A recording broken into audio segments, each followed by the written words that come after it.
Well, I think he is. Yeah, my kid's in a booster seat. He was ready to move up. He is ready, right? Her car seat looks like the right size.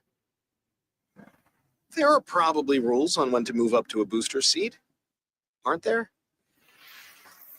Rear facing, forward facing. I think I have it right. Car crashes are a leading killer of children 1 to 13.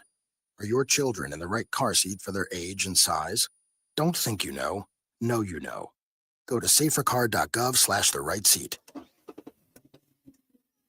I know my child's in the right car seat, or else I wouldn't get in the driver's seat.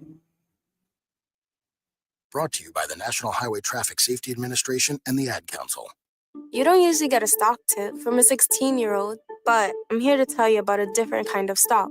It's called Better Futures, a stock for social change that's not about making money. Instead, you invest to help students like me go to college. This is beyond a simple donation. It's the opportunity for America to invest in its kids and take an active stake in the future of the country. The return on your investment isn't money. What you get back is knowing you protected our potential. So one day, that potential can grow up to become surgeons and architects, executives and engineers, people who can change the future just by being a part of it. My name is Alicia, and I'm your dividend. Invest in better futures with UNCF. Visit uncf.org/invest. A mind is a terrible thing to waste, but a wonderful thing to invest in. A public service announcement brought to you by UNCF and the Ad Council. This is Nnamdi Asamoah. I play football for the Philadelphia Eagles, but what I do off the field with United Way might be more important. I'm a volunteer tutor and mentor. Why? Because over 1 million kids a year drop out of school, and that's not okay. It takes 12 years to create a graduate, but it takes about the same time to create a dropout. And the difference between a child becoming one or the other could be me, or it could be you. Studies show that if we get to these kids earlier, their chances are better. And kids who read well by 3rd grade are more likely to graduate. So join me in United Way. Suit up and take the pledge. Become a volunteer reader, tutor, or mentor.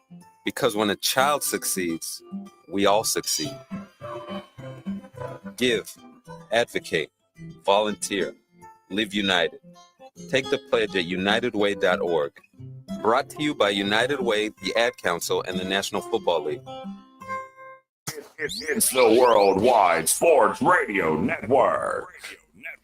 The 2025 World Series is all knotted up at 2 games apiece heading into tonight's Game 5 in Chavez Ravine. In an absolute classic in Game 3, the Dodgers outlasted the Blue Jays in 18 innings, 6-5 on a walk-off home run from familiar World Series hero Freddie Freeman. In Game 4, however, with Shohei Ohtani on the mound, it was the Blue Jays who got the 6-2 win after Ohtani gave up a 2-run home run to Vladimir Guerrero Jr., and the bullpen couldn't keep it close in a 4-run 7th inning for Toronto. Rookie Trey Yesavage will go for the Blue Jays against Blake Snell in tonight's pivotal Game 5. Giannis Antetokounmpo and the Milwaukee Bucks beat the New York Knicks at Madison Square Garden Tuesday night, 121-111, behind another incredible performance from Giannis, spoiling Jalen Brunson's 36-point effort. Karl Anthony Towns was horrible in this game with only 8 points on 2 of 12 shooting, but the real news came after the game as Giannis was asked about all the trade buzz surrounding him and the Knicks, which Giannis brushed off and focused on getting revenge on New York for their season sweep last year. He hardly shut down the rumor mill, however, as the story for the first half of the season will certainly center around the 2-time MVP's future destination. And before we crack a 6-pack with Speedy and learn some new Jabba rules, we will dive deep on the beef reported on in Phil Jackson's new upcoming book on his time in New York, butting heads with Carmelo Anthony, on another jam-packed, chock-filled, live Wednesday night edition of Jabba and the Mound. Give him a significant. They're going to have a ton of money to spend. Why not put it in one of the top 3 offensive players in the league?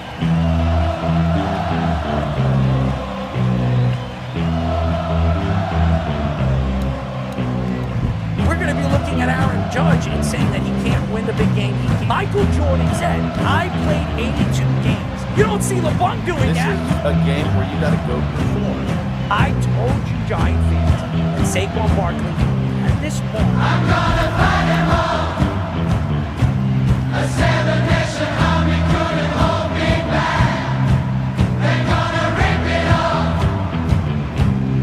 Take it down. Say whatever you want about Patrick Mahomes. He's the best quarterback in the NFL. Really? And I'm talking to myself at night because I can't forget. And back and forth through my mind behind a cigarette. And the nation's coming from my eyes. Can't let it go.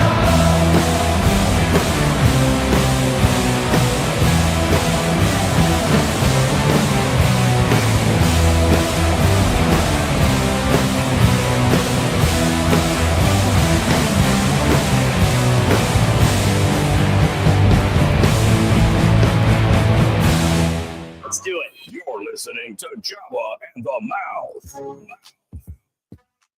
631-672-3108 is the number to call. You're listening to a new show and a new episode of Jabba and the Mouth. You know who I am. My name is Errol Marks, my co-host, Speedy Petey. Jabba right now, he's got an internet problem. He might pop in, he might pop out. But we have a special guest in the studio, Mr. Jack Burke. He is an agent, a sports agent throughout the New York tri-state area and throughout the country. So he will be joining us. On the board, Mr. Tommy Poops, executive producer, Mr. Aaron Fishman. It's been crazy today. It's been really crazy. Go to our website at www.worldwidesportsradio.com. Check out all our shows throughout the week, including Jabba and the Mouth every single Mondays and Wednesdays at 7:30 p.m. All you have to do to tune in and check out our local listings for all our shows is go to our website at www.worldwidesportsradio.com. It has been absolutely crazy. It's been a sharp week. And what I mean by that, the weather has been a little bit cooler. I like this weather, but it's been cloudy. It's been gloomy outside, and it just seems to bring out and bring down people. And today, all day, people have been just in a bad mood, and it makes me in a bad mood. When I'm around people and people are in a bad mood, it makes me absolutely hesitant on what I'm doing, where I am, and what they are doing around me. And today, and it seems like I'm around a lot of older people in their 60s, in their 70s. They have this problem with younger people, younger generation of people. And they think that I'm like in my 20s. They think that I'm a young kid. You're a kid. And I'm like, I'm 43 years old, sir. And this guy opened up his door, hit my car, I heard him hit the car. And then he looks at me, making it seem like he didn't hit the car. I come out of the car. I'm speaking to him. I'm trying to confront him on what he did and to apologize. And he looked at me like I had six heads. Oh, I didn't do that. And I'm looking at my car trying to find dents, trying to find scratches. And he says, I don't see anything over there, but you hit my car. And he was just nasty. And I don't get it. I don't get people's attitudes here in New York. I don't get people's attitudes, period, on social media and just what they think and their attacks to me. I like it. I like to be a heel. I don't like the way people respond on some of the things that I say because they're absolutely wrong. They don't listen to the whole take. They listen to the, minute and a half short, and they're just nasty. And they have no idea what they're listening to because all they have to do is listen to the 15, 25-minute take on our Spotify or Apple or even the hour take that we go in and we go out and we argue. We got Jabba, his own opinion. We have Fish. We have Speedy. Everybody's got their own freaking opinion.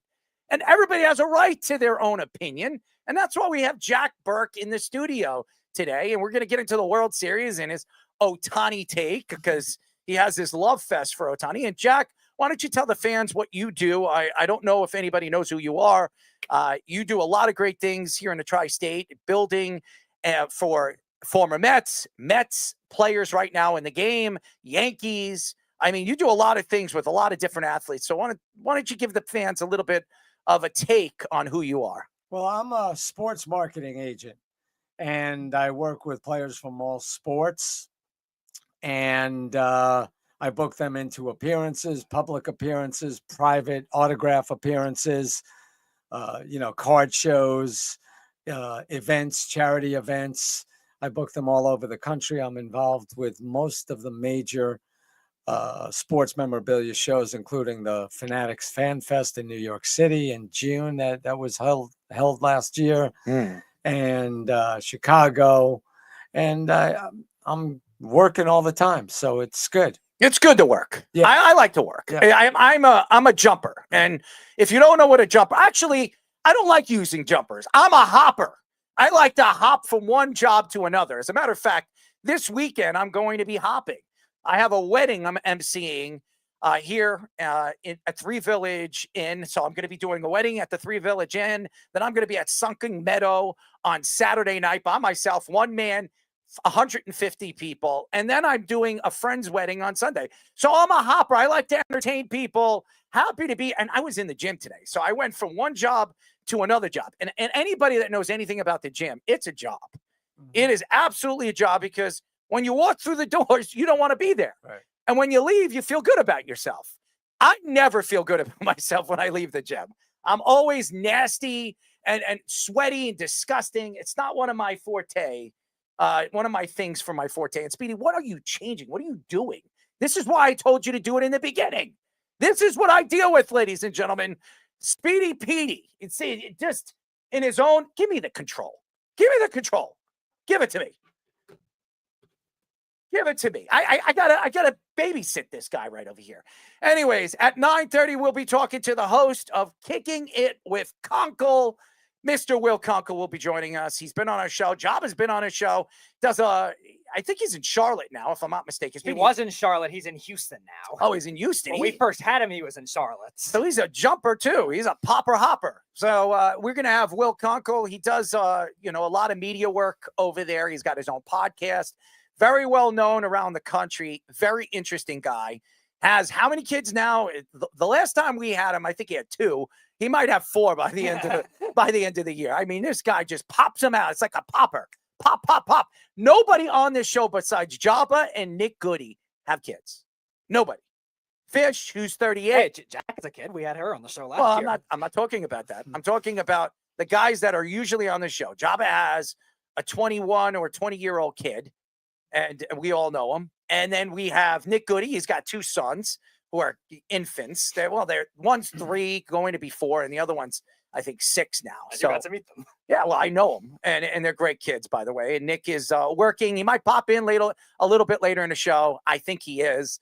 I miss the guy. He's been really stressed out because, you could probably talk about it a little bit later. I'm not going to spread out or spit out his information about what's going on in his background in his life. So I'm not doing that tonight.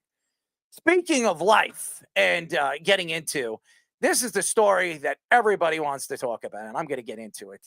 The 2025 World Series is now tied 2-2 after the Dodgers won an epic Game 3 in 18 innings, 6-5. Before the Blue Jays took Game 4 Tuesday, 6-2, and 18 innings, tied the longest game in World Series history. The game also involved the Dodgers in 2018 when they beat the Red Sox. Freddie Freeman had a walk-off home run to win Game 3 after neither team had scored in almost 7 innings. Well, since the 7th inning. So it's actually more than that. In Game 4, Vladimir Guerrero Jr. hit a 2-run home run off of Shohei Ohtani, his 7th of the postseason, a new Blue Jays franchise record. Ohtani was charged with 2 more runs in the 7th inning, as the Blue Jays put the game out of reach with 4 runs in the inning. In tonight's Game 5, rookie Trey Yesavage will start for the Blue Jays, while 2-time Cy Young Award winner Blake Snell will go for the Dodgers.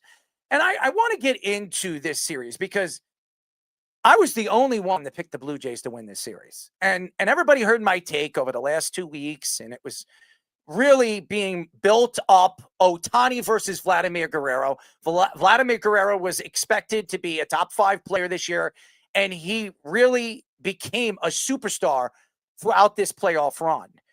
And Vladimir Guerrero needed to make a statement in game number 4, and boy, did he ever. But I want to go into the game 3 because a lot of people are speaking about this was one of the longest World Series games in baseball history. And everybody was talking about, Shohei Ohtani's on the mound in game number 4. So the Blue Jays have to come off with a win in game number 3 if they have any chance to win this series. I sat here on this show and said, win or lose game 3, the Blue Jays are going to beat Shohei Ohtani. I said it, and everybody sitting here thinks that I'm crazy. And everybody has this love fetish for Shohei Ohtani, and as well as you should. I'm not saying Shohei Ohtani isn't special. He's a great player. He really is. Anybody that twists and turns and tries to figure out ways to say that he's not are probably lying to themselves. I'm not saying he's not great. I'm not saying he's not a top 2, top 3 player in this league. But to say that he's the greatest baseball player of all time is a little bit going overboard. Because in the past, there were so many great players. And there was a player who everybody's comparing him to in Babe Ruth, who a lot of people believe is the greatest baseball player of all time. In this generation of play, Barry Bonds, in my eyes, is the greatest baseball player I've ever seen. You want to say that he cheated? You want to say that he did steroids? That is fine. There's a lot of people that were doing amphetamines in the 50s and the 60s. They were cheating. That's cheating. That makes you concentrate better. Why are people not looking at that and saying that's not cheating? Pete Rose, we all know, he is still not in the Hall of Fame because he bet on baseball. Shohei Ohtani did the same thing. He's still playing in the league, ladies and gentlemen. Now, there is no proof, and everybody wants to push it to the side and say, well, innocent until proven guilty. Well, this isn't the first time Shohei Ohtani's been involved with situations over the last few years, which cost millions and millions of dollars to investors. But I don't want to get into the Shohei Ohtani story because this isn't Shohei Ohtani. This is the Dodgers and the Blue Jays. We'll get into the Shohei Ohtani argument because we have Jack Burke here. But this World Series has been crazy. It has been absolutely crazy. It's been a lot closer than people thought it would be. Everybody thought that this series would go in 5. I beg to differ. I said this was going to go 7 because I think both teams are evenly matched. Not by talent, but by heart. And that's what the Blue Jays have in this series. That's what the Blue Jays have proven to us throughout this playoff run. They went through the Yankees, where everybody thought after Aaron Judge hit that 3-run shot that there was no chance the Blue Jays were going to win that series. Meanwhile, they were still up 2-1. And there's a lot of New York analysts and broadcasters that said, the Yankees are going to run away with this series. And I thought that was crazy. I'm going to say it, and I've said it on the show. Sal Acosta, who's been, neglecting to come on this show because he knows I'm going to just absolutely hammer him. I know his uncle. I've gone back and forth with his uncle, who's a Philly fan.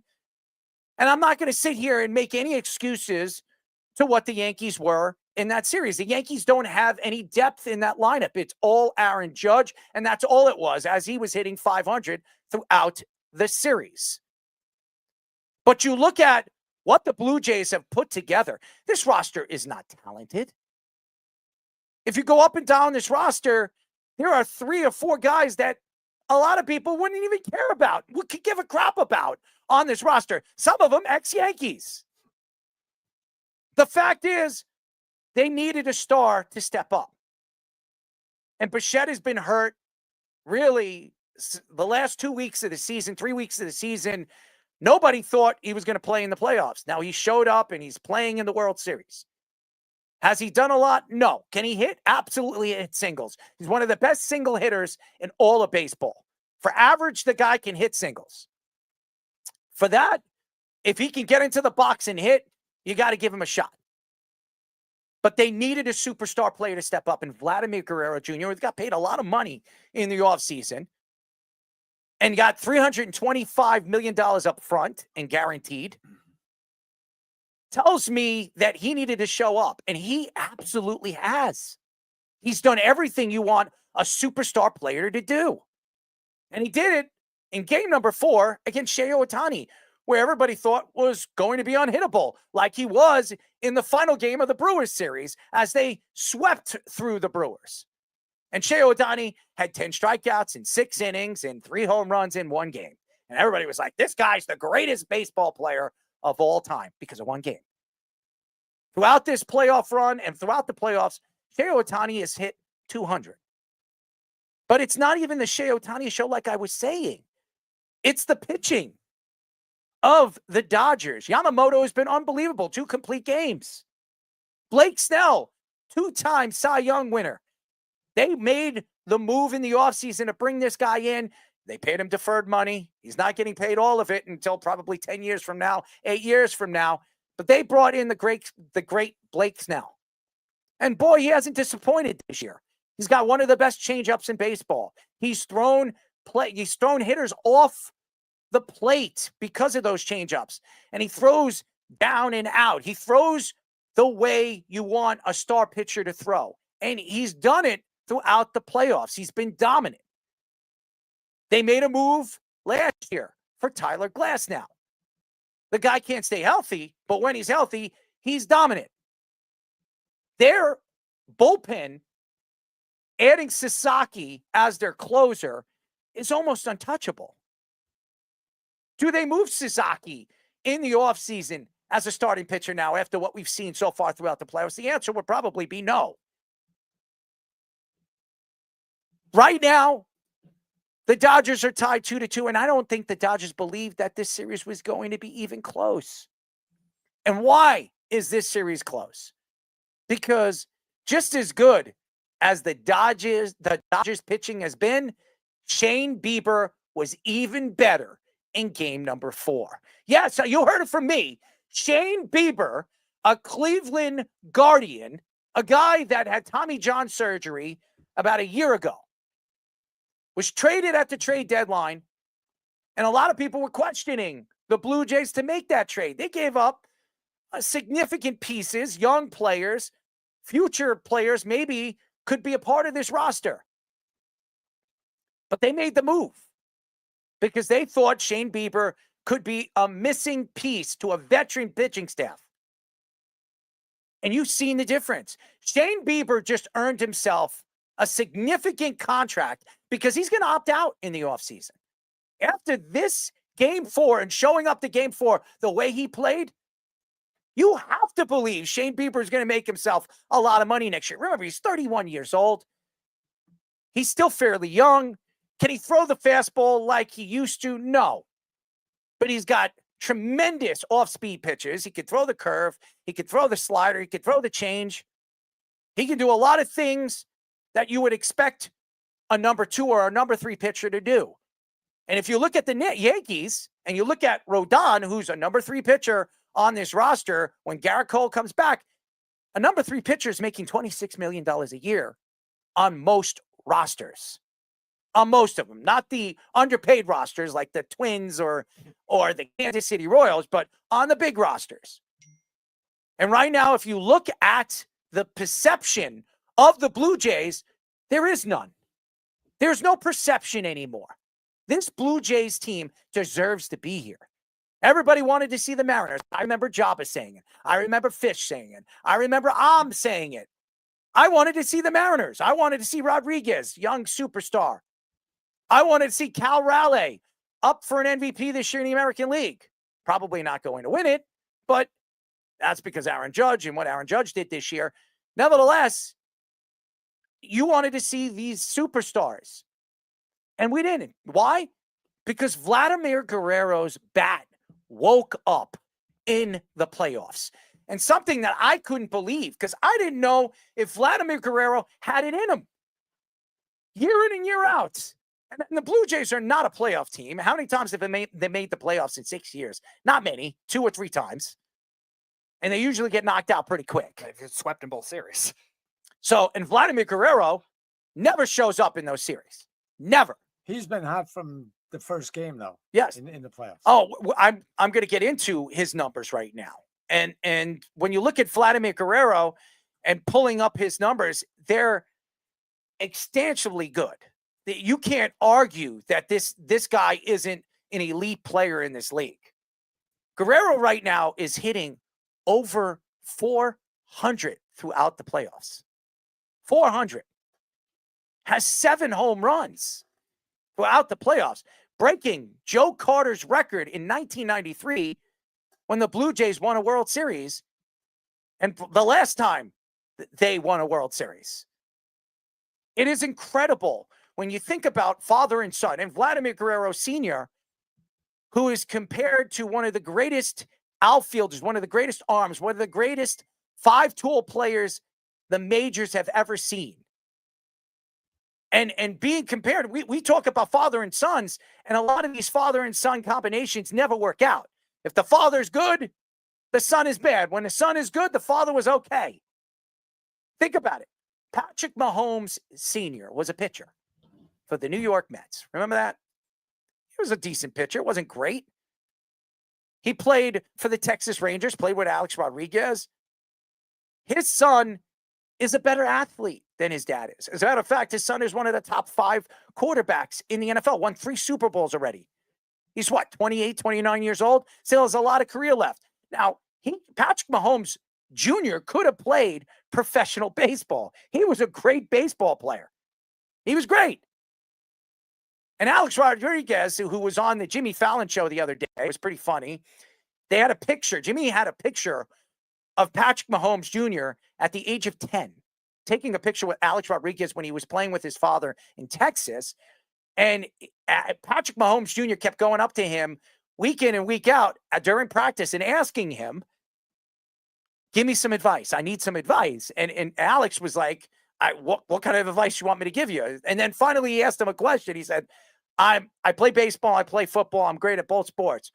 What sport should I play professionally? And he looked at him and he made a joke. He said, you don't want to play football. You make more money playing baseball. And he made a joke about that. And Patrick Mahomes decided to play football. He's one of the best quarterbacks right now in the NFL. And every time he sees Alex Rodriguez now, because they're friends, he makes a joke about it. Because it was bad information that Alex Rodriguez gave to the great Patrick Mahomes. Why am I bringing this up? I'm going to go right into it. $500 million worth. Vladimir Guerrero in the offseason got paid over $500 million. 500. $325 million up front. When you think about that, I have said this over and over and over again. The Mets were gunning for him. The Mets wanted him. And if he went to free agency, he's as good as gone. He goes to the New York Mets. He plays with his best buddy, Juan Soto. He plays with his buddy, Lindor. He's gone. He signed the contract because he wanted to stay with the Blue Jays. Now, remember, his father started his career in Montreal with the Expos. He grew up. Vladimir Guerrero Jr. grew up in Montreal, in Canada, before the Montreal Expos were disbanded. Gone. Sold. They became the Nationals. And Vladimir Guerrero Sr. went to the Angels. Now you think about that. And you think about the hatred Vladimir Guerrero Sr. had to the New York Yankees. Maybe Vladimir Guerrero Jr. might have picked the Yankees, maybe, if his father couldn't stand the New York Yankees organization. The Dodgers are an organization that believes that this team is going to be a team of a decade. That means they're going to win multiple championships. And what I mean by that, they want to be the next New York Yankees. They want to be the 90s New York Yankees. They want to be a franchise that's going to be remembered forever. And what did they do? They made some unique moves. They made a lot of them. They brought in Freeman from Atlanta. They brought in Mookie Betts from the Boston Red Sox. 2 MVPs. Then they brought in all different players from all different organizations. They have one guy on their roster right now that they drafted that is a starter in their lineup. and that's their catcher. Think about that. Every single one of these players, Hernandez, not a Dodger. You go up and down this roster of talent, and this is a great team. Muncy is not from the Dodgers organization. None of those guys are really from that organization. They built it by buying players. Now, everybody wants to compare this Dodger team to the New York Yankees of the 90s. Not even comparable. The Yankees built around a core of players. I've said this many, many times. They had Andy Pettitte, Mariano Rivera, Jorge Posada, Bernie Williams, Derek Jeter. They built around a core of players, and they brought in guys like Wade Boggs and Scott Brocious and Paul O'Neill and Tino Martinez. You cannot compare this Dodger team to those Yankees teams in the 90s. You can't. And anybody that does, you're wrong. And I don't want to hear it. And Job is sitting here today. He would agree with me today. But the fact is here, when you look at the Dodgers and you look at the Blue Jays, this is the battle of, and I'll say this, David and Goliath. Going into the series, the Dodgers were Goliath. And the Blue Jays were David. And what did David have to do to knock off the big man, the Goliath? One rock. Hit him in the forehead. Killed him with one pebble. One rock. And I believe that pebble right now for the Blue Jays is Vladimir Guerrero Jr. Vladimir Guerrero Jr. had to step up in game number 4 after they fell down early in the game, 1-0, with Ohtani on the mound, who gave up no runs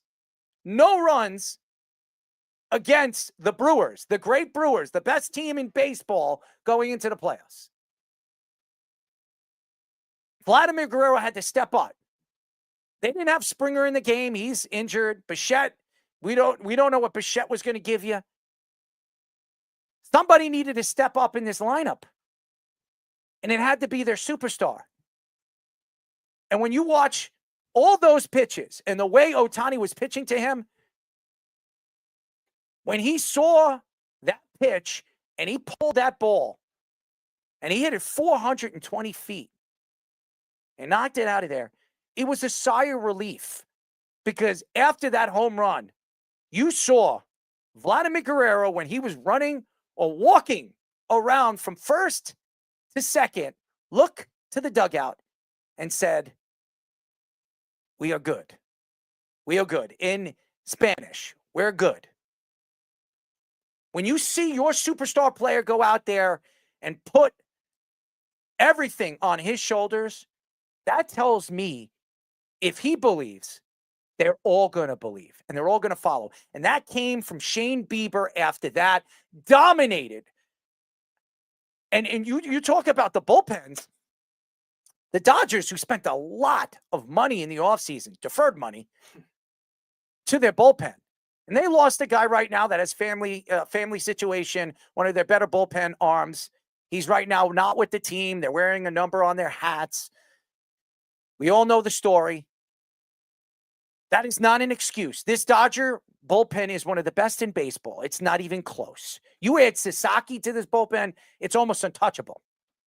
I don't want to hear it from anybody. Any excuses to why the Dodgers are tied 2-2 in this series. Here's the reason why.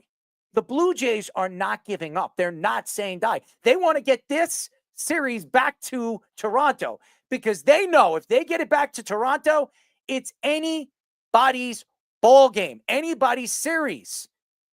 And even if the Dodgers win tonight, we don't know the Mariners were up 3-2 going back to Toronto for the last 2 games. Who won that series? Toronto did. Because Toronto believes that if they can take this series back home, nobody can beat them. And I'll say it again. Toronto is one of the hardest places to play, especially when you look at the fans and the Canadian fans behind them right now. They got a whole country behind them. And I'm not even talking about Toronto. Canada is behind them. Right now, last game was the most watched game in baseball since 2016. This series has been the most watched series. I'm talking about even last year with the Yankees. The New York Yankees were in the World Series last year against the Dodgers, and you would have thought the great Yankees and the great Dodgers, the old Brooklyn Dodgers, two teams, LA, New York, you would have thought that would be the most watched series we've ever seen. It wasn't. The fact that Canada, Japan, and the United States, the LA fans, are watching it, and it's absolutely been mind-blowing when you look at the numbers right now. It's incredible. It is really incredible. I give a lot of credit to the Canadian fans because Canada is hockey. You think about it. The Toronto Maple Leafs are playing right now. They are the biggest draw. They are the biggest draw. The Montreal Canadiens, who a lot of people think could be Stanley Cup contenders this year. They're a draw. And what are the fans doing right now? They're watching the Blue Jays. That says a lot about what the Blue Jays are doing right now for baseball, what they're doing for their country, what they're doing for baseball and the strike after next year. It's incredible right now. And that has a lot to do with the young superstar in Vladimir Guerrero. He's becoming even a bigger star than I ever thought he was going to be. And it's incredible, Speedy. Absolutely incredible. Yeah. Before you two argue about Shohei Ohtani, I'm going to make two analogies, one cross sport and one to another current superstar player for when he was a younger player. So like you were saying with the Canadian rallying around that kind of thing too, like because hockey is a national sport, you don't really see, okay, this is the Washington Stanley Cup, even if the Canadian team is in it or not, because of that kind of thing. Vladimir Guerrero Jr., because he was born in Canada too, obviously his dad played for the Expos, lifting up a whole country the way it is and lifting up a particular region the way it is with that kind of postseason spark is something that you don't really see. And the cross-sport analogy I'm going to make is with their basketball team, the Toronto Raptors. It looked like a core that was falling apart. It was never winning in the playoffs. You mentioned the Blue Jays. The Blue Jays have been swept each of the previous two playoff series, including blown leads of big proportions against the Seattle Mariners. And then they got swept by the Twins the next year after that. And it seemed like a core that I was never thinking was going to get to this point either, because they were an old team. They have all old right-handed pitchers. They have all these scrap heap hitters that came from utility guys from Cleveland, a couple rookies that somebody like Nathan Lucas, somebody like Barger that really emerged, and a pitcher in Trey Yesavage that was in Class A when the season started. Crazy to think that kind of thing. So that's the analogy cross sport I want to make. And then Vladimir Guerrero Jr. kind of reminds me of Bryce Harper with the Phillies. He was terrible in the postseason, I think, besides his last year with the Nationals. Up until that, all the pressure was on him at that point, and he was about to get this big contract too. Were the Nationals going to give it to him with Juan Soto on the rise and a core that was falling apart? It was a very similar type thing. He goes over there to the Phillies. First 3 years, he missed the playoffs. They were really underwhelming with a really good team. 2022 as a 6 seed. Errol, you actually called it that year. Yep. They went to the World Series. Yep. And Bryce Harper was unbelievable. The next 2 years after that was unbelievable. This year, he wasn't that good. But Vladimir Guerrero Jr. And that's why sample. Bryce Harper might be traded. Correct. He might be let go by the Phillies because they don't want to pay him. And they might decide to go with Schwarber in the offseason. We'll see what happens. And Vladimir Guerrero Jr., I think, has that similar level of leadership and that similar level of confidence with this Blue Jays team, a very new core. Outside of Bichette, there's also not a lot of homegrown guys on that team either. Springer coming over from the Astros. Their pitching staff is pretty much, besides Yesavage, is all guys from other teams, including 2 ex-Mets with Scherzer and Bassett.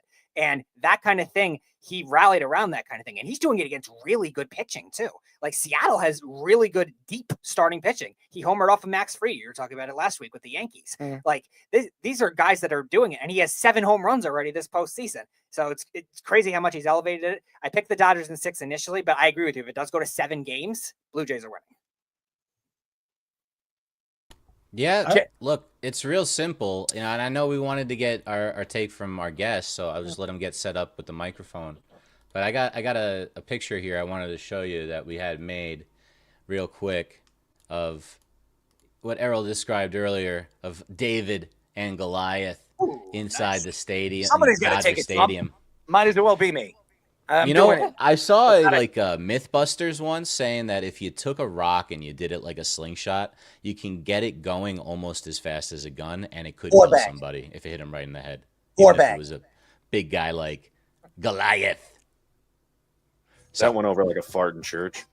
So I'll stop All right. right there. But All right, Jack, so welcome to the I show. want to. So I want to get Thank Jack. you. I want to Thanks. get Jack involved in this conversation because he came on the show because we've been back and forth about the fact we on fight at the gym pretty much. we do, and Jack obviously he's an agent. He works with a lot of athletes, and I don't really like to speak to people when I'm working out. I'm very quiet when it comes to working out. I don't want to be bothered. I work out with my uncle sometimes, and he speaks too much, and that might be one sentence, and I'll be like, I'm working here. So I'm one of those guys that put on the headset, and I don't want to be bothered. So Jack came up to me, said hello to me, and he says, "Oh man, that Ohtani man, greatest baseball player right now in the league, not even close." And I said, "What are you like getting Then he started driving with to me. his jock strap?" That's what I said, and he looked at me and he's like, "I'm not driving to his jock strap. You can look at the numbers. The numbers would tell you." I said, "Okay." So Then we go back and forth Yes. with the Aaron Judge, Ohtani, yes, and everything. I wrote a else. story, by the way, on the Worldwide Sports Radio Network, and you should read it because it's very good. Okay. I wrote a story, but I want people to get to know you, and I want people All of to my know your friends- take. All of my friends, by the way, they know how crazy I am about Ohtani, and I'll tell you one of the reasons, besides his greatness and everything else, I mean, I take a look at him, and he just seems. I haven't had the good fortune to meet him yet, but he just seems like he's such a down to earth guy. Nothing bothers him, and he just seems like Well, hold on one second. Nothing bothers him. This guy gets away with murder. Wait a second. This guy gets away with murder. Wait a second. Nothing bothers him. Of course not. Baseball hides him. Yep. They hide him because he's an international phenom. No. That's right. Okay, but what about the umpires behind the plate? I watch almost as many at bats of his as I can. Okay, and the umpires are terrible regardless. The home plate umpires are horrible, but I think sometimes they take a little bit exception against him and calling, ball. It was the other night. Was it last night? They called strike two. They called ball 4, strike 2. It was 3-1. They called it a strike, and it was ball 4. So where are we going here? Are you actually Umpire going? gates. Are you really going to tell me that the umpires were screwing Shohei Ohtani? Is that what you're saying? No, I'm not saying that. I'm just saying there's a lot of bad calls, but there's a lot of bad calls with all of the players too. But do I think that there's a little bit of a bias against him with the umpires? I think you're out of your mind. Okay. Shohei Ohtani, there is bias. First of all, as a Yankee I think fan, the home plate umpires. as are a Yankee fan, I think every umpire, every referee in every sport is horrible. They all stink. For the NFL, I'm watching all these different referees go around and call foul after foul after foul, and you watch the replay.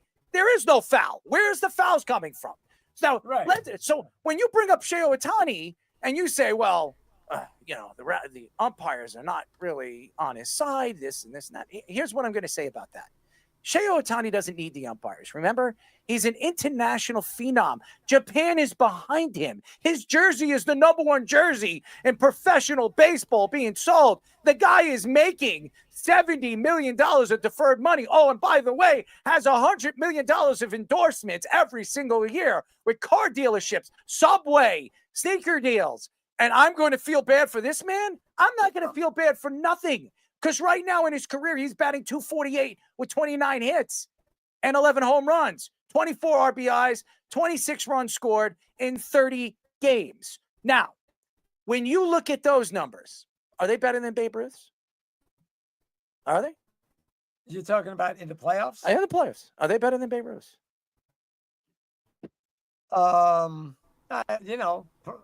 Probably not. I don't really know Babe Ruth. I know he had great numbers and everything. It's hard to compare eras also. No, hold on. Hold on. You're right. And that's what makes it even more interesting. because Babe Ruth held one of the heaviest bats in baseball history and was smacking home runs. Yeah, maybe the pitches weren't as heavy and hard, but this man, against the best pitchers in the world, was hitting three home runs in a game plenty of times. In the playoffs, I think, if I'm not mistaken, Babe Ruth had 15 home runs. I don't know the numbers. He had more home runs than teams had, during the season at the very beginning. My problem here when we're trying to compare Shohei Ohtani to, let's say, Aaron Judge, okay? And Aaron Judge did something that a lot of players don't do in the playoffs. Right now, it's amazing what Vladimir Guerrero is doing. He's hitting, he right now in the playoffs, 400. He just hit a home run. All right, there you go. So it's 2-0, right? Is it? It seems like it 2-1, 2-0. You guys can bring up the numbers. Back-to-back home runs off of Snell to start the game. Back-to-back. That's right. So it's 2-0. It doesn't matter. That's what I think it is, and that's why I have producers. Okay, they can give us the score. We don't even you have the game right in front of your face. There's no excuse, and I'm going to tell you this right now. If the Dodgers lose this game, the series is over. There is no way they're beating the Blue Jays 2 games in Toronto. There's no way. And the Blue Jays have the momentum. They feel it. They believe that they can beat this team. And to go back to Shohei Ohtani and Aaron Judge, the comparison to them, and I remember Alex Rodriguez was on the Jimmy Fallon show, and he was talking about how much of a unicorn. And everybody uses this stupid unicorn crap. Yeah. As we all know, Porzingis, as Kevin Durant for years was saying, oh, Porzingis is a unicorn. And don't forget your boy, Travis Hunter. Travis Hunter calls himself a unicorn when I call him a gremlin. All these guys, and unicorns are like two-dimensional type of players. They're just special, all right? Because we've never seen a unicorn because they don't exist. So I guess that's the name they're going to use, is a unicorn. Aaron Judge doesn't need to be a unicorn. He doesn't need to pitch. He doesn't need to be anything. Okay. Aaron Judge is a superhero. Why? He's doing it in the hardest place to do it, and that's New York. New York City. How many people succeed in New York? How many greats come to New York and fail I'm to not do it taking anything in away New from York? Aaron Judge. But you're saying that Shohei Ohtani is the better player. You're saying Shohei Ohtani is the best player right now in the league, are you not? Yes. And why are you saying that? What makes you think Shohei Ohtani is a better player? Because he can pitch? Is that what everybody's taking? What are you basing it off of last night? Is that what you're doing? No, I'm basing it off his career. Okay. Well, I mean, what do they want? What do you want from Ohtani? I mean, the fact is, you said guy can't stay healthy. Well, who, Ohtani? Ohtani can't stay healthy. How can he? How are you going to say that? Torn UCL. He plays as a DH. He's not even when he is a DH. Last year he was a DH. Okay. Yeah, he stole bases. And everybody says, "Oh, we've never seen a 50-50 player." Great for him. Okay. That's he would have great. done it again this year. Stole it. That's fine. Woulda, coulda, shoulda, but they didn't. Okay. Aaron Judge. He didn't run because he was pitching. All right. And they didn't want him to. Aaron Judge played with a hurt toe last year, and he still won an MVP. Okay. All right. He still won an MVP. And this year, everybody says, Ohtani could didn't Aaron even- Judge match what he did last year or the year before? Oh, I'm sorry. He hit over 330 this year. At one point in the first 2 months of the season, he was hitting 400, hitting 420. Okay. So, great. But and you're saying, And he played with a torn UCL all season. Okay, great. Ohtani was a DH, and he's a pitcher. He wouldn't even go on the mound with a torn UCL. He had to get surgery. Aaron Judge didn't have surgery this season. He went out in the outfield in the playoffs because they needed John Collins and that was everybody's attack. That was a Jabba Chamberlain's attack to me. You're seeming like you're not even acknowledging any of Ohtani's accomplishments. No, I'm not saying that. I'm saying Shohei Ohtani's the second best player in the league. And really, this year, he was the third best player because Cal Raleigh was the second best player in the league this year. And that's my opinion. Cal Raleigh was an all-world defensive player playing the catching position. So let me tell you. Yes. So Cal Raleigh, and I'm not saying Cal Raleigh didn't have an amazing year. Yeah. He did have an amazing year. He did. But, the thing is, so Ohtani didn't even really have a super hot streak. He had 55 home runs. And you're like, so what? He's got 8 home runs in the playoffs. Okay. Oh, so what? Big deal. So he was on base 9 times the other day. Okay, yeah, so what? Big deal. He had 3 home runs and pitched 10, struck out 10. Okay, big deal. Whatever. those are not great performances or not the greatest ever. And if they're going to start comparing Don Larson, okay, that's, whatever. Who else? Reggie Jackson and some of that. Yeah, Reggie Jackson had, that was an amazing feat in 1977. But, it's like you expect the guy to go 20 for 20 in the World Series until somebody says, hey, this guy's amazing. What more? The other day when you said to me, Jack, he's batting 220. Well, he goes 4 for 4, reaches base 9 times, and he's batting 280. So then you could come back to me and say, well, he's batting 280. His on-base percentage his OPS is like 1,300. He hasn't even been the best player in this series. Vladimir Guerrero has been. He hasn't even been the best player in this series. Okay, if you're a leader, if you're a leader, the World Series ends today. Dodgers win. Who wins the World Series MVP? They're going to give it to Ohtani, but he hasn't been the best player. On the Dodgers. He hasn't been the best player in this series. Who's been Yamamoto?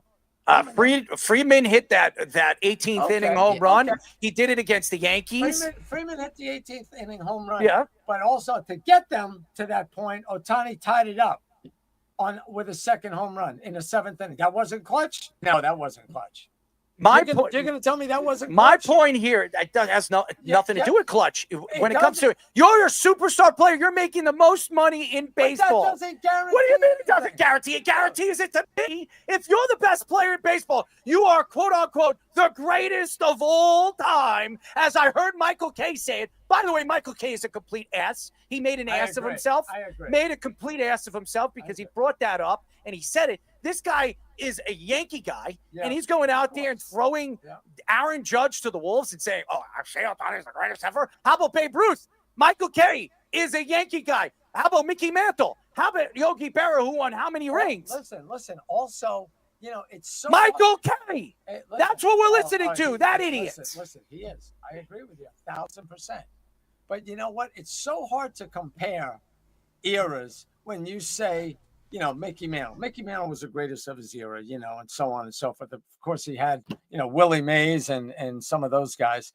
But you know what? When you're comparing eras, it's so hard to compare eras. Just like these guys are not pitching complete games now. Why? It's ridiculous that these guys could pitch complete games. They don't want them to.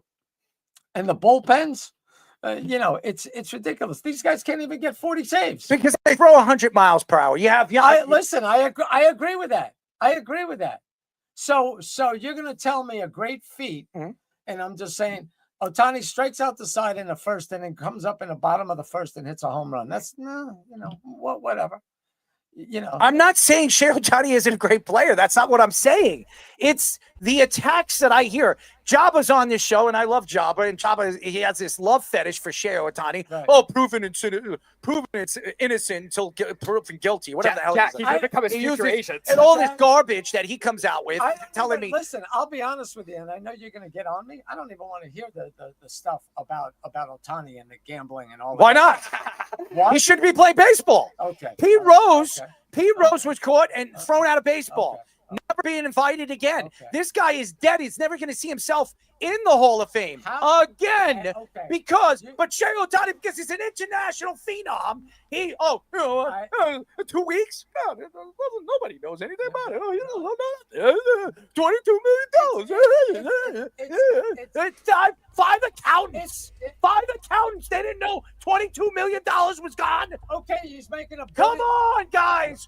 What, am I born yesterday? You know what? So the guy's making $1 billion a freaking year, okay? And his relationship with this guy, I'm sure he knew what was going on, I would think. And he was like, whatever. He didn't care. When all of this was going down, he still was hitting 400 the first month of last season. So you're going to tell me that he was really worried about stuff if he was guilty?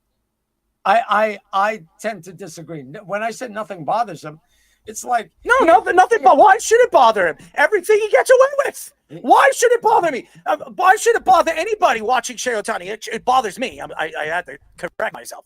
When you see this guy walk up He walks off the mound after the inning, and he's shaking, making faces to his, all the guys on the, Ohtani? and yeah, he's making all these weird faces. But I watched the game. I'm not blind. Okay. This guy, he makes a fool of himself. But you know what? It's Shohei Ohtani, so who cares? It's Shohei Ohtani. Who cares? Errol, I myself misplaced. That's nothing to do with the Yankees. This has nothing to do with the Yankees. Nothing. Well, I could connect it to the Yankees. I'm not going to right now, but I'll tell you real quick. I just lost $17 million the other day in my couch cushions, just like Shohei Ohtani. I just completely forgot about it. Lost my mind. More. They said it was even more. That we know, but it's 17. Who knows? I could just misplace that kind of money and not really. I mean, it's got to be nice if that's true, but I think it's kind of hard to believe that's true. Errol, despite all the things you're saying about Judge, I love Judge. Obviously, he's one of my favorite players I've ever seen play the game of baseball. Shohei Ohtani's got 2 games this postseason in the last week that are considered the greatest of the greatest games anyone's ever had in the postseason. First off, the one we're not going to talk about anymore. We've already got 3 home runs, 10 strikeouts. But the one that he did in Game 3, he went 4 for 4 with 2 doubles, 2 home runs, ties the game up, and then it goes into extras. They refused to even pitch to him the rest of the game. That's Barry Bonds treatment. You know that is. And that's the kind of level that Schneider thinks he is. Stop. Why else would you do it? Stop. Wait a second. Wait. Base is empty. Walk. You're going to say all this stuff about Barry Bonds. I don't even want to hear it. The guy's a cheater and everything. And you're going to tell me that Shohei Ohtani isn't a cheater? No. What? Really? Why? Really? What do you think he's doing right now? He's gotten away with 2 felonies. 2. Why? 2. Why is he cheating? Betting on sports. That's cheating. Okay? That has nothing 200. to do. Yes, it does. It has a lot to do with it. You're betting on sports. It's illegal. He's not. It is illegal. Jack, it's illegal. You don't know that for a fact. Just like to say. How do you not know it for a fact? It's $22 million missing out of your account. He just magically disappeared. Oh, his interpreter just said, "Hey, you know what? I'm just going to take this money. He's never going to see it." Come on, guys. This is ridiculous. Yeah, and I don't care what he did in these 2 games. That doesn't make him the greatest baseball player of all time. Are you going to say about Barry Bonds? It's like, yeah, so what? He was never caught with steroids or whatever. No, his freaking head blew up like a freaking beach ball. Really? So we're gonna go. We're gonna go to steroids, and we've had many different people, statisticians on the show. So let's go to steroids. Let's go to steroids. Did Ohtani cheat on his physical ability? No. You're gonna tell me that? Did Barry Bonds cheat on his physical ability? Do you know that Shohei Ohtani's not doing anything? 1,000%. Do you know for sure? You are 100% sure Shohei Ohtani's doing nothing. 100%.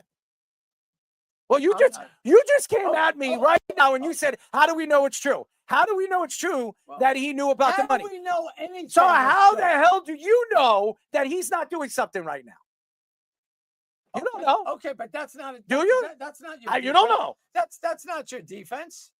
That's your defense. My defense is Barry Bonds. If you would ask me right now, between Aaron Judge and Shohei Ohtani, the Atlas, as I said in my article, how do you know Aaron Judge is not doing steroids? We don't. Okay, we don't.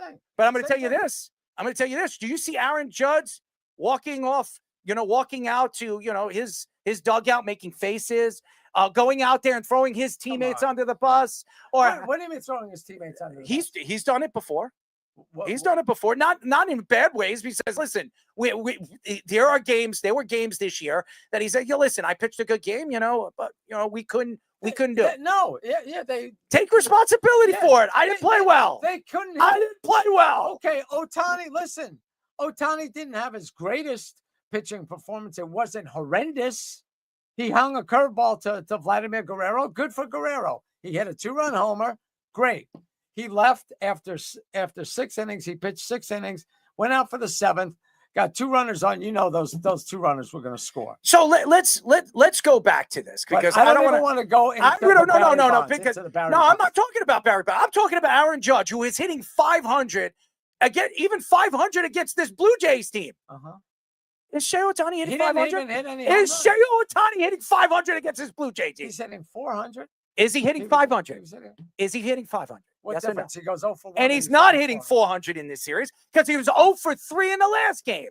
Okay, but he was 4 for 4 in the other game. He's not hitting 400. He's hitting 248 in his career. Pull it up. Yeah, pull it up, Speedy. I'm how am I going to pull it up? I'm hosting a show. How am I going to do that? I have 2 producers. I have 3 guys that could be looking up his numbers right now in the playoffs. Okay. So the fact is, so what are you saying with Barry Bonds? Barry Bonds is the best of all time? I think Barry Bonds is the greatest in the last 30 years. Okay. And not even close. Not even close. Not even close. Okay. Not even close. Okay. It's untouchable. Okay. When I saw Barry Bonds, I don't care if he did steroids. I don't know. Because because they all cheat. Okay. They all cheat. Okay. They all do amphetamines. So what are you telling me? Forget about amphetamine. What do you mean, forget about it? It makes you concentrate. You have a better chance of hitting the ball with amphetamines than with steroids. Steroids don't make you see the ball better, does it?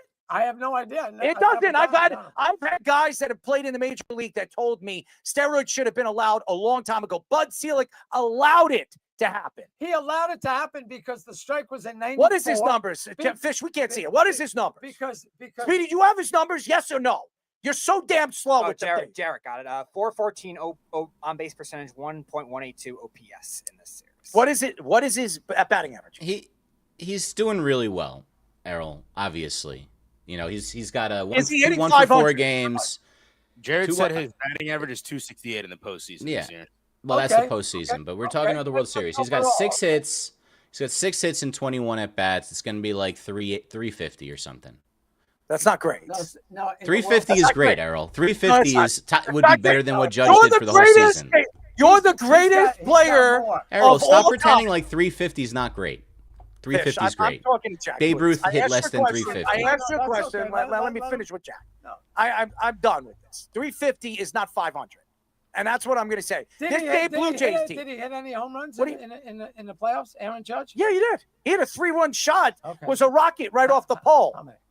What is it? What are you? You know, whoever's listening out there. Look at the protection. Look at the protection that this guy has in the lineup. He's got 2 MVPs in the lineup protecting him. You got Friedman and you have Mookie Betts. You're going to tell me right now, Aaron Judge, who's protecting that man? Bellinger? What was he hitting? What was he hitting in the playoffs? He was still what was he hitting? 188? Okay. Who was hitting besides Aaron Judge? Nobody was protecting him, and the man was still hitting 500. You know that when you against this same Blue Jays team. What you say, it doesn't matter, right? What do you mean it doesn't matter? What do you mean? Because you're just justifying every. I'm not justifying anything. I'm comparing Aaron Judge to Shohei Ohtani. Okay. Yeah. Well, guess who's not playing in the World Series? You're right, because you know the Yankees don't go in their pockets and decide, hey, you know what? I'm going to defer every single player I bring in. Okay. Magic Johnson asked because he probably came up with the idea. What, to defer it? Yeah. I think that was a smart idea. Of course you do. Well, what? You don't think so? I don't. No, I wouldn't like it. I didn't like the shifting. I didn't like any of these stupid rules. I'm not saying that I don't like the big bases. As Alex Rodriguez came out, that Manfred is one of the smartest guys. Alex, Future Hall of Famer. Alex, if you want to kiss somebody's ass, you might as well kiss the guy that's running the league. Honestly, Manfred, it's amazing. He's horrible. Man. Go ask Alex. Don't tell A-Rod, he's a Hall of Famer. They think he's a Hall of Famer. That guy thinks he's untouchable. These bases. What they're doing right now for baseball is just absolutely amazing. I think for the next game, I think that in extra innings they should just start off with loading the bases and put them in a softball. Put a softball in there and have a 1-0 game or a 1-1 game turn into like a 12-11 game, because the runner on second, and that's another time. But some of these rules, also, I don't like the 3-batter rule. It's ridiculous. You're talking about strategy. The guy comes in with a runner on first or whatever it is. He can't find the plate, tie game. You're going to force the guy, you're going to keep him in. And then the other thing is what they were talking about, because they were all had their heads in knots the other night, that when they walked Ohtani 4 straight times. It's like, well, you know what? They did the smart thing. What if you're the greatest player on the planet, whatever it is, okay, are you going to pitch to him? He just beat you 4 times in the game. So do you think all of that stuff about intentional walks and after 2 times they walk, they should put a runner on? That's ridiculous. That's the most ridiculous thing in the world. By the way, we're here in the studios of the Worldwide Sports Radio Network with a special sports agent. I say special because he's definitely special.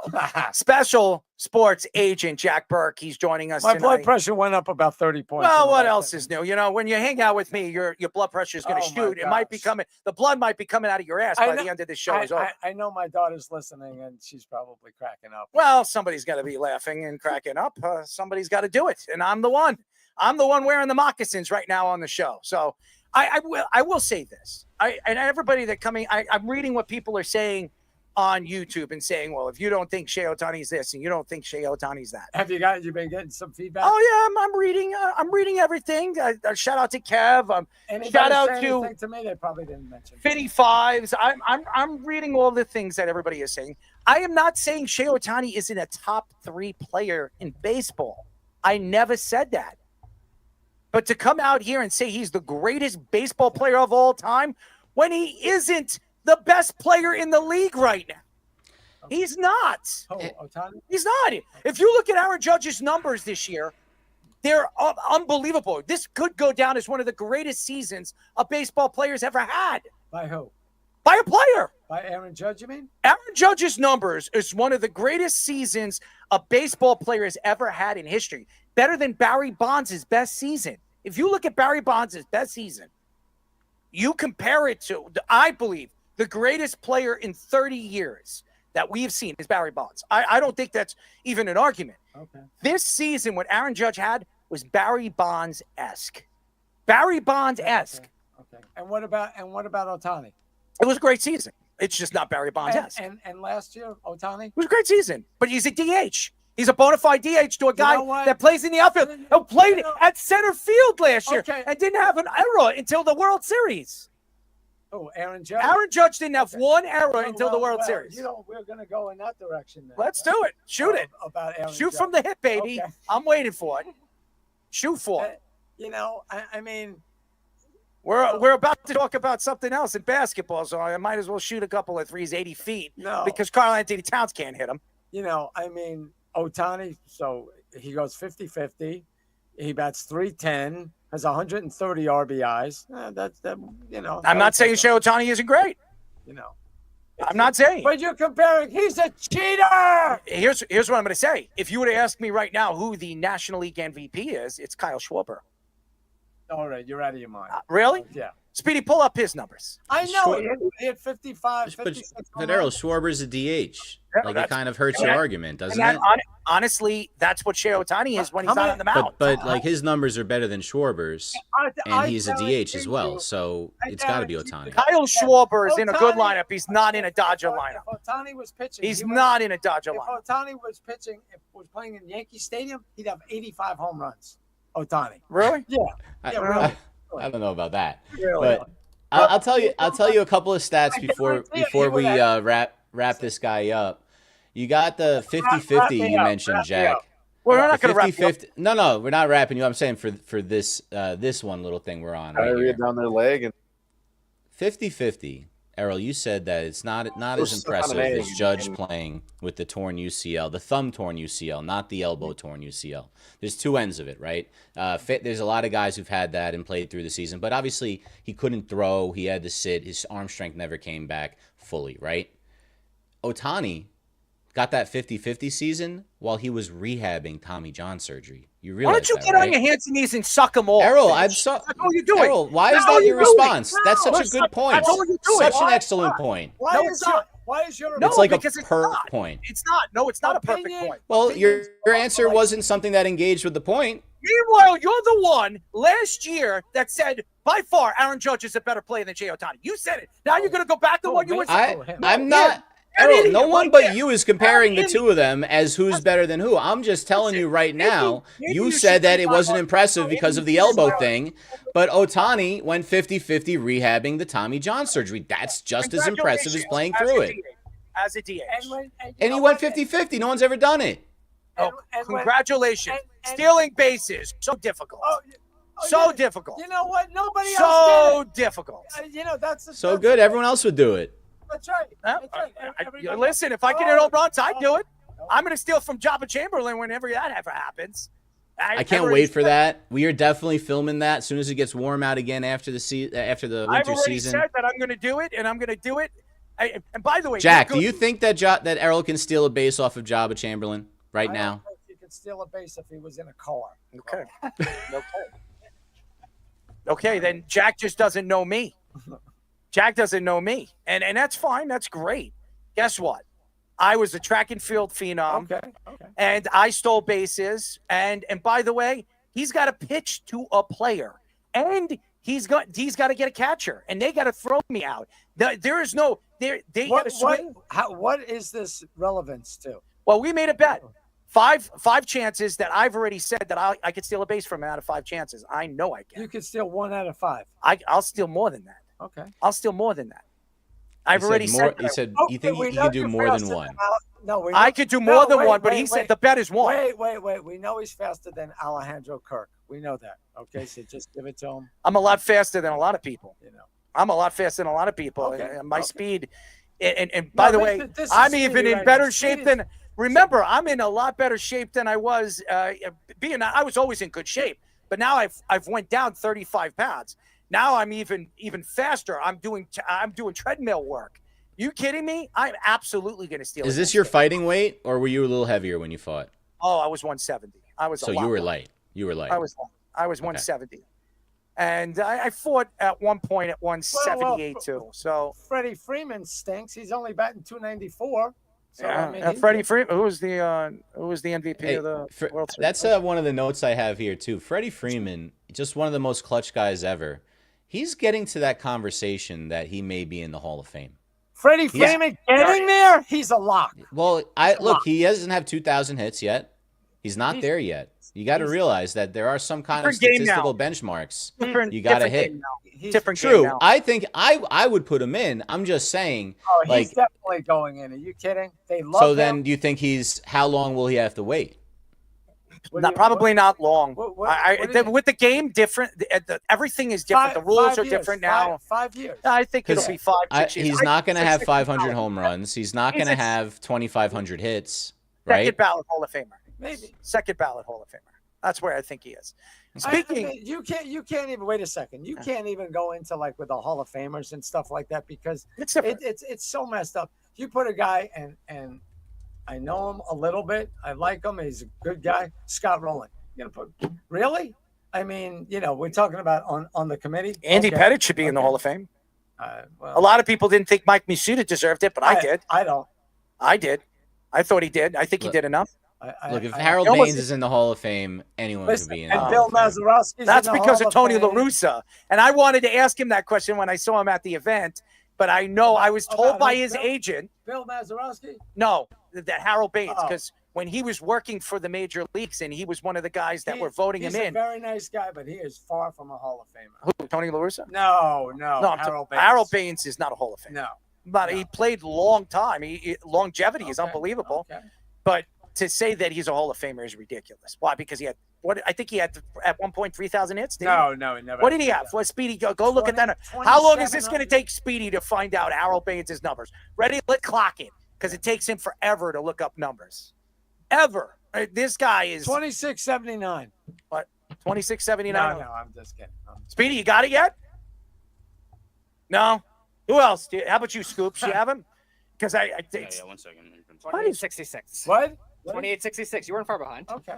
2860. What is his numbers? His career numbers? What did he bat? 289 batting average with 384 home runs, 1628 But he didn't RBIs. stand out. That's the whole thing. He was fine. He was a good player, right?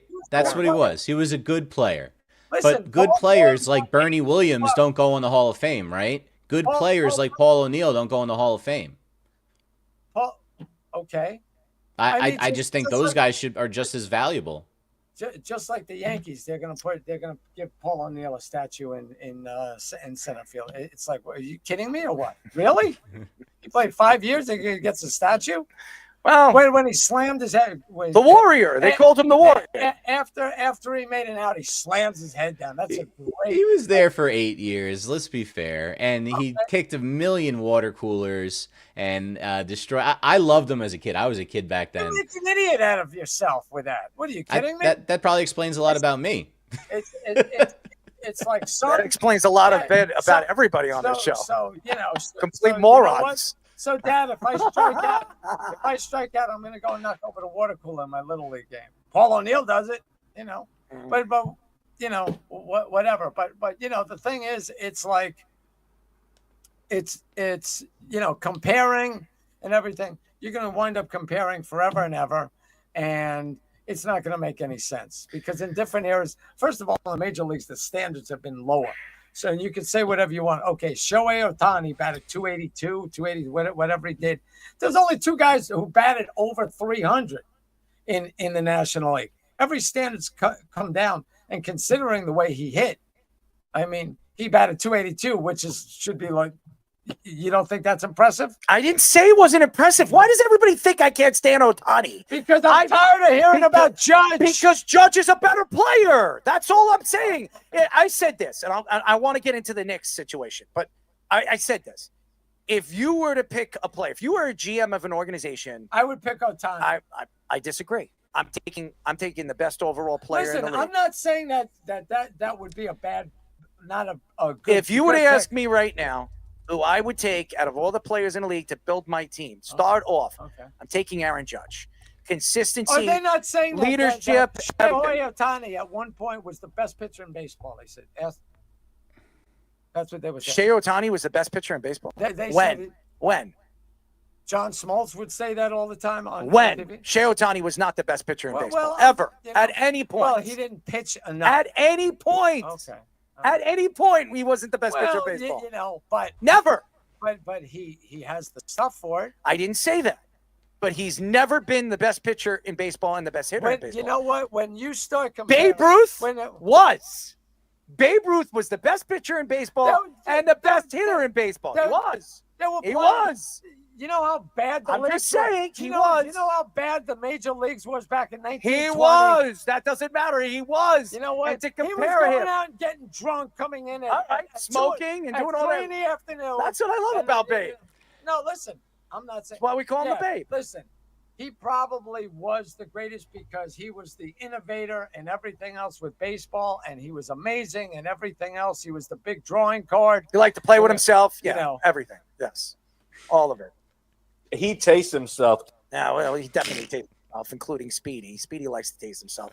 Speedy, you like to taste yourself? What? I'm not a cannibal.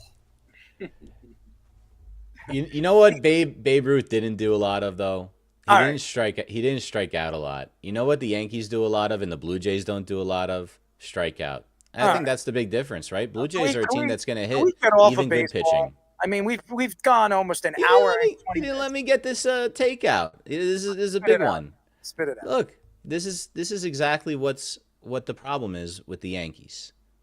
Jack was saying how he can connect to the Yankees. This is how. The Blue Jays are successful against really good pitching right now for the simple reason is that they hit the contact. The Yankees built their roster, have the big power, but there's a lot of strikeout guys. If you don't get on base in the playoffs, you're doomed. And you're seeing it right now. This Blue Jays team is built for the playoffs, built for October, whereas the Yankees clearly were not. Outside of Judge, like you said, Errol, hit 500, had the power, had the clutch 3-run home run on an impossible pitch up and in that they say that nobody should have ever been able to do.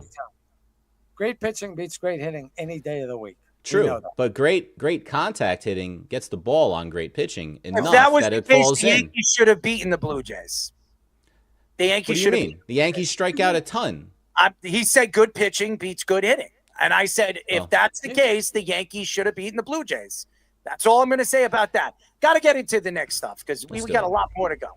In early season NBA action, Can you pass the aspirin, please? I'm sorry? Pass the aspirin. Get the aspirin. In early season NBA action, the Bucks beat the Knicks 121-111 yesterday at MSG. Jalen Brunson scored 36 points, but Karl Anthony Towns had just 8 points and 1 assist on 2 of 12 shooting while getting 5 fouls. the main reason for Cat's struggles would be two-time MVP. He went against Giannis, who had 37 points, 8 rebounds, and 7 assists. After the game, reporters asked Giannis about ESPN rumors that said that he only wanted to be traded to the New York Knicks. Giannis dodged the question by saying trade rumors don't matter to him and focused on his joy in beating. You leaving? You're leaving? No, you want me to stay? No, you can stay. Where are you going? You going to the bathroom? No. All right. So what are you doing? What are you running away for? Yeah, we're going to talk about the Knicks.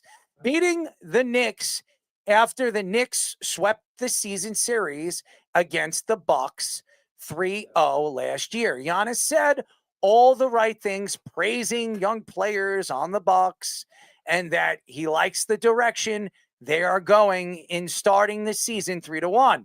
The Knicks fell 2-2 and were without Mitchell Robinson again in the game.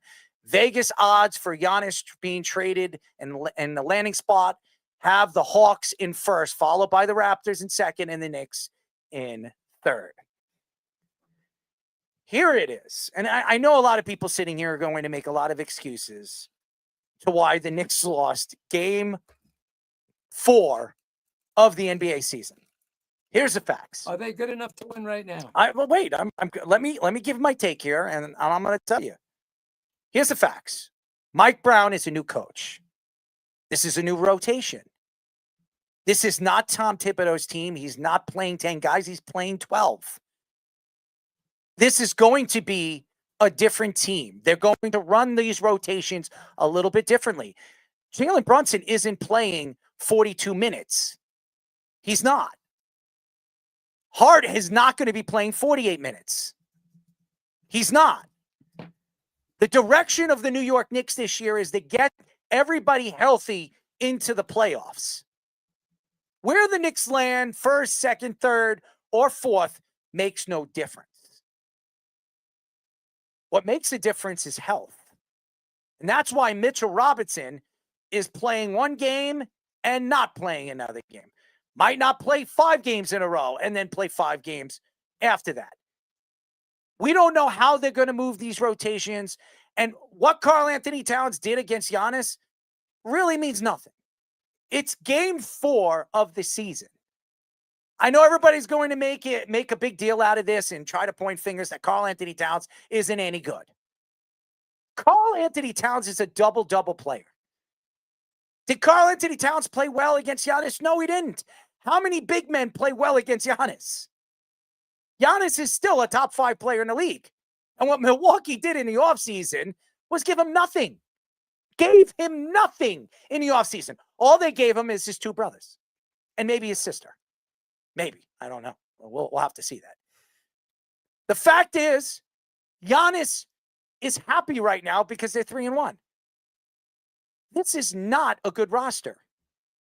When you look at the rotation of this Milwaukee Bucks team, I would say 5 of their top 10 players wouldn't be starting or even on the second tier of another team's roster in the NBA.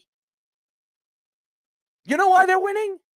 Because Giannis is playing his ass off in the first 4 games. When is it going to be enough where he's going to be worn out and drained? And if he doesn't play, how does Milwaukee win? We're going to sit here and we're going to compare the Knicks to Milwaukee because the Knicks are 2-2? There are teams 2-2 right now in the NBA. Guess what? The Chicago Bulls are 3-0. Does that mean they're going to win the NBA championship?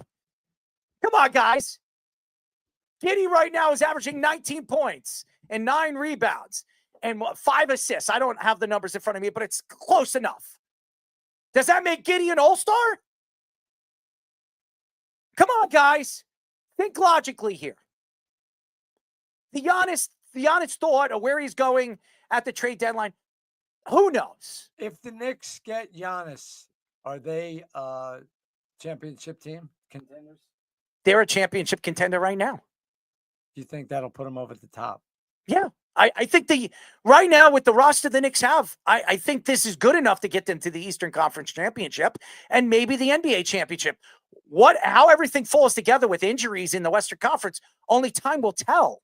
And everybody keeps talking about this Reeves kid because LeBron James and Luka Doncic are hurt, and he's putting up these numbers. That's not going to mean a thing when those two guys come back. Hey, what happened to Bronny James? Did he? We're not talking about that right now. I don't want to get into Bronny James, Bronny Jr., Bronny idiot, Bronny, dating Kobe Bryant's daughter, Natalie, or Natalia, whatever her name is. I don't want to hear about it. It's so ridiculous.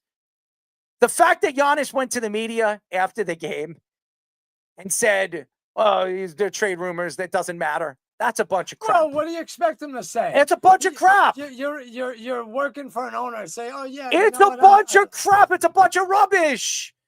You're going to come out and everybody knows that's what you said in the offseason. You only want to play with the Knicks, and the Knicks didn't want to trade off a significant portion of their team for just Giannis.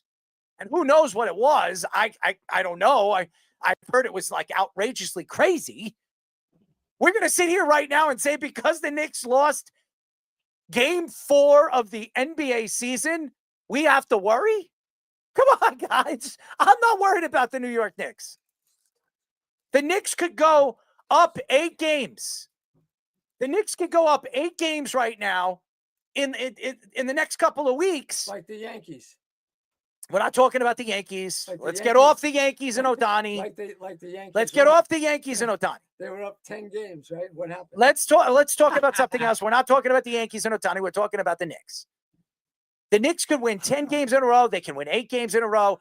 They could be the best team in the Eastern Conference.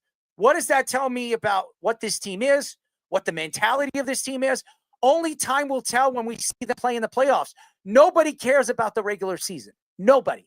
In the NBA season, it's the least watched sports. You can ask anybody. Football is the most.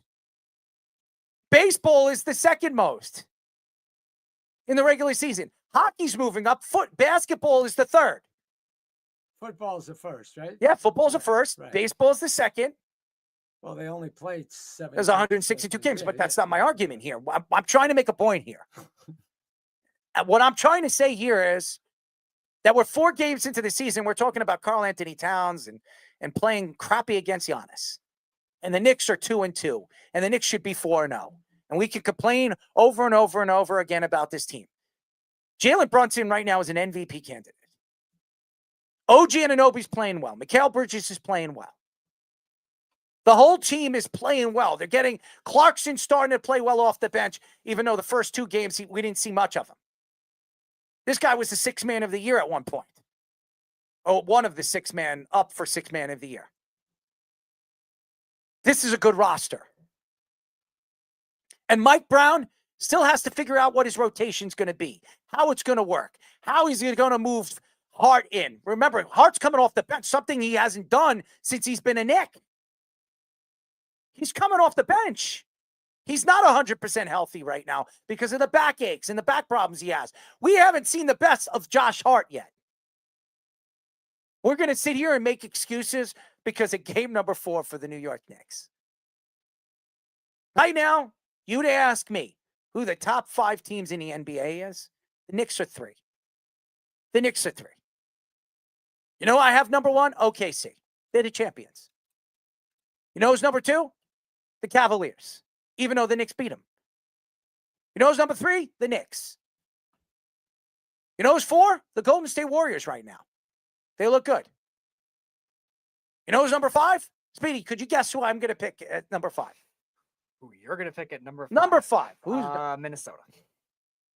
You're right. Those are the 5 best teams in the NBA. Knicks 2-2. Who cares? Nobody cares. Yeah, it's horrible to watch the Knicks. They're up. They had 45 points in the second. What was it? Second or third quarter? 45 in the second, and they 40 in the whole second half after that. Yeah. In the second quarter, they had 45 points, and they look like world beaters. And in the second half, they looked horrible. Who cares? Giannis is sitting pretty right now. You know why? Giannis got a smirk because he knows where he's going at the trade deadline. The only team that's going to be willing to give up pieces to bring him there, and that's the Knicks. Why don't they bring him before the trading deadline?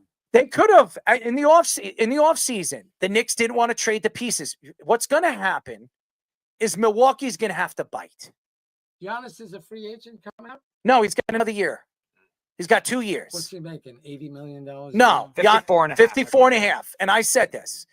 They were asking for a significant portion of this team in this roster. Significant.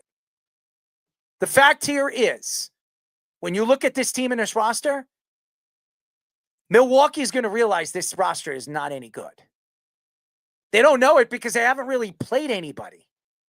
And remember, it's usually in the middle, 25 games in is when teams start to know their rotations and they start playing a little bit better basketball. I'm going to tell you this right now.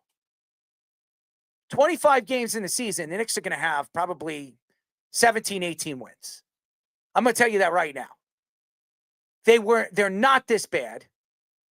And Mike Brown is going to implement his offense and his defense the way he sees fit. And for fans to go out there and attack the Knicks and Karl Anthony, guys, everything you put on social media affects the trade talks for Giannis. When you put up there and you're saying Karl Anthony Town stinks, he's worthless, how are the Knicks going to be able to move him if they need to move him in the trade for Giannis? Think about that. You don't think the GM, you don't think the owner looks at social media? Of course they do. They all do. And if they tell you they don't, even Pete Alonso, who got rid of his social medias, you think he didn't have those Kevin Durant private Twitter accounts? Come on. He absolutely did. There's nothing fake about it. Now, you're going to ask me right now, are the Knicks a contender? Yes. There we go. Who was it? Your boy, Kike Hernandez. Hernandez. Here we go. What is it, 2-1? My prediction? You want my prediction? What's your prediction? 9-2. The Dodgers are going to win. Okay. Your prediction. Come on, all you fans out there, come on. We're not even talking about baseball right now. We're talking about basketball. I don't want to talk about Aaron Fudge anymore. Come on. All right. Well, we don't have to talk about Aaron Fudge because somebody's going to bang you over, and that might not be Aaron Judge. It might be Shohei Ohtani. And by the end of this show, you might be bleeding out of your ass by the time that happens. The fact here is, I don't care what Vegas says. I don't care what the odds are saying. The fact here is, I believe that the Knicks have a bona fide MVP on this team this year. I think they have a good coach. I think this team has nothing to worry about. This is one of the better rotations we've seen the Knicks have. They're still implementing these guys into the rotation. And I think we're going to see the best of the New York Knicks 25 games into the season. So Giannis coming out and saying he doesn't care. He doesn't care about these rumor talks and everything. I'm telling you right now, you can book it. If he becomes available, he's a Knick. He's not going to be a Hawk. He's not going to be a Raptor. He's not going to be any of those teams. He's going to be a Knick. He doesn't want to play for the Hawks, and he doesn't want to play for the Raptors. He wants to play for a championship team. Are the Hawks winning a championship with Giannis? The answer, no. Are the Raptors winning a championship with Giannis? Why would he want to go there? No. He wouldn't want to go to any of those teams. First of all, they're going to have to trade RJ Barrett and Quickly and all those other guys. What is Giannis? How is Giannis winning with that roster? At least with the Knicks, if the Knicks trade OG Anunoby and Robinson and McBride and a couple of draft picks and maybe another player to be named, they still could win because they have Mikal Bridges, Jalen Brunson, Hart. The fact here is, if he gets traded, and I'm going to tell you, you can book this, guys. Remember I said this. Put this up as the remix. If he goes or he is available at the trade deadline, it's only the Knicks. Only the Knicks. The Knicks will be trading against themselves. Book it.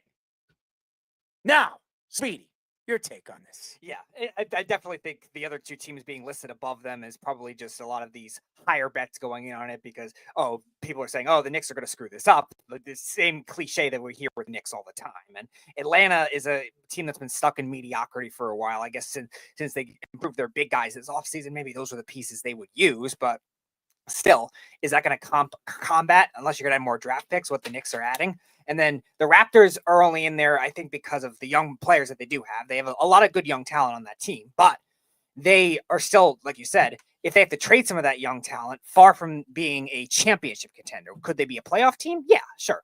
Toronto was pretty close last year with a young team. The Knicks are right there where they don't have to trade Towns, and you have 3 wings you could deal. You mentioned OG being the most likely to keep the Nova Knicks together. Makes sense. Mitchell Robinson's been in trade rumors since 2022, so it's inevitable he's going to go there somewhere at some point. He just needs the right piece.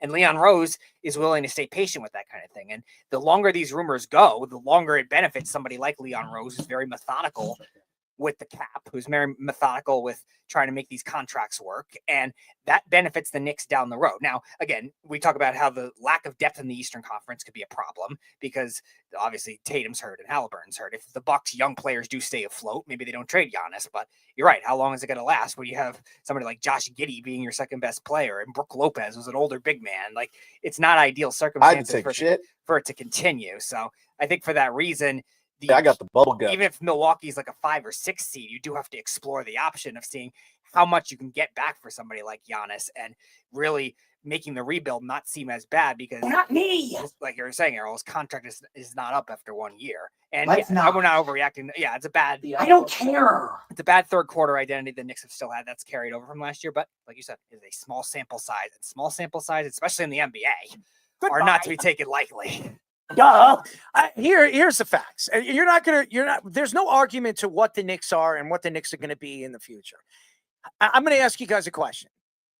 Miami. Remember when Miami brought LeBron James there and Chris Bosh? How long did it take them to figure out what their rotations were and how it was going to work? Did they win the first year? No, they lost against Dallas in the finals. And then they won. And then they won two in a row. Speedy, how long did it take the roster to figure it out? Way too long for 3 players that good. It took 30 to 35 games before this roster really started to hit on all cylinders. I remember the first 12 games, everybody was like, this isn't going to work. Too many hands on the ball. Da-da-da-da-da. I'm going to tell you this right now. The way Mike Brown likes to run his rotations, it's completely different than Tom Thibodeau. And I'm going to tell you this. They actually practice during practice. When Tom Thibodeau was coaching, they never practiced. Their shoot-arounds were talking and shooting foul shots and talking to the media. Now they're actually practicing with Mike Brown because Mike Brown believes in practice. So to sit here today and try to figure out, well, Giannis absolutely completely kicked the New York Knicks' ass. How many double dribbles? How many walks did Giannis have in the game? Did you see the one where he took 9 steps, Errol? Dude, I don't get it. Harden impression. I don't get it. The NBA is watching it. I saw something. They had I was watching on the internet the other day, and I was watching Russell Westbrook, and Russell Westbrook walks all the time. James Harden walks all the time. LeBron James walks all the time. Everybody sees it. The referees know it. They get told by the NBA to watch these guys, and they get away with it. They double dribble all the time. They take not only 3 steps, they take 4 steps. 5 When was the last time you saw carrying called in the NBA? Never. You know they'd carry the ball on every crossover. Carmelo Anthony did it all the time on the Knicks. They all take the time. 5 steps to go in for a dunk. Tommy makes a good point in the chat that James Harden step back. That's 3 steps. I'm sorry. Every time he does it, it's 3 steps. It's not 2. I don't care what you say. Yeah, he is. He's one of the best players in the league, too. He's a top 10 player in the league. Yeah, I think he is. Jack, you want to hear something funny? So Eric Coleman used to host with Errol on 103.9 FM, The Weekend Crunch, and he made the claim that James Harden is an all-time better player than Allen Iverson. Look, Errol, I'm with you. I'm not upset about the Knicks losing this game to Giannis in God mode. Absolutely not. You know, think about this. Mike Brown, when he first started, ran an offense similar to what Tibbs does. I hope not. They had LeBron do everything. Remember back in Cleveland, the original LeBron teams when he first came in the league, and everyone would criticize the end of the game offense. They're not doing nothing. It's just watch LeBron. Like how it used to be with Melo, which we'll talk about in a little bit. Yeah. You know, when it was Phil Jackson era Melo. Look, that doesn't work. We already did. But I have a story. You can read it. So, yeah, go check out Errol's story on our website, worldwidesportsradio.com, on Chauncey Billups, or listen to our show from Monday, on Spotify and Apple. as well as on YouTube and all the other places you find us. Blackmail. But Mike Brown has changed his offense. He coached with Steve Kerr. Everything they're doing right now is very different than you remember. He is going 5 out, meaning every set is everybody's outside the 3-point line. And guess what? Instead of doing what Tibbs did, they're setting lots of screens for Jalen Brunson to get off the ball a little bit and just get some spot open shots. Because let's face it, this guy should be shooting 40% from 3 if he's shooting 37, having to create his own shot every single time. Thumb up my ass. So that's a really smart thing. They just don't know how to run that system yet against elite guys, right? You have to be really good at your defensive system to stop a guy like Giannis. It's 4 games in. I'm not worried. I have a feeling they'll figure it out, as well as the offense, which is already pretty good, unless Karl Anthony Towns is going to be like that.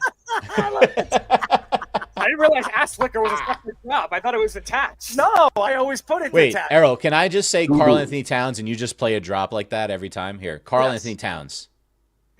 Let's say that again. Hold on. Karl Anthony Towns. Carl plays with himself. Karl Anthony Towns. Play another one. Karl Anthony Towns. Carl plays with himself. Blow my back up. Java takes it up the ass. Well, we all know that. Carmelo Anthony, who was inducted into the Basketball Hall of Fame this year, was targeted from former Knicks president Phil Jackson in his book coming out November 4th. Jackson, hold on one second. Jackson blames Melo in the book, Masters of the Game, for his failure leading the franchise during his time in New York. Hall of Fame writer Sam Smith, not the singer, ladies and gentlemen, who wrote the famous New York Times bestseller, The Jordan Rules, is the co-author of the book, which discusses how Melo never bought into Phil Jackson's triangle offense. And for Melo to change his ISO style, ISO, as we call it, style of play for more ball movement in the Knicks offense. Jackson also says in the book that he and the Knicks mutually parted ways in 2017. He's still getting money, by the way, when he wanted to hire Virginia head coach Tony Bennett as the Knicks' next head coach instead of, David Fizdale. Craig Carton had a tweet today firing back at Phil Jackson saying, "It's ridiculous to blame Melo for the Knicks' problems. Many people believe it was the media causing problems for Phil Jackson. But Phil said he never had any issues with the media, just the drama of Carmelo Anthony and what he brought to the New York media." Well, also, just so you mentioned, we also do have the Melo clip. Speedy and Jared actually did manage to find one, so I'm just let's find it. Quick. Let's go. And the shit to me was like, and correct me if I'm wrong, if you thought the same shit. When they signed them, when they like, yo, we're gonna bring Phil over here, the history, Lakers, Bulls, you like, okay, he's gonna come over here, change the culture, or put in the culture, whatever the fuck. He changed the culture, he did. He did, but he didn't fix the shit. He definitely changed the culture. To being a dickhead. I mean, he was definitely on this Zen shit, though. He was, lights out in the room, candles. Don't that shit get you back as a player, though? Then that shit fuck with you, like... We ain't paying him no mind, though. Like, no, it wasn't no disrespect to him, but we just was like... All right, whatever. He in his own world. Yeah, that's what he do. Let him do that. Yeah, but when you started doing all the backdoor shit and behind the scenes and you start finagling, then now you losing that respect that we respect you on. We stand on something with you because of who you actually are and what you did and what you accomplished. And then it was like, now we see how you now really we are. saying like, nah, it's like me and your face, like me and your face, your we idol. get to see the real version of what the. But nobody saw the real version. But they just seen the stats. We saw the real version. We know the real version. Nah, I knew something was up, but he did the whole LeBron shit. He's like, LeBron with his posse. I'm like, nigga, I ain't heard that word since Mario Van Peebles, bro. He put me in a fucked up position with that. Bro, he's sitting there sleeping in practice, bro, like this. Like, you know how old men sleep where they just fold their arms and they use their neck as a pillow because they got the old man neck? But I don't know if it was I because he read was super somewhere locked he in. only wanted to coach home games. That's when I knew it was over. It was That's a when wrap. I knew we got the wrong filter. Line get on the play for these kids, man. Fuck They that. only want to coach home games. That was the issue I had too. I had that issue. Like, what you mean you only want to coach home games? The fuck? Like, what you coming here for? As the we dude, threw you the keys. You know what I mean? Like, you had the keys. Nobody else could say nothing. So as the guy, you know what I'm saying, the face of the franchise, you got to deal with him more than probably anybody else. I don't, because you really don't want to deal with me. You want to just you want to make it seem like it's a distance between me and you. So you give everybody else the love. You feel what I'm saying? Thinking that I was gonna feel a certain type of way, but you was very professional. That whole game. I know the game. You handled it way different. Yeah, I know the game. I study guys. Official gentleman I study niggas who came through New York. Did it right.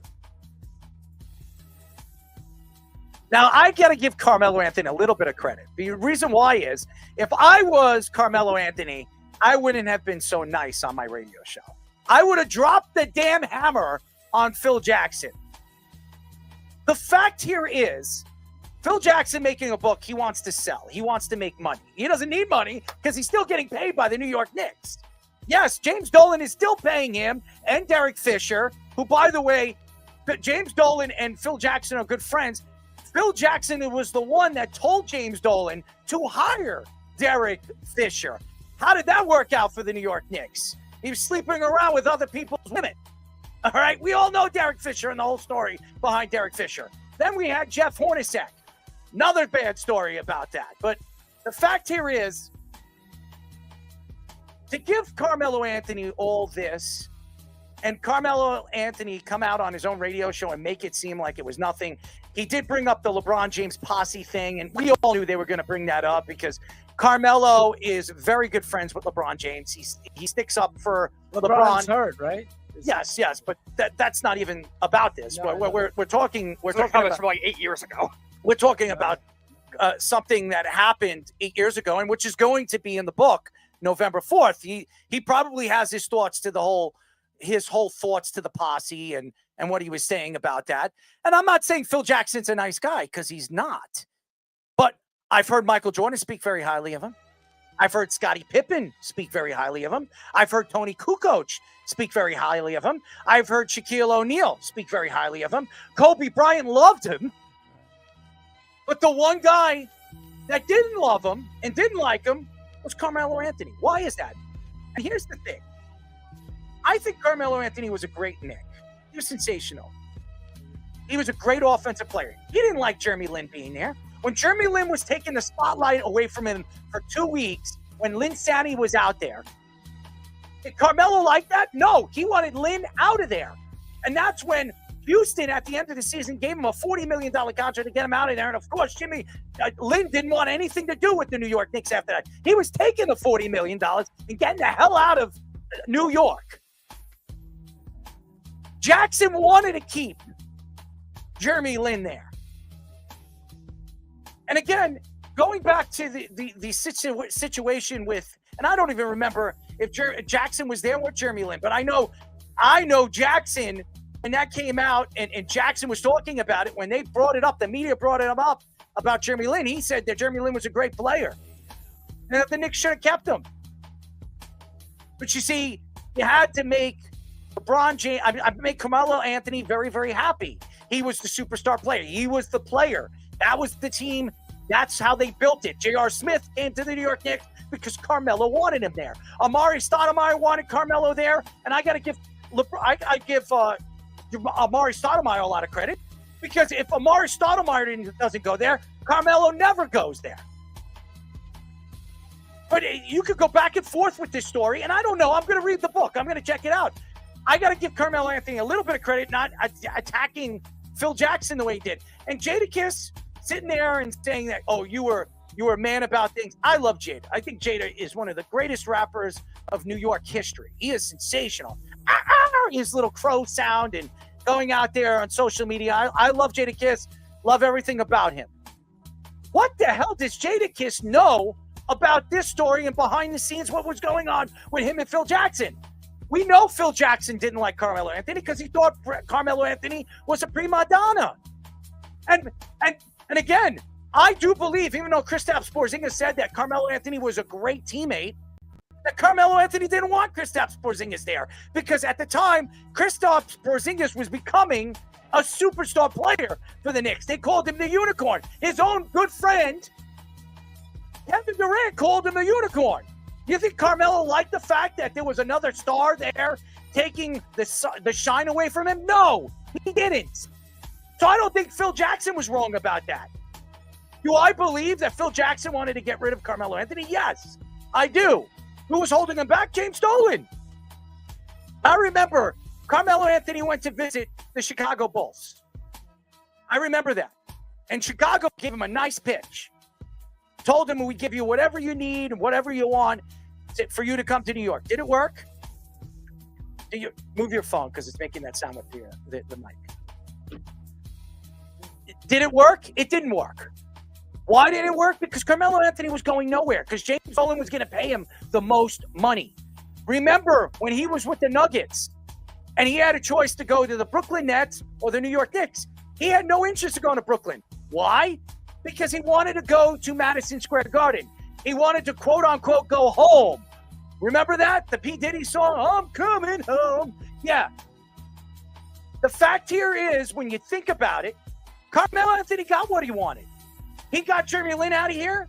He got Kristaps Porzingis out of here. He was the lonesome dove. And to come out here and say that Phil Jackson was the reason why it didn't work, I agree with Carmelo. Phil Jackson wanted to only coach home games. He came out and said that. The only way he coaches his team is home games. And he said, why did you come here if you weren't going to take the keys and ride it all the way to the finish line? He's right. He's right. But after the fact, the only thing that I take shots at Phil Jackson is drafting a point guard, Ntilikina, that made no sense when he could have gotten the Spider, who's right now one of the best players in the league playing for the Cavaliers. As we all know, the executives and the organization wanted to bring him in because he's a New York native. And boy, oh boy, could you imagine Mitchell on this team? There's a lot of mistakes the New York Knicks made. And I think the mistakes lie not from Phil Jackson or Carmelo Anthony. It lies to the owner, James Dolan. Because James Dolan was the one that paid these guys. James Dolan wanted Carmelo Anthony. James Dolan was running this organization. James Dolan wanted Derek Fisher. James Dolan met Phil Jackson at a party and offered him the most money an executive ever got. It was James Dolan. It was nobody else. Carmelo Anthony didn't tell James Dolan to bring in Phil Jackson. James Dolan told James Dolan to bring in Phil Jackson.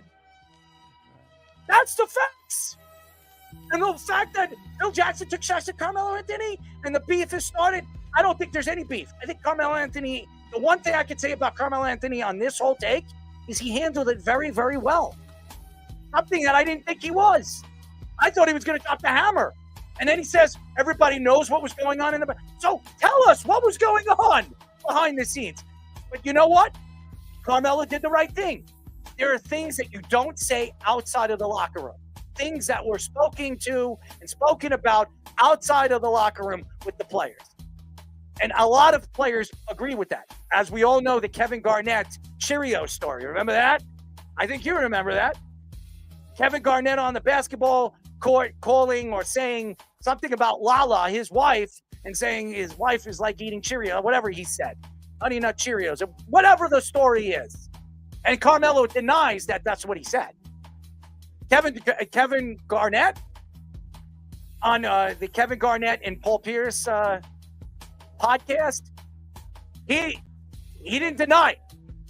He didn't deny it. So there is no factual thought to it, but he didn't deny it. So who's telling the truth? Is it Carmelo?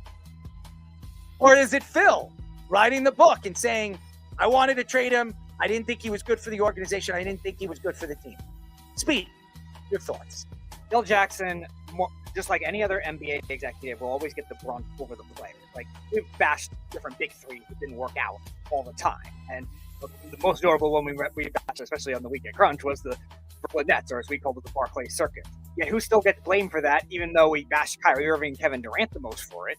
Sean Marks and their ownership, their new ownership, after the Russian guy I think sold the team or whatever, and they're not getting as much criticism because of Kyrie Irving and Kevin Durant are the players. We say it all the time. The NBA player-run league. They're going to get the blame for it. But again, Jeremy Lin, I love the Linsanity phase. It was a great 2 months. Obviously, it revitalized Madison Square Garden.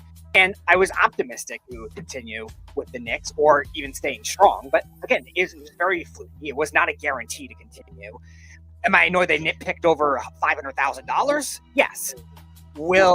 Was it going to be a definitive thing that would have pushed the Knicks to a championship? I don't know definitively. So just based on that, I don't know if you could necessarily say, all right, Carmelo Anthony was in the wrong. And they still got a good team after that. Obviously, Melo won the scoring title. So I'm more fully on Melo's side than I will ever get Phil Jackson. Now, again, the Mitchell versus Ntilikina versus Dennis Smith, that whole draft, in hindsight, it's easy to say that Mitchell was the easy pick.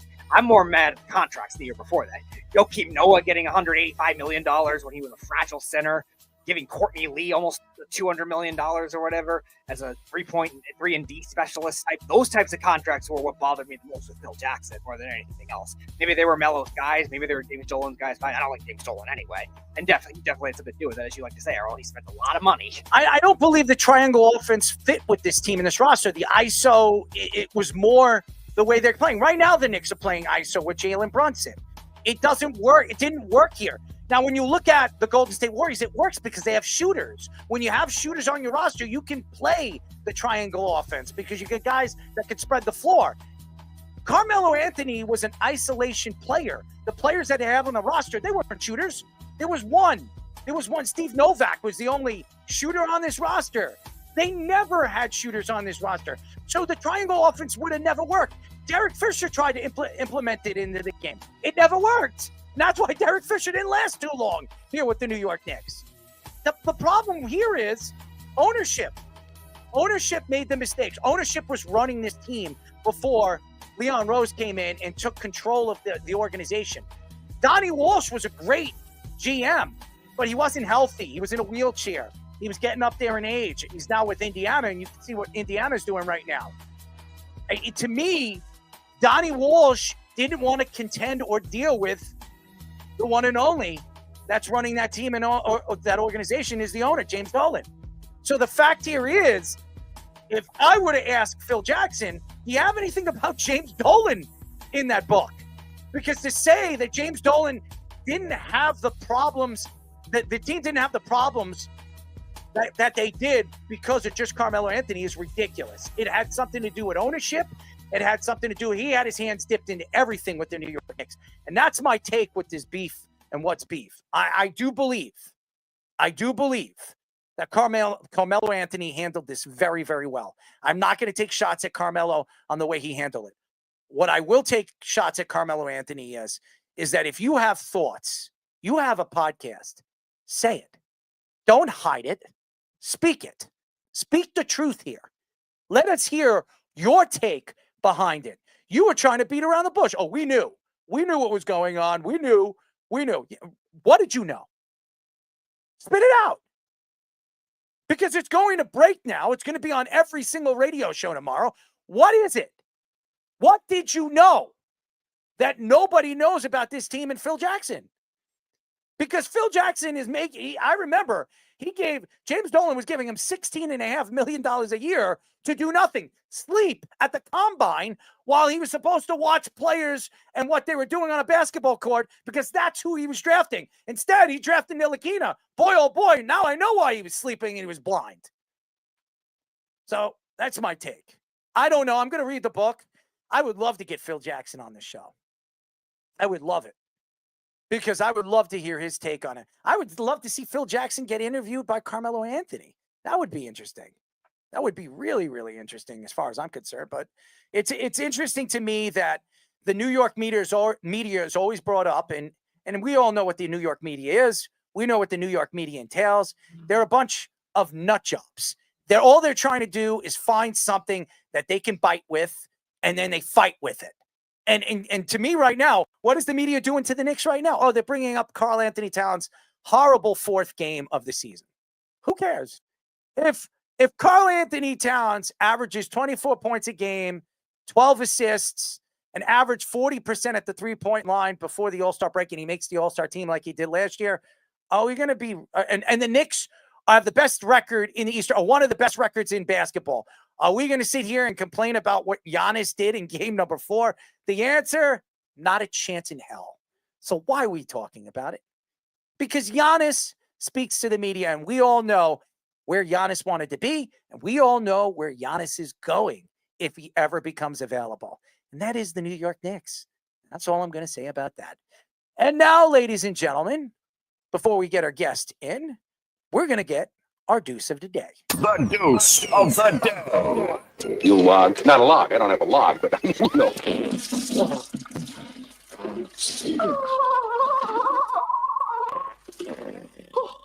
And my deuce of the day goes to the New York Jet fans.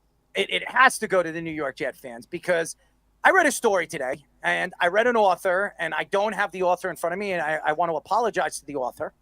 This is quick, don't worry, and we're going to go to a break. But I have to say this. The New York Jet fans have been taking shots at Aaron Glenn all season long.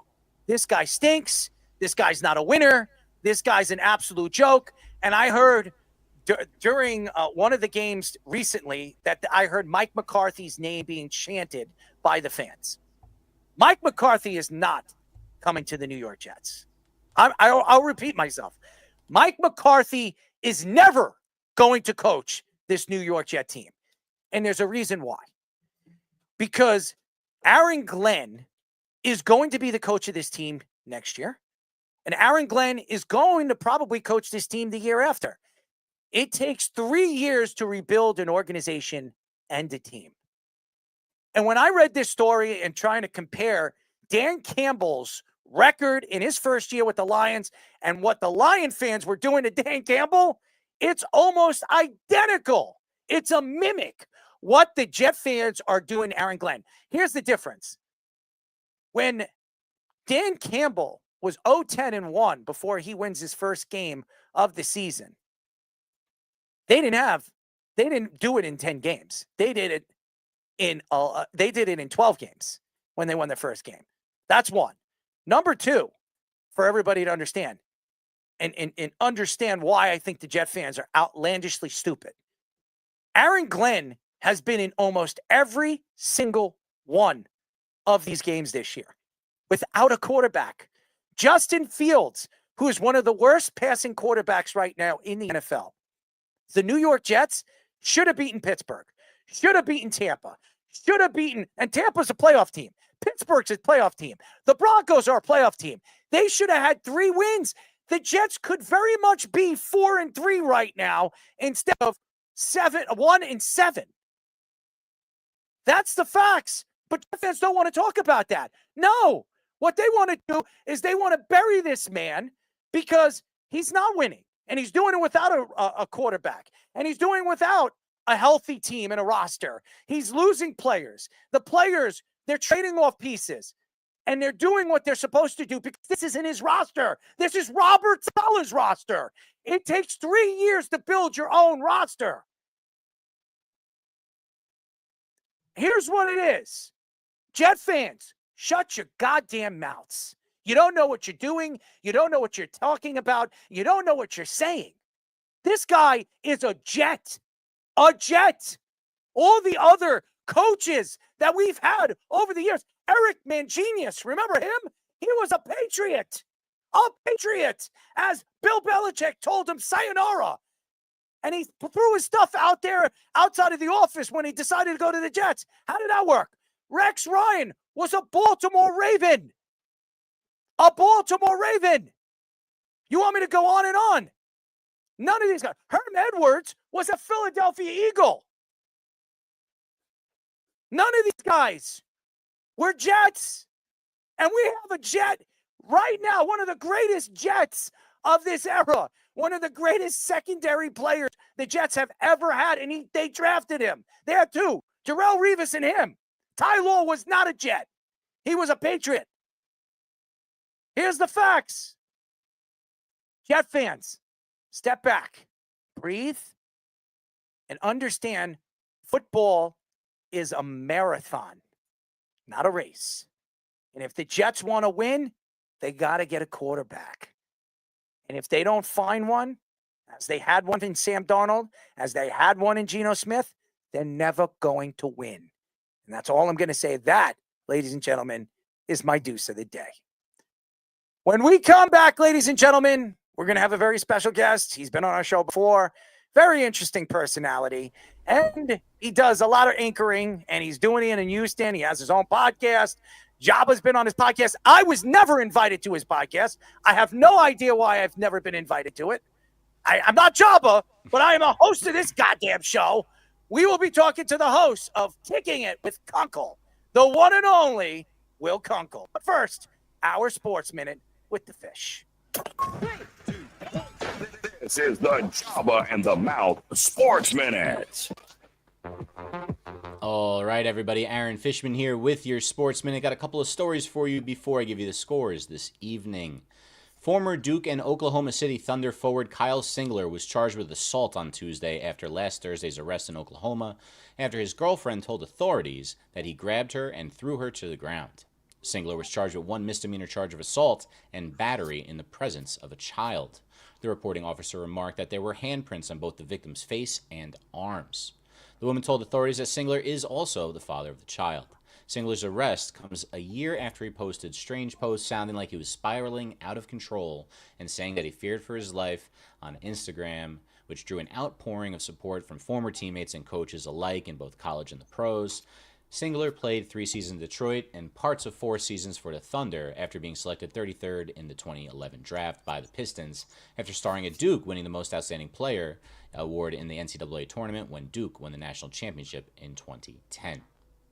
The Patriots sense the time is already now for the Mike Vrabel-led squad in his first year with the team as they head into Week 9 with a 6-2 record. In a move to tighten up the defense and get younger, the Pats traded away 2 former starters in defensive end Keon White and safety Kyle Duggar, who had both moved down the depth chart under Vrabel this season. In return for White, the 49ers, who were decimated at the defensive end spot, losing Nick Bosa for the season and most of the backups injured or banged up, sent the Patriots a 6th-round pick in the 2026 draft, getting White and a 7th in return. The Patriots got the same package back from the Steelers for Duggar, flopping a 6th for a 7th-round pick in this year's draft, along with Duggar. The Patriots will also pay part of the over $9 million still owed to Duggar on his contract this season. With the cap room they created, the Patriots then extended slot corner Marcus Jones, who was set to enter free agency after the season, to a 3-year, $36 million deal. Jones, who's 27, was a 3rd-round draft pick of the Patriots in 2022 and has been excellent this season in the slot and has continued his excellence as a punt returner, taking one to the house already this year on top of his 2 interceptions, 9 passes defended, and sack on defense. Jones was a first-team All-Pro at punt returner in his rookie season. Smart moves from an ascending organization in the midst of their best season since Tom Brady was still slinging it in Foxborough. In the World Series right now, it is the bottom of the 5th inning. The Blue Jays, under rookie Trey Yesavage, who's got 8 strikeouts heading into the 5th, 3-1. And Vladimir Guerrero Jr. hit a home run, followed up a home run by Schneider to start the game, back-to-back jacks, and it kind of set the tone. The Blue Jays are all over the Dodgers right now in the bottom of the 5th. In the NHL, there's only one game tonight. The Blue Jackets have a 2-0 lead over the Maple Leafs with 4:21 left in the first period. And in NBA, a lot of action tonight. The Pistons are closing it out against the Magic, 131-109 with under 3 minutes left in the 4th. 8.5 left in the 4th in Brooklyn. The Nets are trailing the Hawks, 102-90. The Bulls have a 94-86 lead on the Kings with 2:38 left in the 3rd. Just a little bit before the half, it's a close one in Dallas, 52-50 Pacers over the Mavs. Just starting the 2nd, it's 36-25 Nuggets over the Pelicans. 2 minutes left in the 1st, 32-28 Jazz over the Blazers. Still to come tonight, the Timberwolves and the Lakers, and the Suns and the Grizzlies. And already concluded today, the Rockets 139, Raptors 121, and the Celtics 125, Cavs 105. Guys, we are streaming live on TikTok, Instagram, and YouTube on our Jabba in the Mouth handle, on Facebook under the Worldwide Sports Radio Network handle, and on Twitter under our host handle at ErrolMarks34. Keep downloading on Apple Podcasts and watch us both there and on Spotify, now in video. Make sure to like and subscribe to all our shorts, reels, TikToks, and longer videos that you see from us throughout the week. Now back to Errol, Jabba, and Speedy. Yes, Jabba, he said he's coming. For our guest on Jabba and the Mouth. Any questions? What is this? This is the Jabba and the Mouth Show. Breaking news, God. Hot lady. Breaking news. I'm putting you on a leash now. Breaking news. Give me that. Breaking news. Come on, ass. 631 672 3108 is the number to call. You're listening to Jabba and the Crazy Mouth. I would say I'm crazy tonight. I'm losing it. I'm a little out there. There's a lot of craziness. I might cut somebody's head off. It might be Speedies. It might be Poops. It'll be somebody in the studios because I can only get my hands on these two guys. Remember, you can go to our website at www.worldwidesportsradio.com. Check out all our shows throughout the week, including Jabba and the Mouth, every single Mondays and Wednesdays at 7:30 p.m. All you have to do to tune in and check out our local listings for all our shows is go to our website at www.worldwidesportsradio.com. I want to give a shout out to Jack Burke for joining us. He was sensational. We had a lot of attacks. Ohtani, he has this love fetish for Ohtani, but I don't know. All you guys are Ohtani lovers. I know this guy isn't an Ohtani lover, but before I introduce him, our show, Jabba in the Mouth, is brought to you by Omaha Steaks. And yes, if you're an Omaha Steaks fan, when it comes to the meat, because Speedy likes very thick and long pieces of meat, you could get 10% off if you order anything for hitting the link Jabba in the Mouth. And how do you do that? You go to www.omahasteaks.com/Jabba in the Mouth, or you can go to our website at www.worldwidesportsradio.com and click the Omaha Steaks logo. Ladies and gentlemen, if you click the Jabba in the Mouth link, you will get 10% off of anything you buy on Omaha Steaks website. And we might have a great deal for Christmas and the holidays from Omaha Steaks, brought to you by the one and only Jabba and the Mouth. And now, ladies and gentlemen, we're waiting for Jabba. He's a little lost. I don't know. He has no internet. He's got a new house. He's got new everything, but not new internet. But this guy's got good internet. We've had him on the show before. We love him. He's anchored all over the country. The last time I can remember, it was Charlotte. Now he's in Houston. We're now talking to the host of Kicking It with Kunkel, the one and only Will Kunkel. Will, what's up, buddy? What a graphic that is, man. Yeah, that's our producers. That's our executive producer, Mr. Aaron Fishman. You saw him doing the Sports Minute. He's very good at this. He draws a lot of people in, but does he draw people out? I don't know. Shohei Ohtani probably will love it too. I mean, especially with his takes on him, the love fetish for this man. But that's a whole nother story. But you don't like Jabba? I mean, you don't like Jabba. You like Ohtani? Well, I sometimes love Jabba, and sometimes I don't. I'm just kidding, Jabba. I love you. He's not here. You can say whatever you want about him. No, he's watching. So I want to come in from his phone. I want to bite my tongue because I could get myself into a little bit of trouble. You know, I don't care if somebody speaks about me, but other people could be different. I don't know. I've heard a lot of people on social media on their attacks to me and my takes, and that's fine. You don't like it? Kiss my ass. You don't want to listen to it? Kiss my ass. If you want to watch somebody else, kiss my ass. I'll tell you, kiss my ass. Will, do you get what I'm saying here? I think you just want people to kiss your ass and not watch your show. I don't know a better way to get people involved.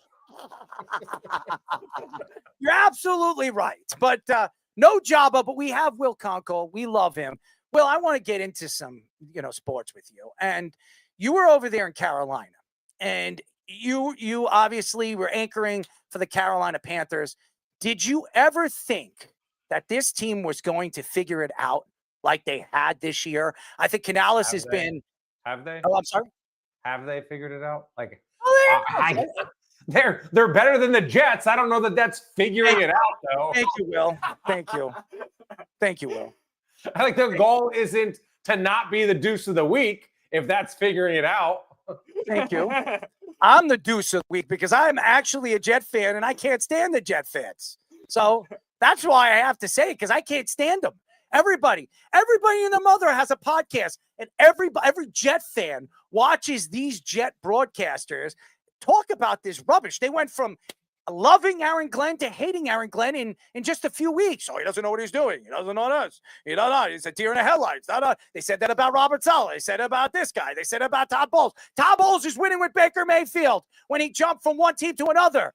And Todd Bowles is successful. It didn't work over there with the Jets. Come on, guys. Maybe it's just the Jet fans. Maybe it's just the Jet fans. They're a Maybe bunch it's of the screw-ups. organization. Like some organizations aren't built to have success. Some organizations can't develop a quarterback. Some organizations are just set up to fail from top to bottom. And the Jets are listen, I grew up in the area. I have an affinity for the Jets, but they're a failure of an organization for far too long to think that it's the new head coach's fault. Like, it's obviously not his fault.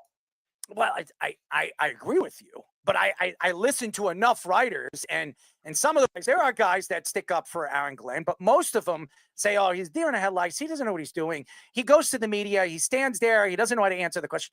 I'm standing there, Will. You're standing there. You're a media guy. You're standing there. You're a head coach, and you just got done with a game. You know what the problem is, but you don't want to say it because you don't want to throw any of your players under the bus, and they're beating you up. They're beating you up. Why doesn't your quarterback make completion? Why doesn't your quarterback run out of the pocket when he should run out of the pocket? Why didn't he make a run and throw on the run? Why doesn't he do this? Why does he do that? These guys think they know more than the coach does, and the coach wants to say, listen, we have a good quarterback. We believe in Justin Fields. It's just he didn't have a good day, and we'll go back to the drawing board and we'll figure things out. That's what a normal coach would say. That's what Dan Campbell would say. That's what a lot of these emphasizing coaches would say. Bill Belichick would say nothing. He'd be like, yeah, so. Yeah. I mean, I kind of think Bill's got it figured out from that standpoint. Obviously not now in Carolina, but we're going through the same thing here in Houston because D'Amico is now having to answer for a bad offense or at least an offense that is not allowing this team to succeed because they have the best defense in the NFL. The offense is dragging them down. They're not up to par. And for the second straight year, D'Amico's having to answer those type of questions. So he got real frustrated yesterday, and he called the media out for only negative stories. And then the media, a handful of reporters shot back like, you don't think you've gotten any positive coverage? And it's not true. I went at him on X about the post, and I like I said, my comments, like, this is just factually inaccurate. We rave about the defense. We've raved about him changing the culture. But at the end of the day, here's the problem. The story isn't what we're making it. The story is what your team is doing. And your team right now is the offense can't get it on track. And it's the second straight season that this has been the problem. And the expectations here in Houston are to get into the playoffs and get to an AFC championship game. That was the goal coming into the season. So when you're coming up short, the story isn't the great defense. The story is the piss poor offense and then trying to figure it out. So it's like that same kind of situation where D'Amico doesn't want to put anybody under the bus, yet we all know the problems, but he won't say it. So then you kind of have this like give and pull and take and just kind of like a fight eventually is what it happened to. And there was more off camera. Like, it's Aaron Glenn can't say what he wants to say. The reporters know what he's saying is BS. Glenn's not lying, but at some point, something's got to give with, dude, like, tell the truth of what's happening here because and that's when you get the offseason. Like last year, for instance, Bobby Slowick, the OC, was a problem. He was not very good. And D'Amico said he trusted in him. He had full capability to get this offense on track. Said the same thing about the offensive line. We all saw that the OC and the offensive line were inept. And then in the offseason, that's when you get your truce. Half the offensive line is gone and Bobby Slowick is fired. So, like, we all knew it. We're not just being negative. You thought the same damn thing. So here we are. And we're doing the same song and dance. And that's where Aaron Glenn is having to answer the same questions week in and week out. But he also has to keep the locker room from not collapsing on itself. I think the problem right now is completely different for both teams. The Jets defense is not playing up to par, as we all know, and the Texans defense is playing great. I think the problem with the Texans is Laremy Tunsil. Why didn't you bring Laremy Tunsil back? Because he was a bad leader. He was not the guy you wanted in that room. But that's probably true. But when he was there, that offense was flourishing. They were playing well. They weren't last year. They weren't good last year. They were good 2 years ago. CJ's rookie season. Last year, it was a mess last year. And the problem is Laremy loves to be a very, very good, an elite pass blocker. That's how he gets paid. You know, there's a reporter here that says the happiest he's seen Laremy Tunsil and the most he's talked to the media is when he signs his extensions. And he never talked to the media when the things were going poorly. And he was getting a whole bunch of pre-snap penalties. The offensive line was giving up sacks at a historical rate. And Laremy Tunsil never spoke to the media on camera. And it sounds like, oh, media guy, you want him to talk. But no, you know why he needs to talk? He needs to talk so the other guys don't have to. You're the captain. You're the quote-unquote leader. You have to talk so the other guys don't have to. And that people recognize that stuff. They have to answer for Laramie Tunsil, the captain, the best offensive lineman, all of his pre-snap issues. That's not fair. That's not right. That's not what a good leader does. And he doesn't want to be physical. He's not a road grader. And this is the offensive line that now wants to push and move bodies. Laramie wasn't that guy. He wasn't the leader that this Texans team needed. Yes, he was a very good pass blocker, but like when you're trying to change the culture and create an identity, you can't have that type of mentality.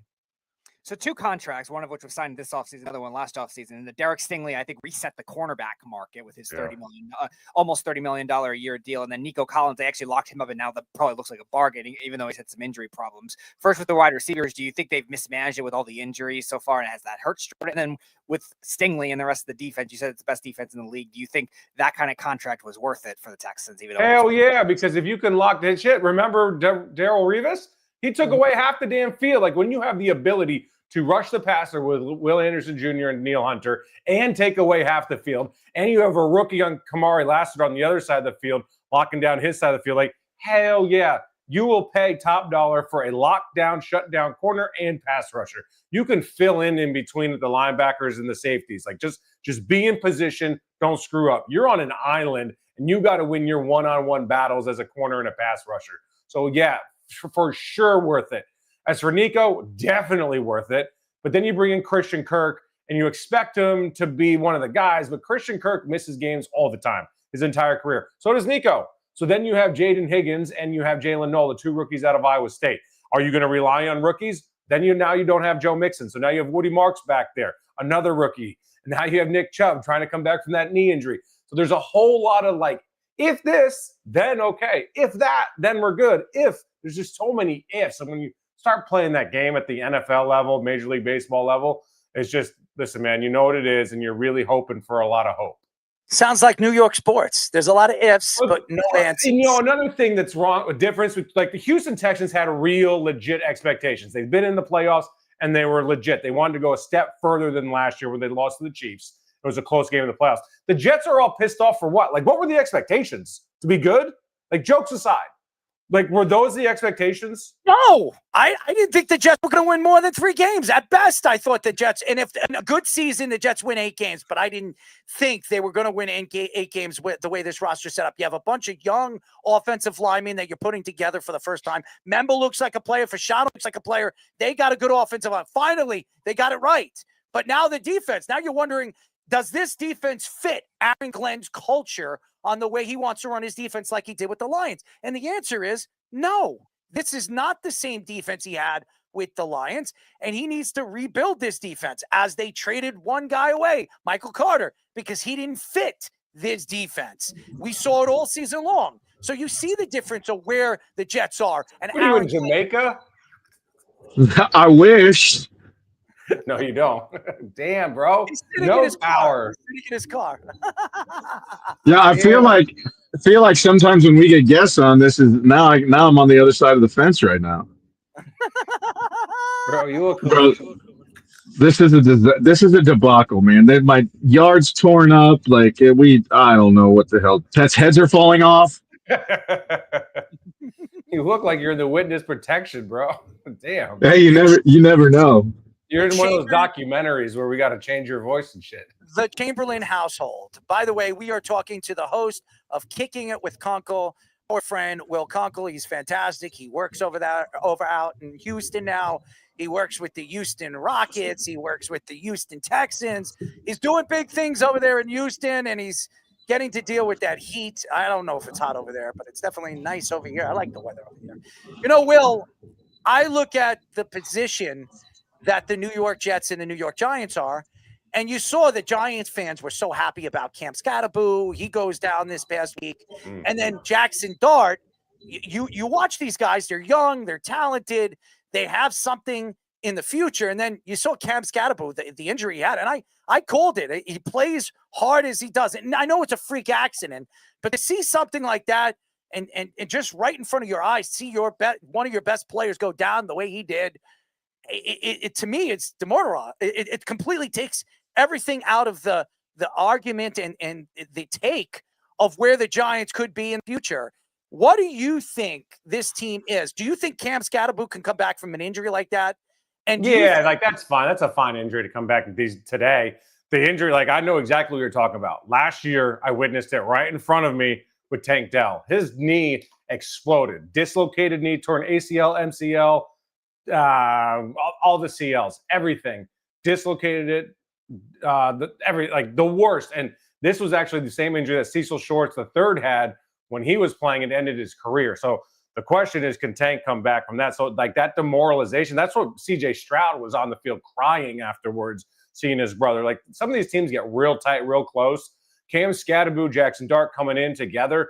These boys get really tight. Then they become like the entire energy of the team. Like the team was feeding off their young energy. They were feeding off the culture that they had. It was kind of reminding me when Brian Dable came over and Saquon Barkley came in and they went for that 2. And that like changed. They used that momentum the entire season. And then now this happens to Cam is brutal. As for Jackson, like I don't know what y'all think, but he plays so much off schedule and plays so much backyard football. And then when it works, it's fucking awesome. And when it doesn't, I'm telling y'all, it's gonna explode. His style on the field reminds me of Johnny Manziel. You can't maintain it. You've got to rein it in. He's got to play in a structure. He can't play the way he's been playing long-term in the NFL. So I want to ask about the NBA betting scandal that's been going on recently with all these names that are being dropped down. Obviously, there could be investigations. Wrote a great story, by the way. Yes. You got to check it out on our website. It's a great story. Obviously, Chauncey Billups and Damon Jones and others and Rozier being the big names that were caught. There was connections with LeBron. There was connections with Tyronn Lue, allegedly. What is your thoughts on how everything has gone down and how really betting has impacted sports? So just to take the opposite side of what a lot of people are saying, legalized gambling across the country will help catch this stuff because then you can monitor it. Because then DraftKings and FanDuel and MGM and all these boys, they flag these bets. That's how they get caught. If for anyone that thought that this wasn't happening when betting was quote unquote illegal, like kick rocks, dude. We've seen all the point shaving scandals. This has happened for a long time, going back all the way to 1917 with the Black Sox. This has happened forever. Now we're being able to see it, control it. And now, of course, it's into pop culture. Like everybody knows who these people are. So it feels that much bigger. This has been going on for a long time, man. So 1, legalize it federally. 2, put all these bums' asses in jail. They're stealing money. They're stealing millions of dollars from people. I thought it was interesting. The FBI director, Kash Patel, when he got up there, was saying, I know this is going to be unpopular with a lot of people. Like, bro, I don't think you're right about that. I think a lot of people want these dudes behind bars because whether you're betting $20 on a prop or 10 grand, your money's getting yanked from you because a dude's cheating you. Like, you're getting cheated. People want to see these dudes absolutely thrown in jail.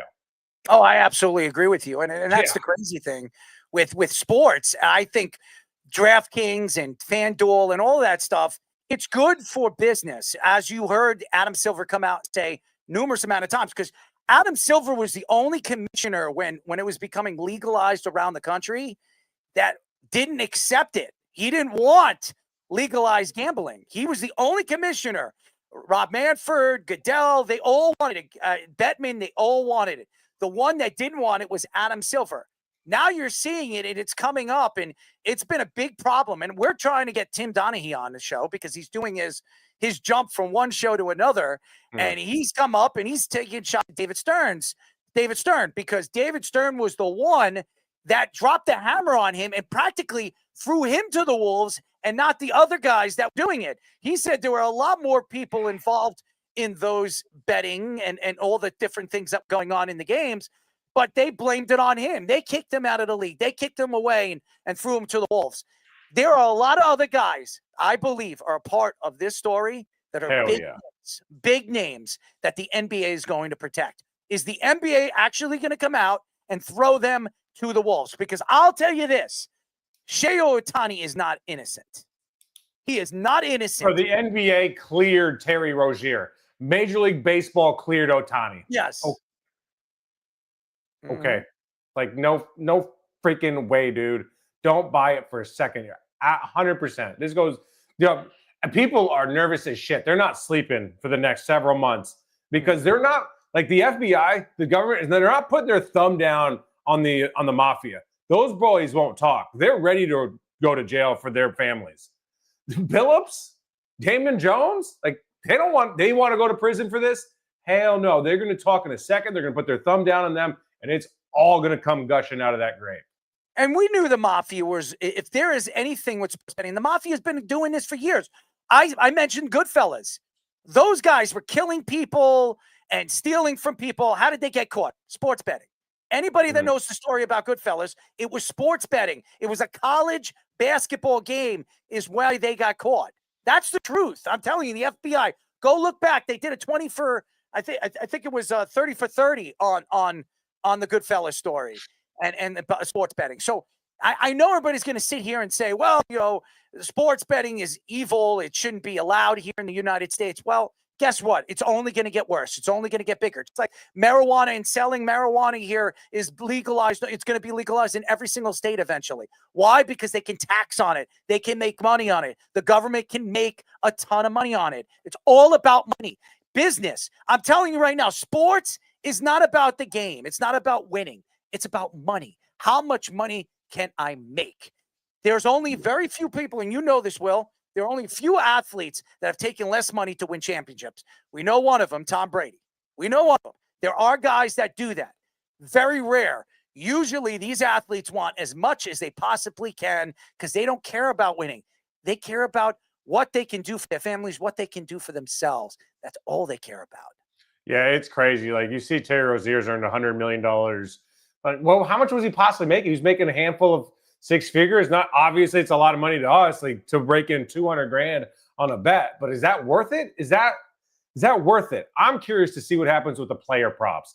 I think there's a legitimate discussion to see if player props stick around, especially in basketball, because they're so easily manipulated.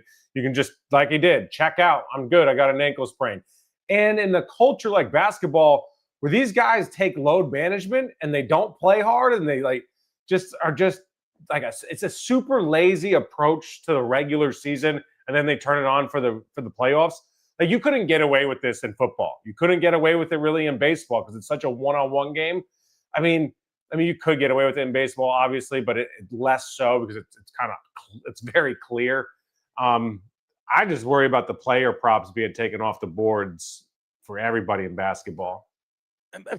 Will, and by the way, we were talking to the host of Kicking with Uncle, Will Kunkel. He's been on our show before. He has a great podcast. He's doing so many things, anchoring over there in Houston. And it seems like it's the NBA. The NBA is involved with all these scandals. Remember the scandal before the season started with Kawhi Leonard? Remember that scandal? Yeah. I mean, that scandal's really brushed under the rug now. Nobody's speaking about Kawhi Leonard taking less money and then paying him under the table and trying to figure out this and figure out that on how they can hide money to give him more money. Nobody's talking about it now. Now they're trying to figure out sports betting and how they're going to arrest all these mafia guys and how they're going to arrest all these players that are involved with it. Come on, guys. Do you really think the NBA wants any of their superstars going to jail? It's not going to happen. I don't know that it's not going to happen, but I don't know if they have a say. You think they have a say? They cleared Terry Rozier. They were either dirty on that or the FBI said, hey, stop. We got this shit. Like, we're in control now. Will Ohtani was doing it. They know. How do you? I agree, but I'm saying if the law gets involved, forget all bets off. Involved. The FBI was involved with Ohtani, and in 2 weeks they completely brushed it on the rug. Why? You know why? Because the MLB paid the FBI to leave it alone. I believe that. And we had a lot of people on this show that investigated this. I believe. Now, I'm spreading rumors. Fine. You want to throw me under the bus and say it? I believe the NBA, the MLB paid the FBI to leave Shohei Ohtani alone. And here's the thing. How does something... Who did they pay at the FBI? Who got that money? Who knows? I could only imagine. It's confidential. And when it comes to money and it's hundreds and hundreds of millions of dollars, Shohei Ohtani is the biggest superstar right now internationally in the major leagues. It's the biggest watch baseball game and series we've seen since 2016. You're going to tell me right now baseball wants to lose their biggest star and their biggest international player because he was involved with sports betting? Come on. Will, there's a gap between I think baseball wants that to happen and that they paid off the FBI. Well, no, because think about it. There's a big gap there. I mean, what could have happened? Come on, Will. 2 weeks it takes you to investigate something that's been going on for 5 years. Think about it. When there's offshore accounts, there's 5 accountants involved with it and over $22.5 million or maybe more involved with it, and Ohtani knows nothing about it. Come on, man. You're going to tell me that do you think this FBI reopens their investigation?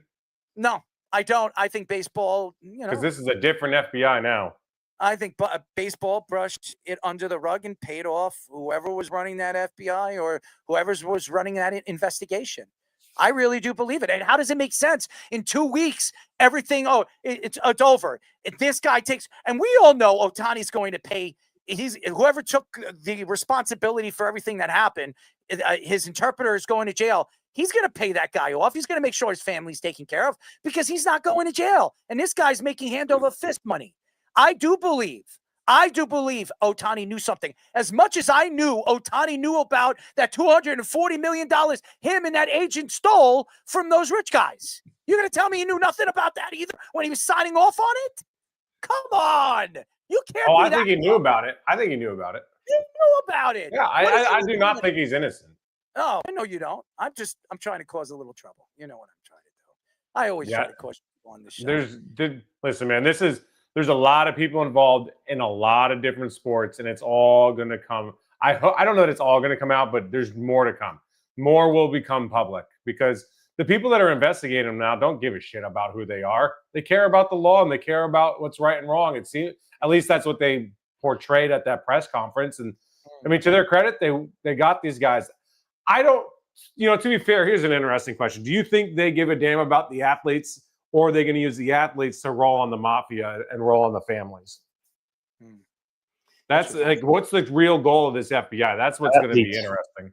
And maybe international too. I also think too. That was one of the things I was curious on with that scandal too. Like the Ohtani scandal and with the interpreter, like there could have been like international governmental stuff involved too that was also covered up. And now you're seeing it with the Italian mafia, that kind of thing could even expand further. Joba is not an athlete.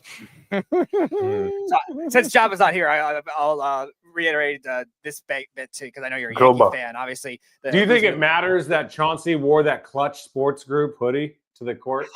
That is true. Well, I will tell you he's probably promoting it because he's getting paid for it. Either that or he's telling them, hey, y'all better step up or else you're next. Like I'm calling you out. Yeah. I don't know what Chauncey's doing, but I think Chauncey, out of all the guys that are involved with this, is probably the least amount of trouble because of what I've heard. I've read a bunch of stuff. I read a bunch of the allegations, and I think Jones is in the most trouble. I think he's involved with everything. Yeah, he was involved, yeah, he's involved with everything. And Terry Rozier, I mean, he's definitely in trouble. I'd say this about a guy like Chauncey. But do you think, though, if Chauncey's luring dudes to lose tens of thousands of dollars at a poker game, which is so scummy and dirty as a human being. Garnett was one of them. Do you think he just, like, that scumminess and dirtiness just stopped there and he didn't take it into the arena? Like, what he was like, this is a basketball game. I will not cheat the league. Like no shot, bro. No shot.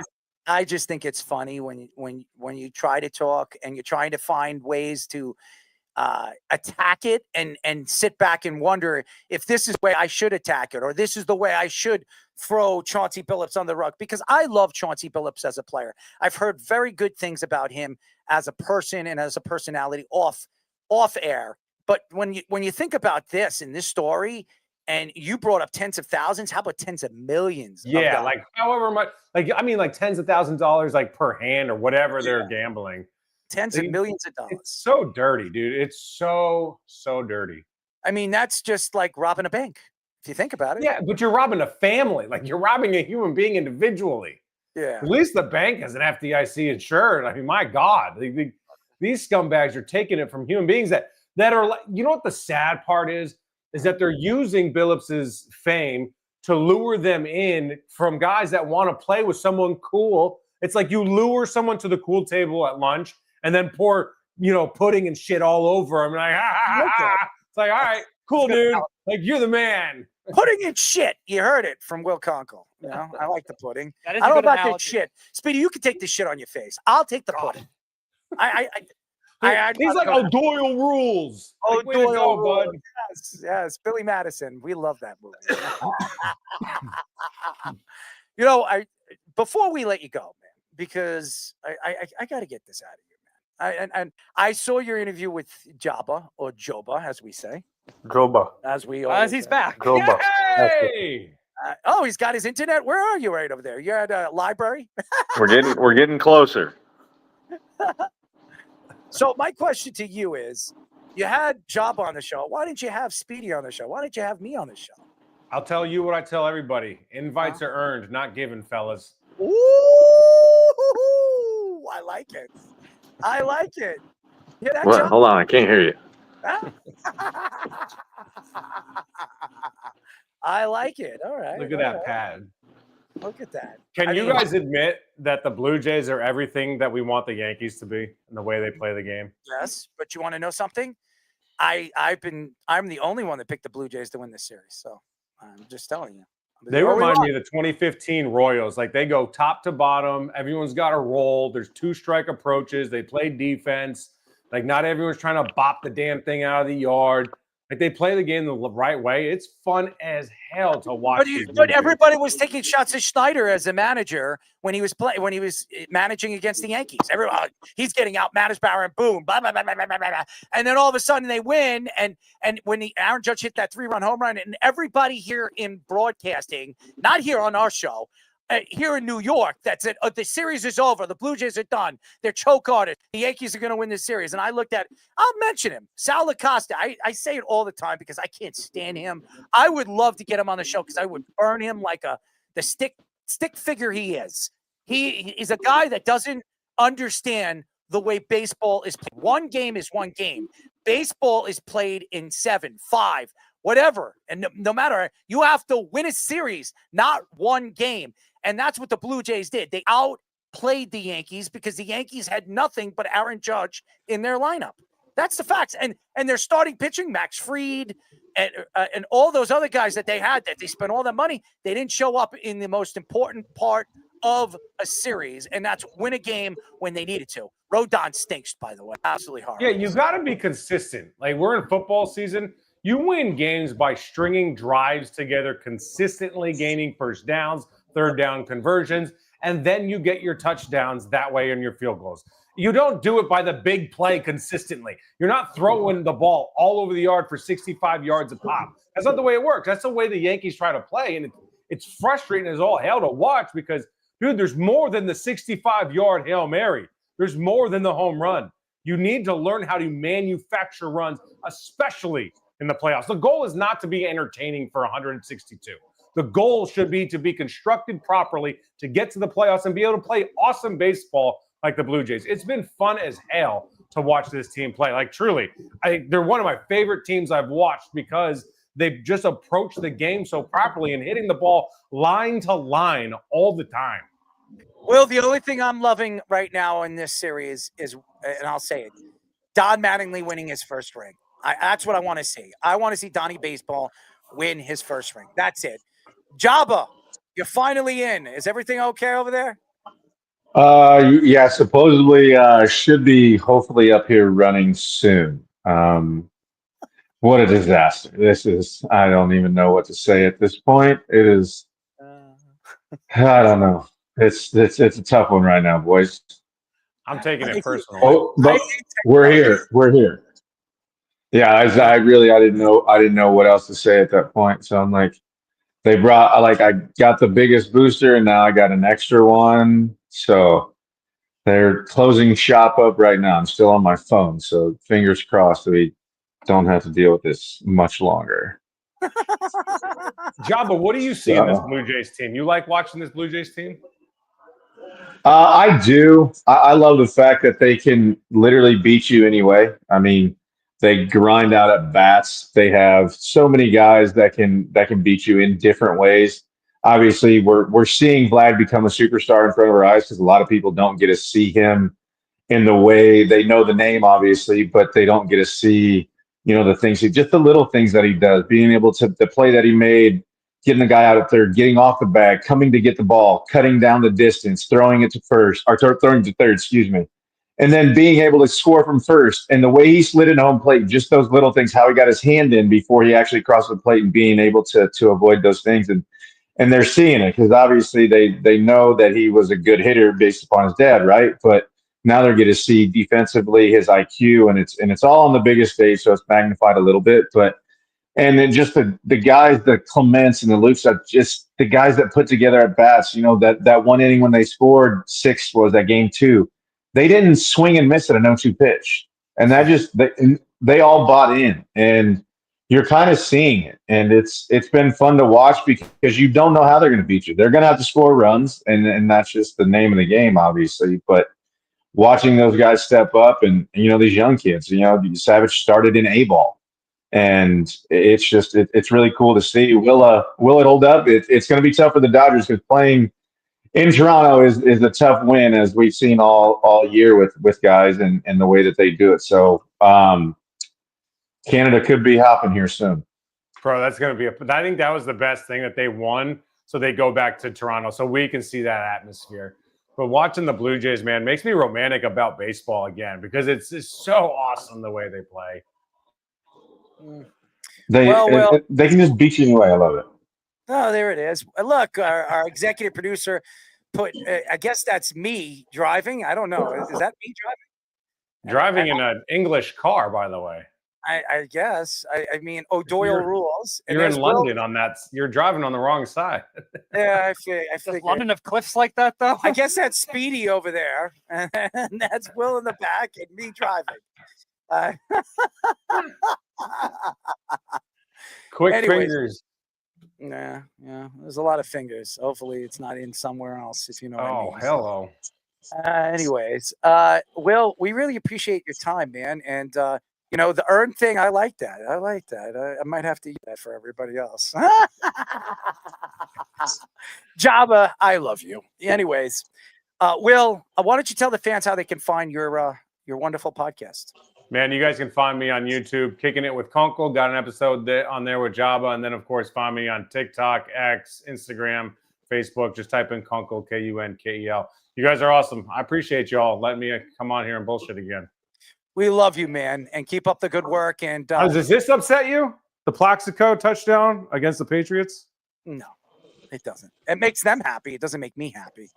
It makes them happy. They're all Giant fans. I think that was my favorite Super Bowl of all time. Yeah? And how about him shooting himself in his leg? Does that make you happy? Hey, man, off the field, you do you.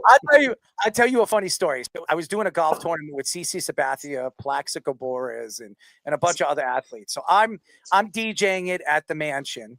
And you would be a DJ. This is so on par. This is so I go over there and I tell Plaxico, I'm like, can I interview you? And he says, well, what do you want to talk to me about? And I said, I want to talk to you about your career with the Giants. He says, well, if it's anything to do with me shooting myself in the leg, I don't want to talk about it. So I said, well, then I don't have anything to talk to you about.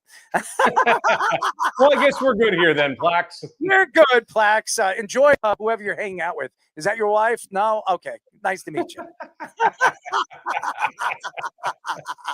That's the truth.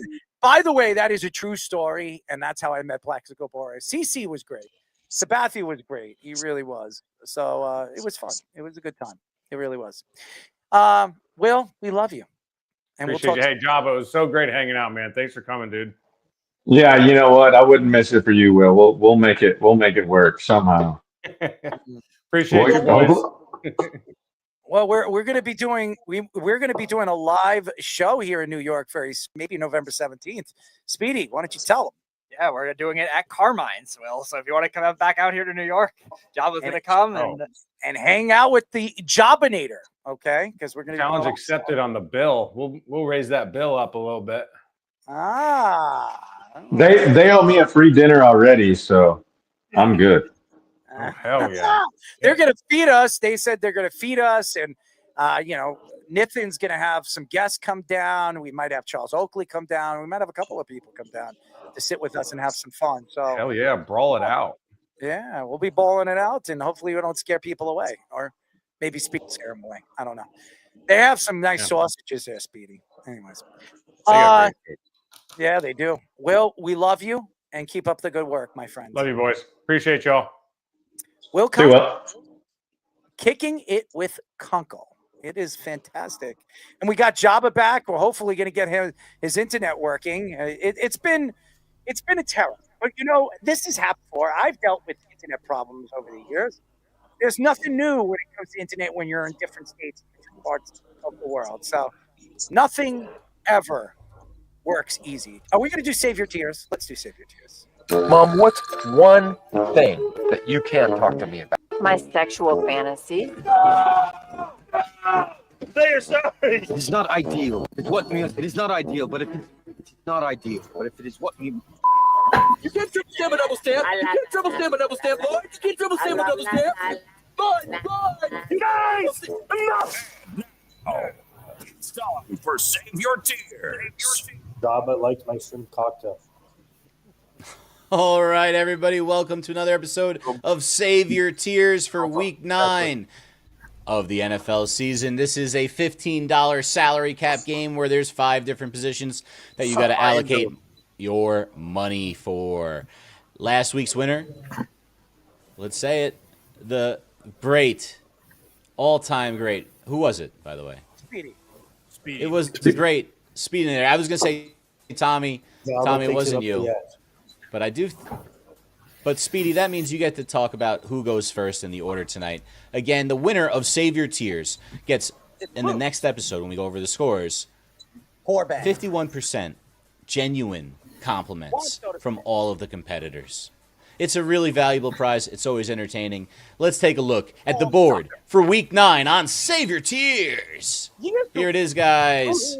We have 3 games this week. We're going to go to the Detroit-Minnesota game, the Buffalo-Kansas City game, and the Chargers and the Titans. So here we are at quarterback, $5 if you're just listening. And if you are just, you can also find us in video on Spotify and Apple and on YouTube, and find us and subscribe to us all over social media.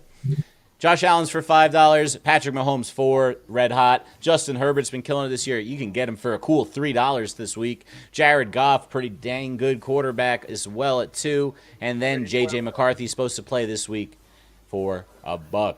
At running back, Jahmyr Gibbs headlines a pretty good group as well, at least the top of a group. James Cook coming off a 200-plus yards game last week is at 4. Kareem Hunt had a couple of touchdowns last week. He's sitting at 3. The rookie Kimani Vidal for the Chargers is at 2. And longtime running back in the NFL, Tony Pollard, for $1. At wide receiver 1, and again, you got to pick from the same wide receiver column. You can't mix them up.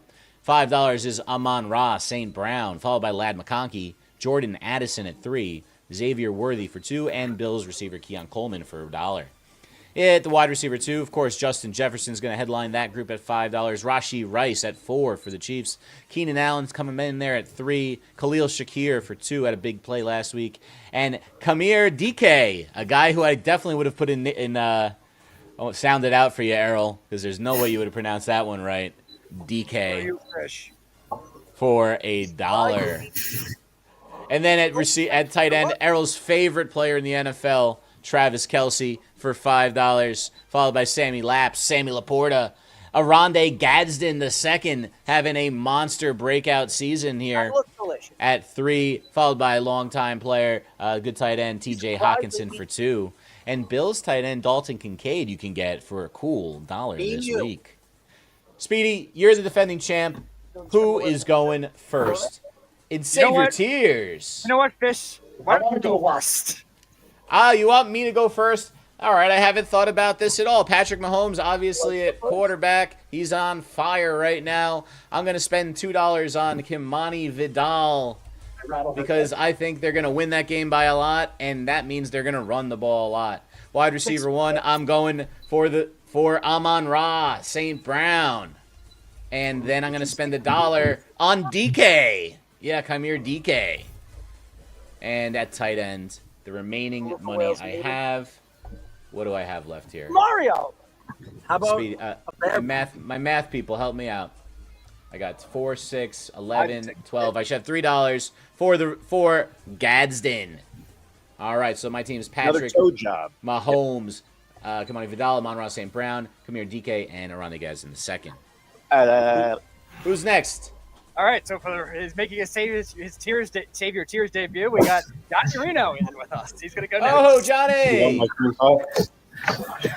Yeah, can y'all hear me? This is my first time doing this, so let's try this out. I got $15, right? Yep. Yep. You have to pick one All from each right. column at a combined $15. I'm gonna work backwards here. Not an athlete. I'm gonna take, I think, Aronde Gadsden, just because of how he's been the last few weeks. He's definitely a go-to guy, so I'm gonna take him. That's $3 gone. We're gonna kind of spend some money here on Rashee Rice, who's just been an absolute go-to guy since he came back from that suspension. He made a whole tour about it. So that's $7. We're gonna go with Keon Coleman. I think you really can't go wrong with either Shakir or Coleman. Coleman is cheaper. Save me some bucks there. So now I got $7 left. Yep. And with that, we're gonna take. Ooh, I can do a couple ways here. We're gonna take Josh Allen. I need a blow pop. And Kamani Vidal to close it out. I love Lisa Ann. All right, so here's the team that I have for you. We got Josh Allen, Kamani Vidal, Keon Coleman, Rashee Rice, and Aronde Gadsden second. Who's next, Speedy? All right, Scoops, you're up. All right. So I was already kind of looking at it before. I'm gonna go $2. Joe stuck on an egg and $2 Jared Goff.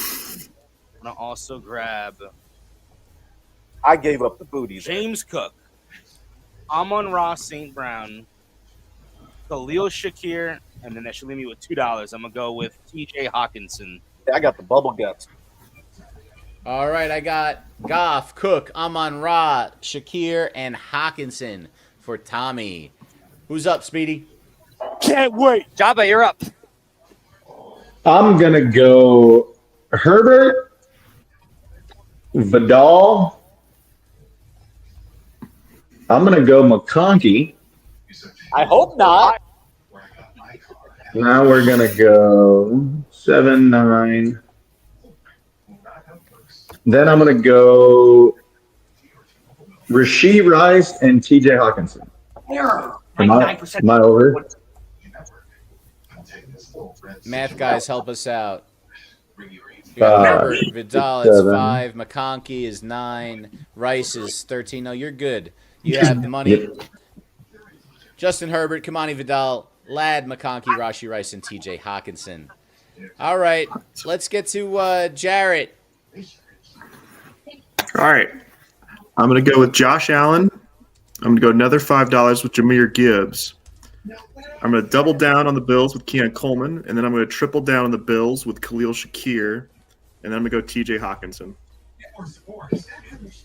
I literally did that one week and came in dead last, just warning you. But let's go with your roster. Allen, Gibbs, Coleman, Shakir, and Hawkinson. All right, looks like we're up to Mr. Errol Marks. Well, you know I'm going. I'm going Justin Herbert, Mm-hmm. Jahmyr Gibbs, Xavier Worthy, Keenan Allen. What am I up to?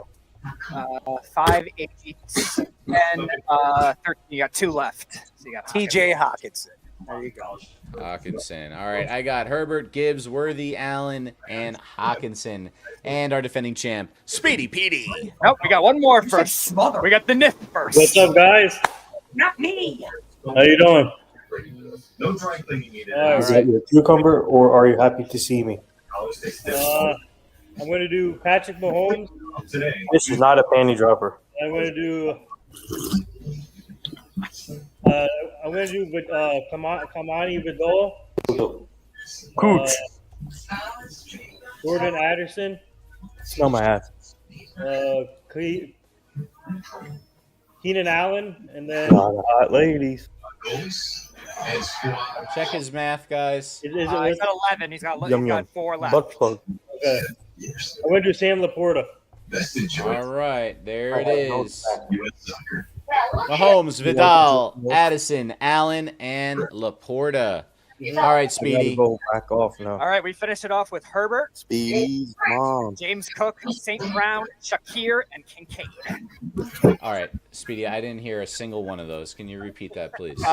Herbert, Cook, Amon-Ra, St. Brown, Shakir, and Kincaid. St. Brown and Kincaid. Wait, say that. Shakir and Kincaid? Yep, it's one of each number. I'm not licking anyone. All right, sorry, I just had to quickly add Nathan to the graphic. All right, so here it is.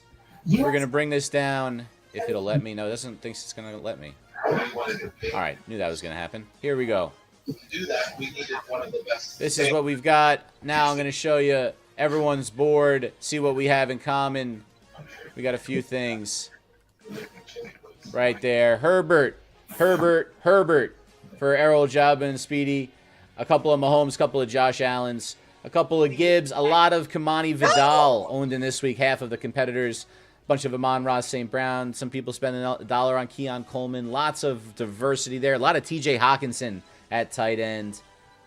Only one person will win, and they will win all of the compliments next episode on Save Your Tears. Beneficial dissect. Oh, what a show. All right, ladies and gentlemen, guess we go to Fish's Play of the Week. This is great about sport. You play to win the game. Hello? You play to win the game. This is Play of the Week.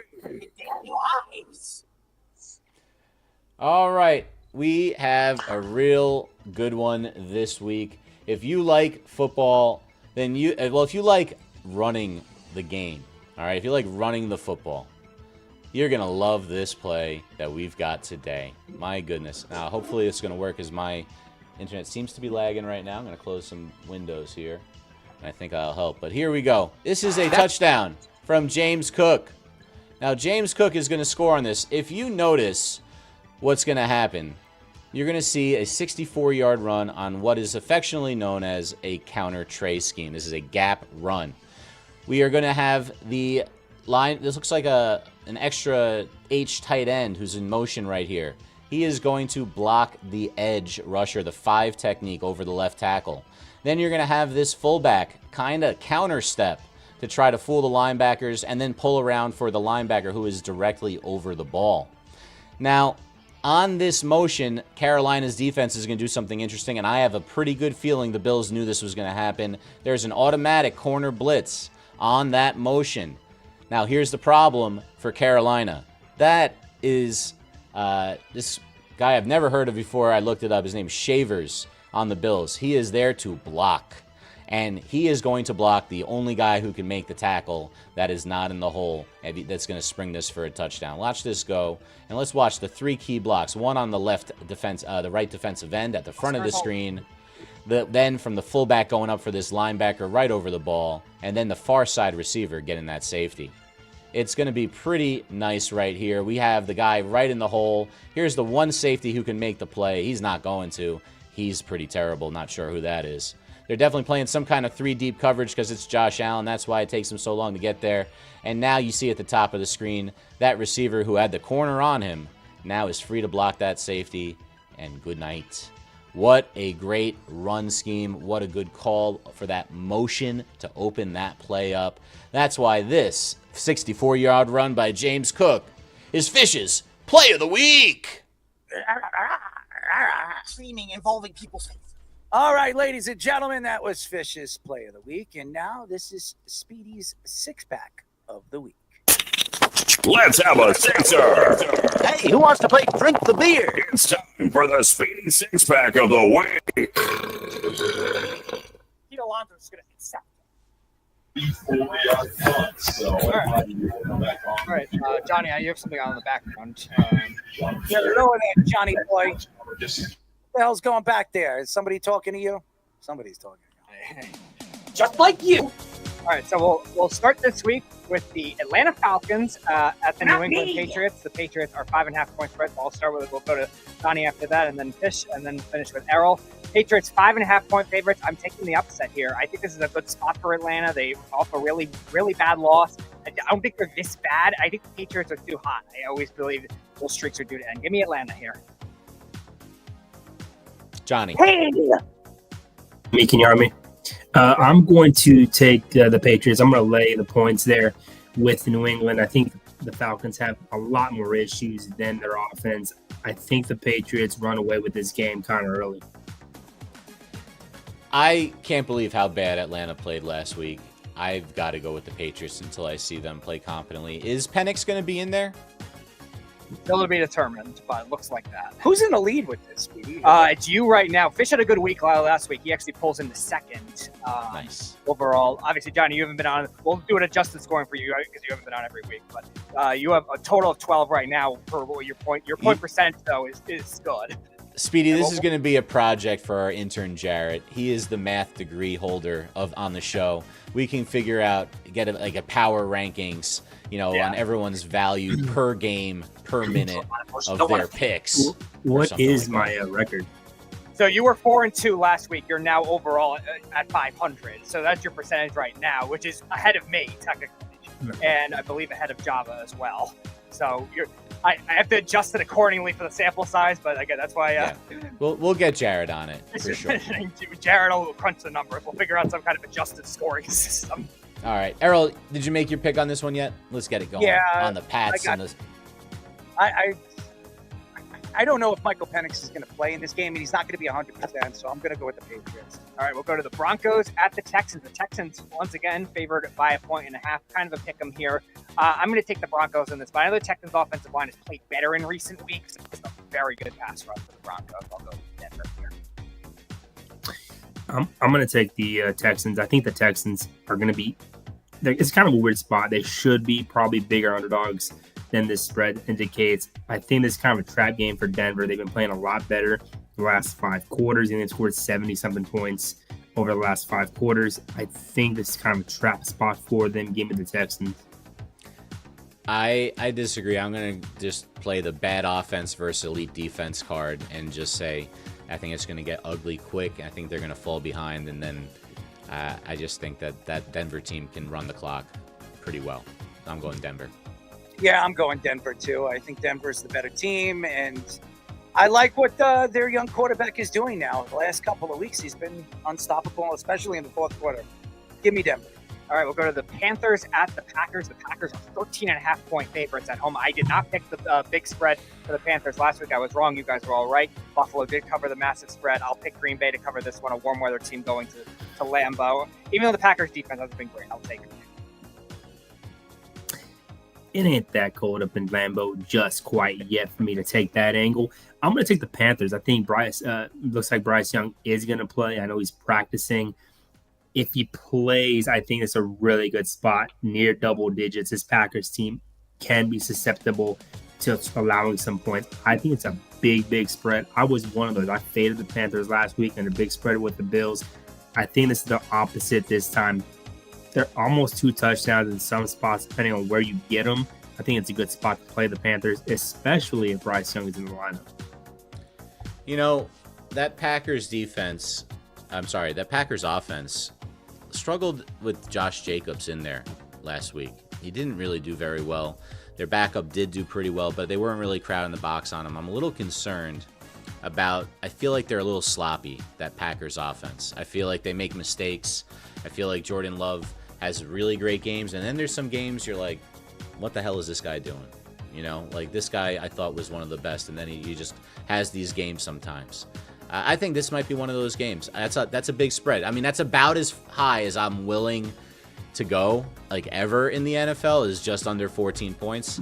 I think I'm going to go with the Panthers on this one. I think Bryce Young gives them enough to keep it close, and the Packers win a sloppy game by a score, maybe a little bit more. I'm going Packers. I can't see the Panthers winning this game. Go Panthers. All right, we'll go to the Vikings at the Lions. J.J. McCarthy will be back this week at quarterback. The Lions are 8.5-point favorites at home. I'm going to take Minnesota to cover. I think the Lions do win this game, but Fish, if you flip-flop St. Brown and Jefferson and save your tiers, I probably would have taken Addison. Just pick a winner. What As do the you have? three. I think the Vikings do keep it close. I think Detroit wins a very high scoring, close. I'm going to fade the Vikings in a spot I rarely wouldn't, catching more than a touchdown with a home division game. I think that this Vikings team's not that good. If you take away a few quarters of JJ McCarthy, I don't expect him to play that well. It's coming off an injury. And now if he gets hurt again, who they're going to bring up as backup, right? Carson Wentz is out for the year. I think this Vikings team's got a lot of problems. I'm going to lay the 8.5 with Detroit. I think it's a blowout early. So that defense is getting a little banged up in Detroit, at this point in the season. What was the spread? It was 8, 8.5? 8.5. First game back, good defensive coordinator. All right, I think the Lions win this game, but I think it's like 7 or less. So I'm gonna take the spread. I'm gonna go with the Vikings. I'm going Lions. Lions are going to win. I could care less about the spread. Lions on the money. All right, Jaden Daniels back for the Commanders this week, hosting the Seahawks. Seahawks are 3-point favorites on the road. Errol, you have to bet against the spread. You can't just say that you're doing money line while everyone else has to bet the spread. I have the Lions winning, so it doesn't matter. That's not the question. The question is, are they winning by 8.5? I don't care. Lions win. Then what are we doing with the standings? We can't do that. That's like you're playing on easy mode. Everyone's playing on all Madden. All right, Seahawks are 3-point favorites on the road at Washington. I think it didn't matter who's home or who's away in this one. I think Washington wins this game anyway. I don't think it was bad. Give me Commanders. Just a quick question. What time is this game at? It is, I believe, one of the that's the primetime game, actually. I believe that's the primetime. It is a Sunday night game. Okay. Yeah, give me the Commanders. I was going to take them anyway, I think, just because I don't like that travel across the country. I do think Jaden Daniels gives them enough. I called it on this show, actually. The Commanders will take a big step back this season under their win total, but I do think they compete in this game. Cover the spread, maybe lose late, but I'm still not really sold on Sam Darnold's offense. So give me the Commanders to cover this spread and maybe win the game outright, but I'll take them plus 3.5. So Jaden Daniels coming back. It's hard to go against him, but he's a little. It's not there. I like the defense. I love Leonard Williams over there, still doing it. Kind of missed that guy in New York. I'm not gonna lie. Both teams in New York probably missed that guy. But look, I do think that this is a game that Seattle is going to win. I think they're just a better team, and I think people are, selling them a little short, especially when they have the best wide receiver in the NFL, Jackson Smith in Jigba, Errol, number 1 with a bullet. Commanders spread cover. All right, we'll finish it off with Wes's Kansas City Chiefs at the Buffalo Bills. The Chiefs are 2.5-point favorites on the road. I'm going to take Buffalo in this spot. I think with the slot blitz the Chiefs do, the Chiefs cannot run the ball this year, even though Buffalo can't stop the run. So I'll take Buffalo to win a tight one. I think a lot of people here are going to look at this game and take the Chiefs. They've been playing a lot better football as of late, even with last week's big-time win in Carolina. But there's one big stat I love in this matchup. Josh Allen owns Patrick Mahomes in the regular season. He's 4-1 in the regular season. He's 0-4 in the postseason. But this is a regular season matchup. It's not a primetime game, just in Buffalo. I do think this is going to play. I do think Josh Allen probably has one of the better games. People start getting back on that Bills bandwagon. They probably win the game outright. But, of course, I'll take the 2.5 just to have a little insurance in the back pocket. Do think the Bills come out strong and give it to the Chiefs. I'm going to take the Chiefs in this one, mainly because I really just like how they're playing currently. I think that this is a team that's pretty hot right now on offense. I think they just got all of their toys back.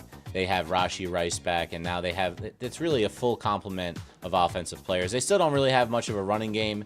So, again, I think it's going to be a lot of Mahomes. You know how this works. It's not cold enough, just like we're talking about Lambeau. I went to college in Buffalo. Not yet. You don't have the snow yet. It's not going to be like that just yet. It'll be cold, but it won't be anything that gives the Bills an advantage. I think it's going to be one of those games that comes down to a final possession, but I'm going to give it to the Chiefs. Buffalo wins the game. Speedy. There you go. Yep, that's it. Yeah, we're in all 6. Yeah, I think Buffalo's going to win the game. I think Josh Allen will have a great game. I think both of them will play well. They always play well against one another, but Chiefs are bound to lose. And if you look at the teams that the Chiefs have been over the last couple of weeks, they're not very good. So I'm definitely going Buffalo. All right, ladies and gentlemen, let's parlay.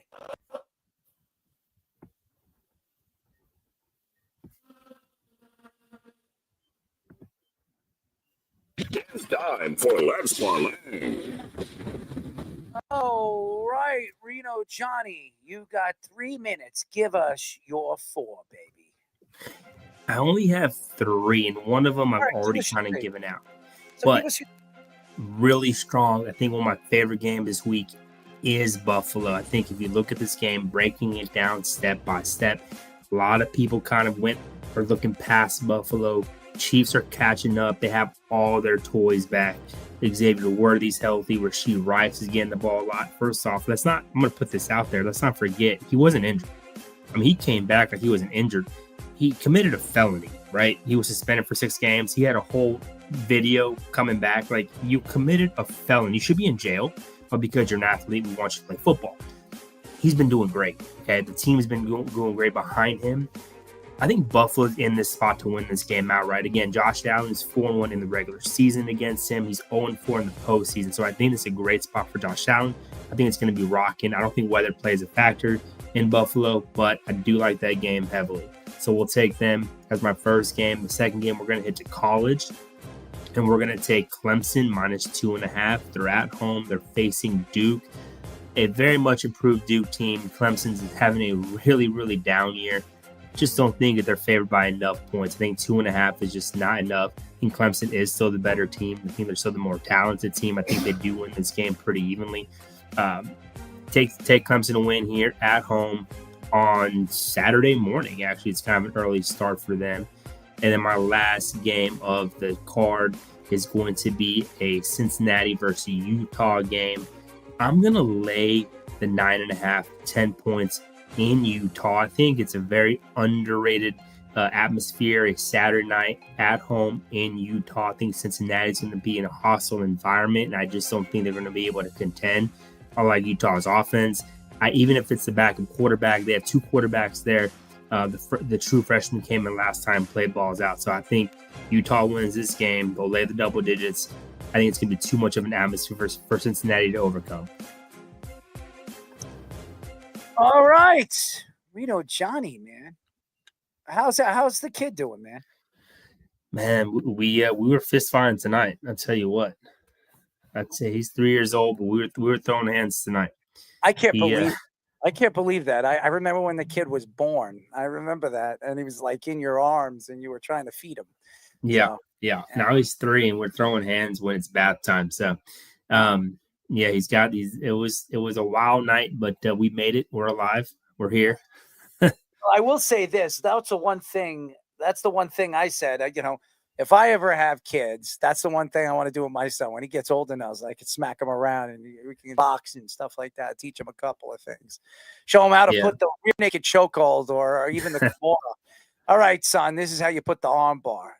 I do want to coach him when he gets old enough, if mom will let me get him to play football. But we'll see. Basketball for sure, baseball definitely. So I'm excited, but yeah, it's we're in the thick of it right now, as I say. That age is definitely he's like a Sour Patch Kid. We get the sweet and sour.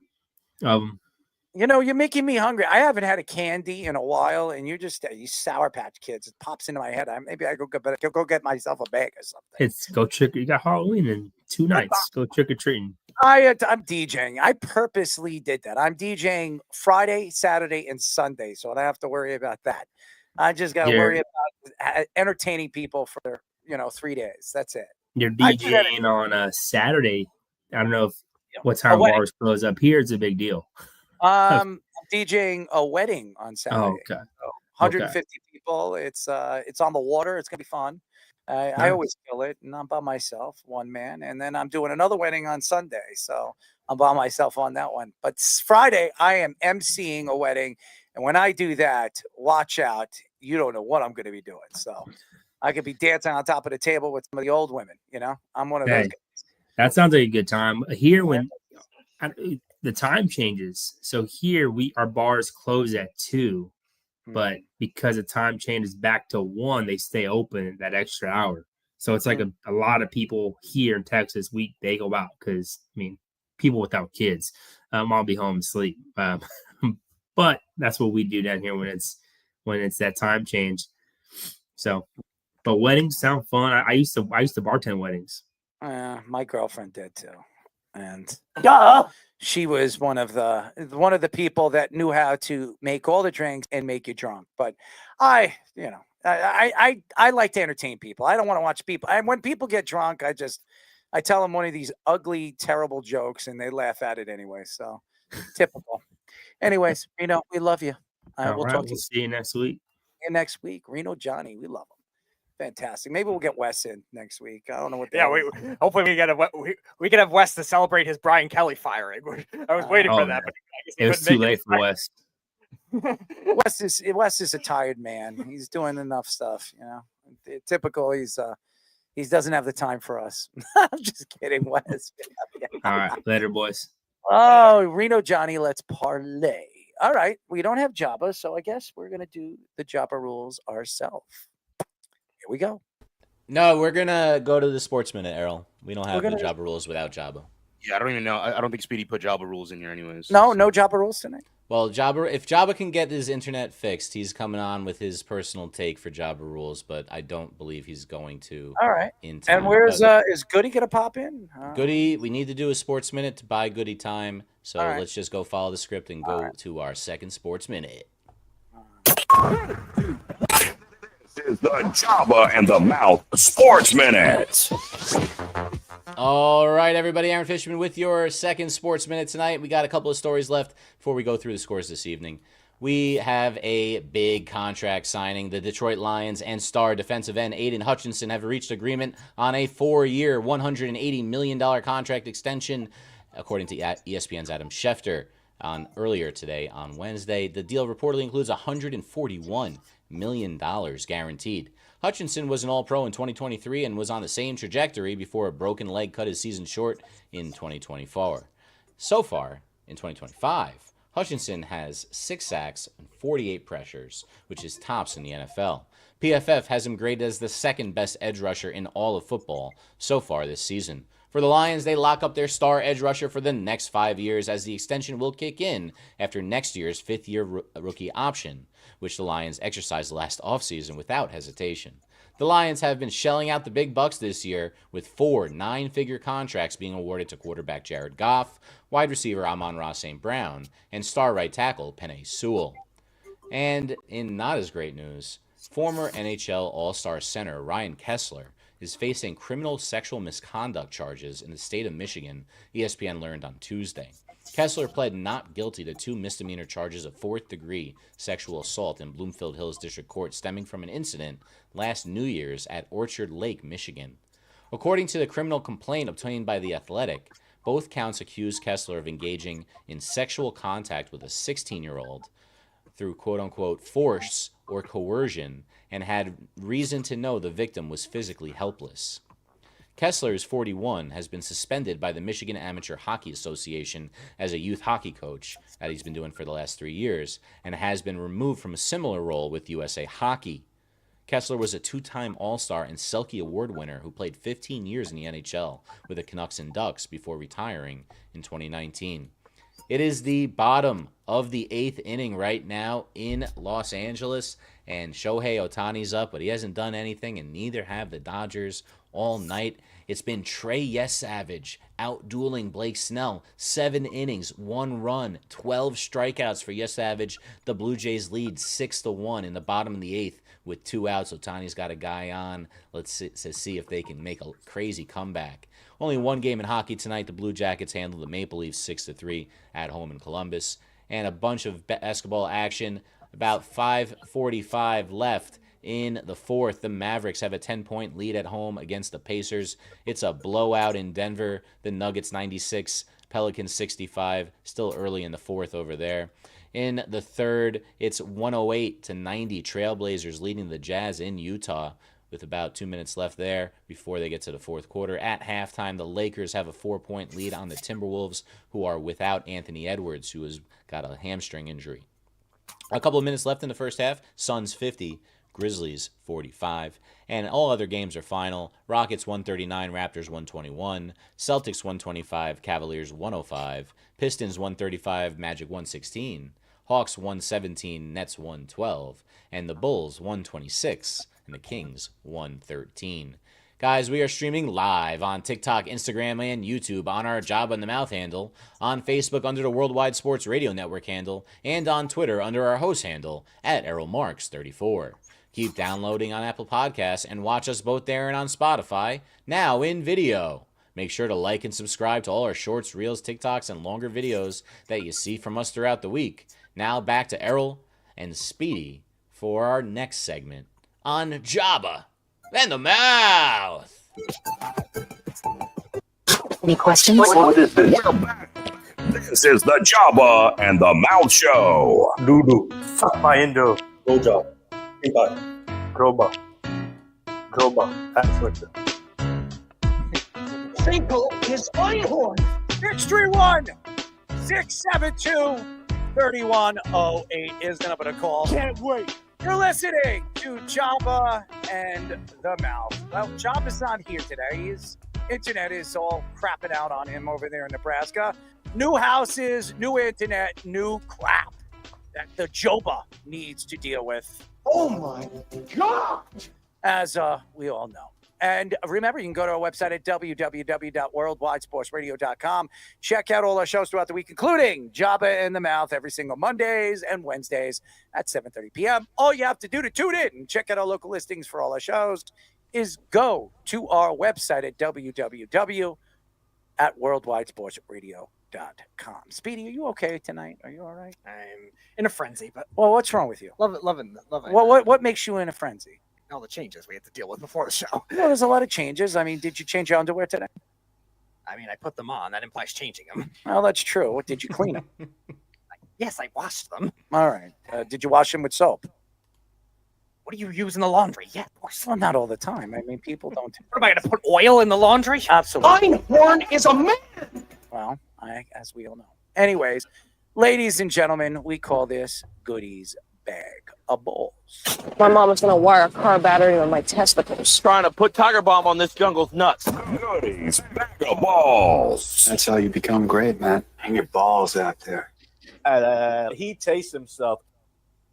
Oh man, what's up, fellas? What's up, man? How was all those trainings and teaching and all that other stuff over there? How was what? Sorry, I gotta turn you up a little bit. Coaching, man. How was the coaching? How was the it was good. It was good. You've been busy, man. You're a busy man. My wife had like 4 cubic yards of I don't think she realized how much 4 cubic yards is of mulch delivered today. And I had enough mulch. I laid all the mulch, but I had enough mulch to pretty much do my house, the neighbor's house, the next door neighbor's house, and the neighbor's house after that. Wasn't delivered in bags either. The guy backed the dump truck up to my front driveway and just went. So for like 6 hours today, because I'm stubborn and was just like, I'll just do it myself. I gotta give you credit. You know, could you imagine seeing Nick Goody press out mulch all over his his beautiful gardens? I couldn't imagine seeing that. I know Jabba would never do that. I can tell you that right now. He would be spinning the wheel. Listen, I don't mind getting my hands dirty doing yard work. I don't like pulling weeds, but like I think that's the worst job. But like I don't mind that. That was okay. Like that was it was legit a workout. Like my back sore. I will say my buddy was like, "You don't got a wheelbarrow?" I'm like, "No, I have a wheelbarrow. I'm just gonna shovel it." And quickly, I was like, "Yeah, no, that ain't gonna work." So I got a bucket and just filled up probably filled up like 400 buckets. Oh my god! One thing I like to do, I like the hard labor I like to do is bricklaying. That's something that I really always enjoy to do because that's how my grandparents always gave me money. I had to do something in the yard. And I was like, oh, I'm going to learn how to lay some bricks. And I actually taught myself how to lay bricks. I created brick patios. I did all different styles, diamonds and squares and all this stuff, different stuff that I did when I was a kid. I could probably be a really good bricklayer, but that's just me. I don't know. It's hard. I got 3 bricks that are coming up in my driveway. If you want to come down here and yeah, maybe. I mean, I could help you out. I can help you out. I'm pretty good at it. So, anyways, all right, Goody, let's get it. All right. I think Fish briefly touched up on this one, but this is what's been the biggest headline I think in Another toe job as of late, and that's Tony Vitello leaving Tennessee to manage the San Francisco Giants in the Major League Baseball, which would be, I think, the first time in history a college coach goes straight from college to the big leagues. There's been a lot of backlash, I think, from former players. But knowing Buster Posey as a former player, probably future Hall of Famer, I know he did his due diligence. And Tony Vitello gets he's very well known for his player development pedigree. And his ability to run basically raw players out of high school and getting them at Tennessee and major league ready. He's also very well known for his leadership in the clubhouse and where he blends basically old school data or old school intensity with more data-driven preparation, which I think a lot of MLB actually, I know for a fact, a lot of MLB teams are starting to go back to that, where there's a old school mentality mixed with data and not so data heavy driven. He has swagger. We saw him in the College World Series jumping into the stands with the fans. And what he did at Tennessee was really build a culture. And Tennessee was a national brand, but I think it really started becoming a national brand under him. He's high energy, he's confident and unapologetic. And I think that's the type of energy and culture that needs to be in more major league clubhouses. Well, I don't know Tony personally, but I know who Bruce Bochy is. And who is Bruce Bochy? Well, he was a player developer and he was very enthusiastic. All the players loved him and he brought that personality to him. And I could see Buster Posey, who was a part of those championships teams, who was a part of those Giant teams with Bruce Bochy, probably looked at Tony as something of that magnitude, a guy that can player develop younger players and bring these guys up slowly and train them. So if to me, Buster Posey thinks that this guy is going to be a slam dunk, I'm not going to argue with him. So I think this is a good move for them. It's an interesting gap, I think, when you look at between baseball, it's probably the longest it comes up for a younger player, like a college age player going to the major leagues, or somebody coming from Dominican or Puerto Rican ball, something like that, at 16 years old. So that's where you wonder, maybe that's why the hire hasn't been done yet. It's not like you could just transition from college basketball to the NBA in just a year or so, be a one and done type player. But I think for a team like the Giants, I think it might make sense because they're a younger team. They're trying to get these prospects to work. And a lot of the times they've done it well, but at the same time, their farm system is still ranked low. They're just making it work with competitive pitching and scrappy hitters. So I think it's an interesting dynamic. I could see it working out and being transcendent for baseball. Danny Hurley was there with Connecticut for 1 year? He wins a national championship. I think it was year 3, but yeah, it was pretty fast. Danny Hurley would have been an NBA coach pretty quickly. And to think that it's a first time for everything, there's a first time for everything. So to say that, it's not, this doesn't make sense and players are upset about it, it's stupid.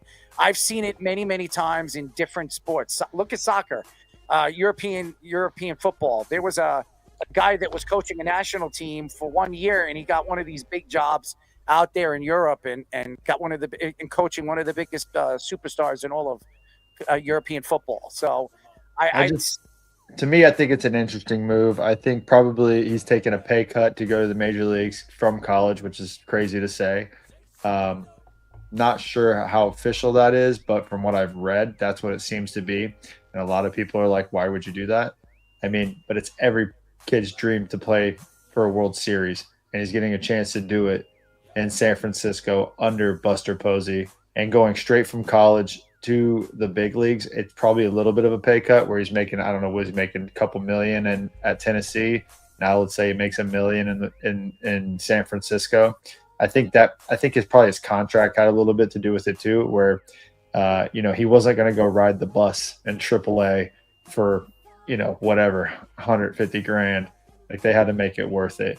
And they already have a guy that went to Tennessee that's on the team. I can't remember his name, but I know he likes being choked in the dugout by Chapman. It's a funny video if you haven't saw that, or I highly recommend you check that out. I think he's an outfielder.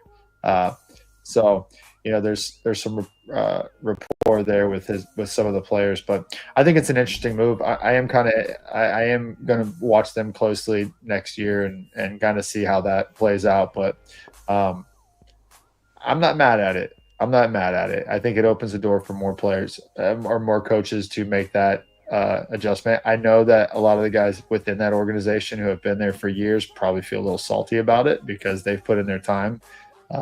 So I know I have an understanding of what they probably are going through, but at the same time, there's 29 other teams, so don't be afraid to. I love it. I love it. And I think the Giants, they've done it before. They've won championships before. And why not look out of the box? I think obviously Buster Posey knows what he's doing, and I'm not going to attack anything that he does until he proves to me that he can't do it and handle it. So I think this might be a slam dunk for them. We'll see how it works. I'll just add, it made me think of, because it never happened anywhere else, right? In baseball, but it made me think of the last time a guy that at least got to the national championship and then immediately was brought out to the biggest team. It made me think of Brad Stevens. Brad Stevens was in the national championship game versus Duke. Gordon Hayward misses the bank shot from half court, or else they win that national championship. It was that close. And then he goes to the Celtics, and now he's the president of the Celtics. Why couldn't it happen with this guy?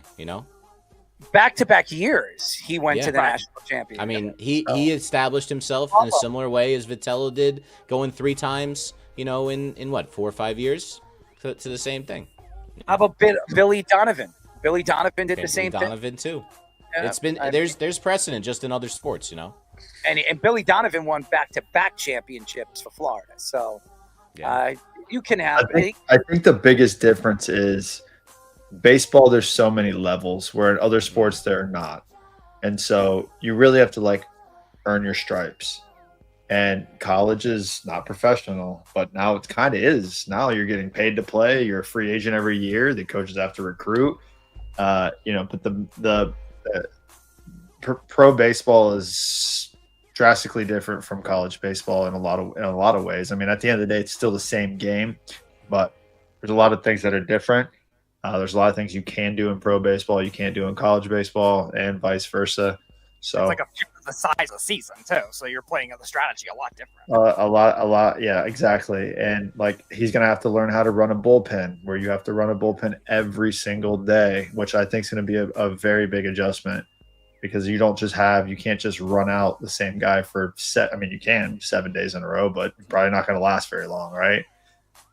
You have to, there's a lot of strategy that's going to be involved. So it'd be interesting to see. All right. All right. On to the next one. This one's a little lighter. Halloween is coming up, so I wanted to give a little backstory on this. I had to ask the old ChatGPT on what Halloween was about, and so this is what it says. Halloween traces back over 2,000 years to the ancient Celtic festival Samhain, pronounced Samhain, celebrated in Ireland, Scotland, and parts of England. The Celts believed that on October 31st, the boundary between the living and the dead blurred and spirits could roam the earth. When Christianity spread, the holiday was adapted into All Hallows Eve, preceding All Saints Day. All right. So costumes originally worn to disguise people from wandering spirits. Over time, this evolved into dressing up for fun, from frightening to pop culture themes. And then the trick-or-treating, rooted in the medieval souling practice, where poor people would go door to door offering prayers for the dead in exchange for food. It eventually transformed into children receiving candy. So what I wanted to know is, what are your Halloween traditions? It's coming up on Friday for me and our family. We usually just will throw a bucket out at the front of the driveway with a bunch of candy in it and go around to each of our neighbors, and the kids usually dress up. Sometimes my wife and I will dress up, but this year I think we're gonna chill. A lot of these families do like Jello shots for the adults, maybe some Trulies. But this year, my oldest son is dressing up as a Black Mirror Ninja is what it's called. And then my youngest son, Grayson, is dressing up as Optimus Prime. So we're in good hands. What are your Halloween traditions? My Halloween traditions is not to get dressed. And when I was a kid, I used to sit on top of my roof with a pellet gun and shoot people. So that was my holiday traditions for Halloween. If you were to ask me what did he just admit to a crime? But the statute of limitations, I think. But what I do now, I'm usually working. I'm usually DJing Halloween parties. I stay away from the candy because every time I see it in the bucket, I'm trying to eat it. So I've been very, very good with the candy and staying away from it. So I stay away from the candy. So I'm just partying and I'm the party and I stay away from all the other stuff. I'm doing weddings, baby. Weddings. Yeah, it's obviously different like phases of your life. I dressed up for a while, probably up until I think my junior year of high school. You're not dressing up as a sausage this year? No, I'm definitely not dressing up as a sausage. The joke on this show will write itself way too much if I ever did that. In college, obviously, A dark sausage. Obviously, I did a couple parties. But Cody, one thing that's interesting since I've moved here to Long Island, I've sometimes gone to my cousin's house with Halloween because they love a lot of video games, or a lot of them are nerdy. So they've had me dress up in some of their costumes too. But one thing they've done is actually made some like meals that were actually like really like meatloaf shaped like a mummy, or there was one that was I think a pot roast in the shape of a ghoul or something like that. So they've actually done some very creative things with that, which has been cool. I haven't been there in a couple of years with them with the Halloween, but I've shown you some photos, Cody. They're actually some very, very interesting creative things.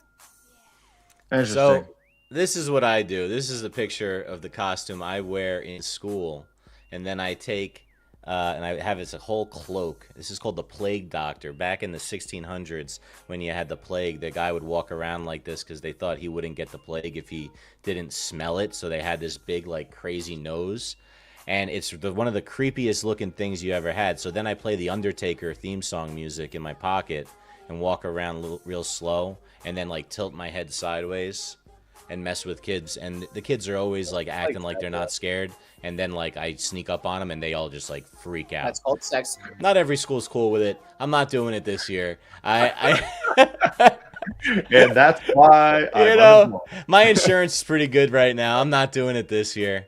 But I actually have a football game on Halloween this year, so I'm not going to be able to partake in the usual festivities, but I have a lot of fun. Got to dress up, got to go all out. That's if you're gonna do it, you might as well go all out. You know. If I ever saw you wear that costume, I kick the shit out of you. I really would. You would be. It scared people. Listen, I understand. In high school, they had to wheel you out like Hannibal Lecter one year. I get it. You know, like because the teachers just couldn't handle it. The worst student in the history of the high school in Long Island. So I'll tell you something funny. I did a wedding last year. They all dressed up. So the bride and groom and everybody had to dress up for the wedding. It was the weirdest wedding. And they dressed up. What was that movie that Eyes Wide Shut? No. That's kind of what that mask is like. That kind of reminds me of too. It was a Tim Burton movie. Corpse Bride or something? Yes. That's how they dressed That's up. Weird. And it was weird. It was a weird wedding. And I'll never forget. I was taking a piss. I'm never gonna forget. And they had the lights at the catering hall. They had the lights dimmer out, and some guy dressed up in a werewolf costume jumped right behind me when I was taking a piss, and I pissed all over my pants. I walked out, and I had piss all over my pants, and this guy thought it was funny. Hey, just so you know, next time that happens, wash your hands. I did wash.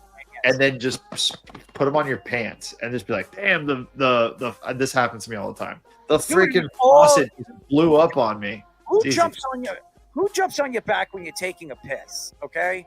I mean, he's in a werewolf. I mean, I'm standing there and I didn't even hear anybody. He came out from the stall, saw me standing there, and just jumped out on me when I was taking a piss. True story. Blue Jays just won, by the way. Yeah, figures. Told you. By the way, who called this? Beatty? Who called it? That's I remember it. And by the way, how did the great Shohei Ohtani do tonight? Yeah, the greatest of all time. Yeah, that's what he did. Oh, dude, don't even. Let's not get started. Greatest of all time. He is one of the greatest players. He's not the greatest. He's not the greatest player of all time. Stop. He hasn't done it for long enough, but he is one of the greatest. He's the best baseball player on the planet right now, for sure. No, he's not. Aaron Judge is. We don't have enough time to redo this one for the fourth time Aaron tonight. Judge is. Aaron Judge is. I disagree with you.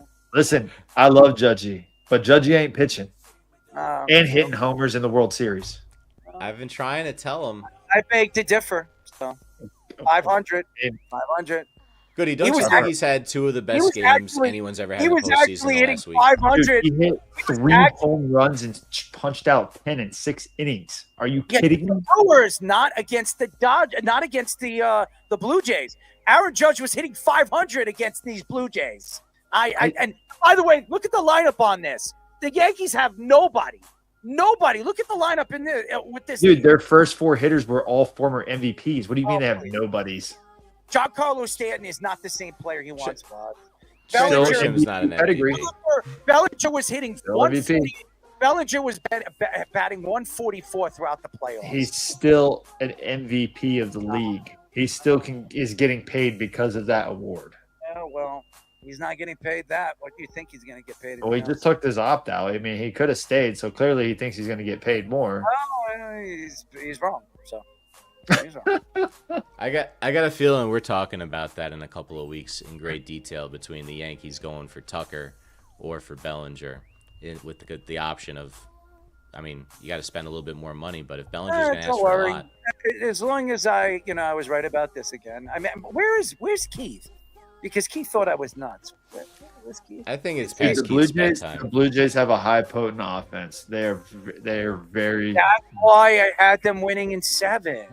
And the Dodgers. The Dodgers bullpen is, if once you get to, we said it before the series, once you get to their bullpen, they are torched.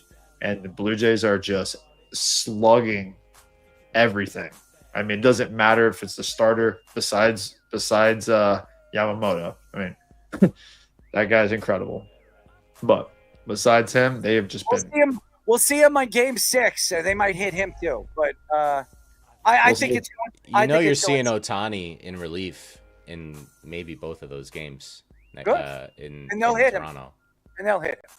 Yep. That's it. All right, we're going to pivot from baseball to basketball. I looked this one up. I thought this was pretty interesting. Hopefully you guys can elaborate a little bit on this. But every year, fans say the NBA draft lottery is fixed. And honestly, after digging in a little bit, it's hard not to see why people believe this, right? The NBA benefits too much from perfect storylines for everyone to believe it. It's pure luck. From what I read about the frozen envelope theory, which started in 1985 when the Knicks landed Patrick Ewing, when fans claimed that the envelope was frozen so David Stern could feel it and rig the draw for New York. I had no idea until I just looked that up. Seems pretty fishy to me. Apparently, there's a transparency problem, too. The lottery isn't public. The results are revealed later on live TV, not drawn live, which I'm not sure why that would be, but whatever. And then some of the storylines like LeBron to Cleveland, Zion to New Orleans right after Anthony Davis left, Wemby to San Antonio, the same team that made international stars before. I don't know if it's a coincidence or marketing gold, but hopefully you can elaborate and fill me in on what the hell is going on with the NBA conspiracy theory here after all of the gambling issues have been brought to light. There's no conspiracy theory. Let's just look at the numbers here. Since Patrick Ewing went to the Supersonics, the Knicks have been one of the worst teams in the NBA. Ask the Knicks how many first-round picks they've had since Patrick Ewing. The answer? None. Is that a coincidence? They've had 0 first-round picks or first picks overall. Number one picks All overall. right, well, we have to clarify that. You said first rounder, so you mean number one. pick. Everybody's got a first round pick. Number one pick. Just number one pick in the first. The last one they had was Patrick Ewing. Is that a coinky dink? No.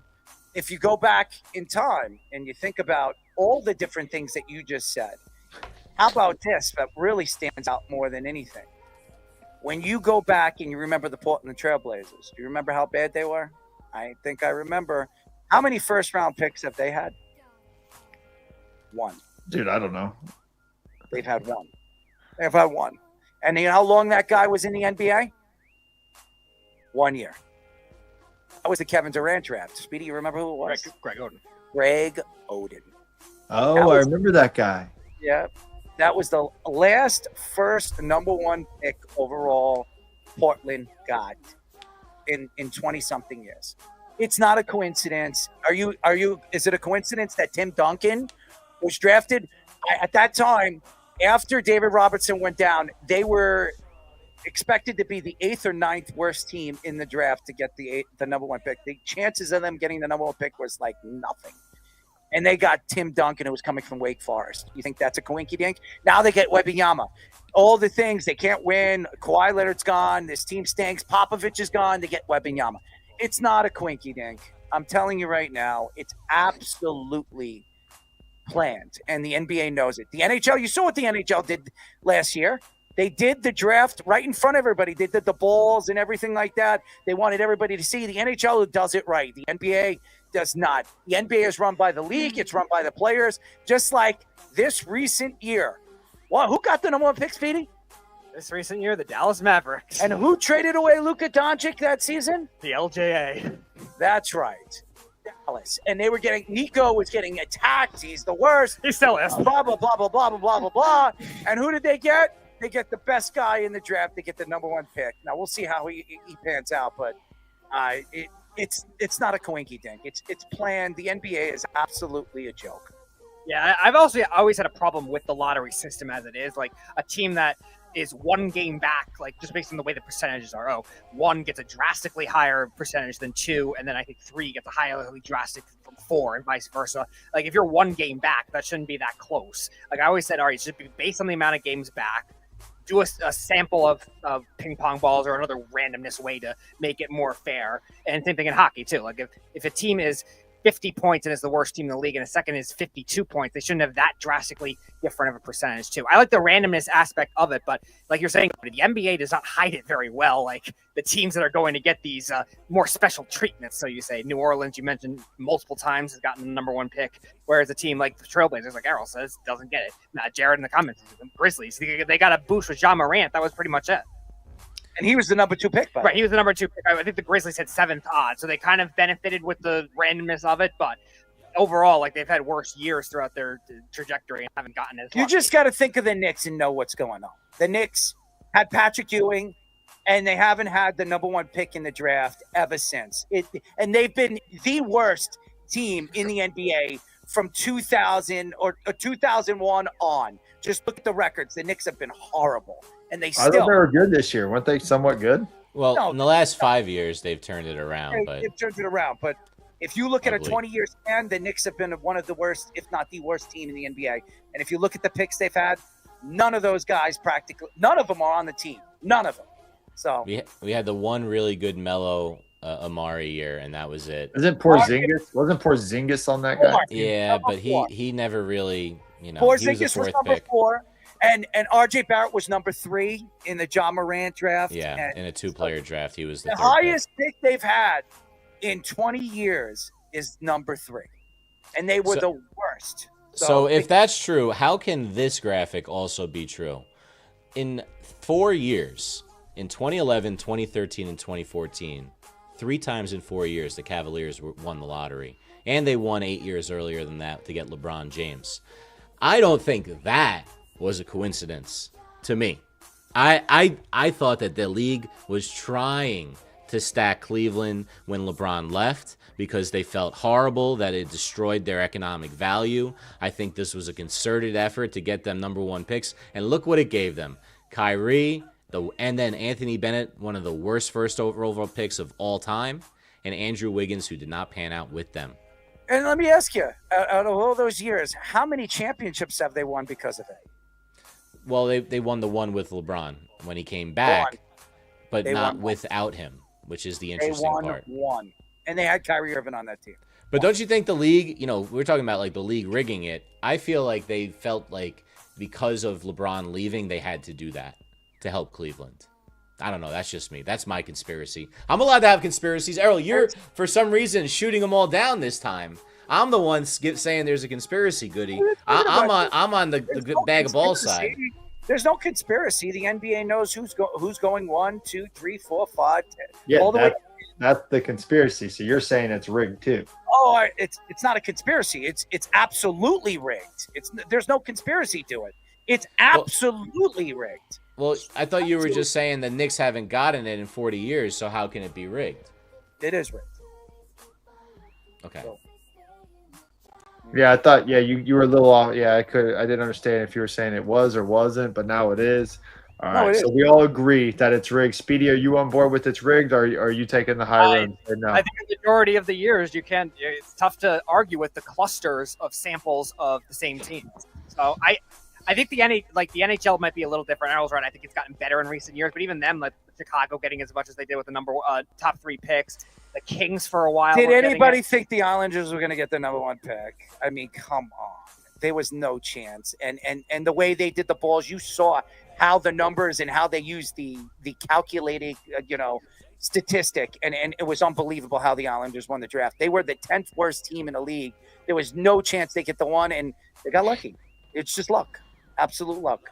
And then you're going to have instances like that where teams like Buffalo and the Coyotes now. And by the way, that guy right now is on his way of winning the Defensive Player of the Year. It's crazy how good Schaefer is right now for the Islanders. It's pretty amazing. It really is. Did you buy an extra large couch, or are you just really small right now, dude? Do you look like a child in that thing? Oh, it's an extra large couch. Absolutely. It's got to be like a. Are you sure? It's a big one. Media is this big? Yes, it's not big. Yeah. It's the pimp seat. He said yesterday. Big chair. It's my you big just, chair. You just little pimping. You ain't big pimping. You little pimping in that thing. Dude, I'm bigger than you. Shut up, you. Shut up, you. You smart ass. Wider, not bigger. First of all, I don't know how much wider you think I am. I'm 205. I'm just muscular. I'm muscular. That's not my fault. Yeah. Listen, when I flex, You big bone. I'm not that big bones. I don't know where you're coming up with big bones. I don't know where you see this. I definitely not big bones. This guy is so full of you know what. I'm not even gonna say it. All right, what do we got? Last one. All right. Oh, I can't wait for this one. Oh, that was it. That's 3. How many more you want, dog? These 3 strikes you out. So listen, I might I'm need waiting for the next segment. I'm already geared up for this next segment. I'm ready to blow your mind on this next one. Listen, he's ready to blow his load on this next segment, as we call this. What's that smell? Hold up. What is that smell? What's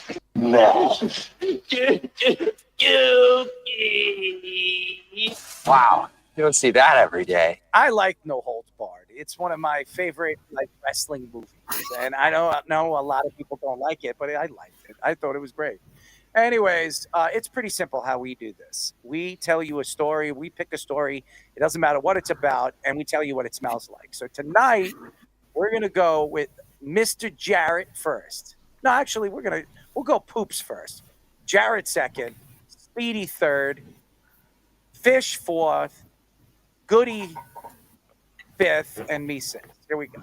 Actually, let Jarrett go first. I'm trying to load my video. All right, Jarrett. It's a visual You picture. just say your part. All right, Jarrett. All right. On Monday night, the Grizzlies played the Warriors in the Bay Area. It was the start of the third quarter, pretty close to the start of the third quarter. Draymond Green loses the ball. Bad turnover by him. Santi Aldama's on the fast break. Draymond does Draymond things. He grabs him by the neck and pulls him to the ground, throws him into the basket. technical foul on Draymond and Coach Tomas Isilo for the Grizzlies, and ensuing argument afterwards. Refs review it, call a flagrant on Draymond. He can't believe it somehow because he tried to hold him up, which he didn't do. Santi Aldama goes to the free throw line, misses both free throws, and what does Draymond Green do? Acts like he just got off with murder here. Starts skipping around, arms in the air, dancing all the while, like he was wronged somehow. And of course, the referees let this go. No technical on Draymond for celebrating the guy missing 2 flagrant free throws, for him grabbing him by the neck and throwing him down. What's it smell like? It smells like Shrek's bog or swamp, because that's what Draymond looks like. He looks like Donkey from Shrek. Wow. He could never be that funny, though. Interesting. In the morning, I'm eating some waffles. All right, anyways. Draymond doesn't deserve waffles. All right, so we did kind of mention during the whip around last show about how poorly the Panthers were against the Bills. Now, they, of course, got blown out 40-6, I believe the score was. I don't think we ever stressed how terrible the performance of Mr. Andy Dalton was. Now, Mr. Andy Dalton, a guy who I used to like watching about 10 years ago when he was actually at the top of his form in the NFL. I think the Panthers, them being on their 3-game winning streak, them actually getting some wins under their belt, them actually knowing Bryce Young isn't going to be available, tried throwing in a 10-plus year veteran for the game. It's been working out well and they're not even better. He's not even a 10-plus year veteran, and Mac Jones. Even Carson Wentz actually managed to win the Vikings a couple games. But, oh, my God, I actually have a video here, so let's pull it up.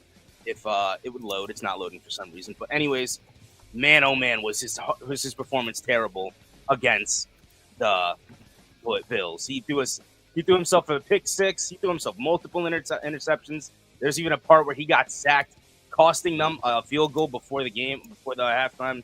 They tried rushing a quick little hurry-up field goal, but didn't end up working out well. It was just terrible on top of terrible. There was a part where he threw a pick to a linebacker that was literally right in front of him. Not sure what that was about, but oh my God, was his performance terrible. And I looked it up on ChatGPT.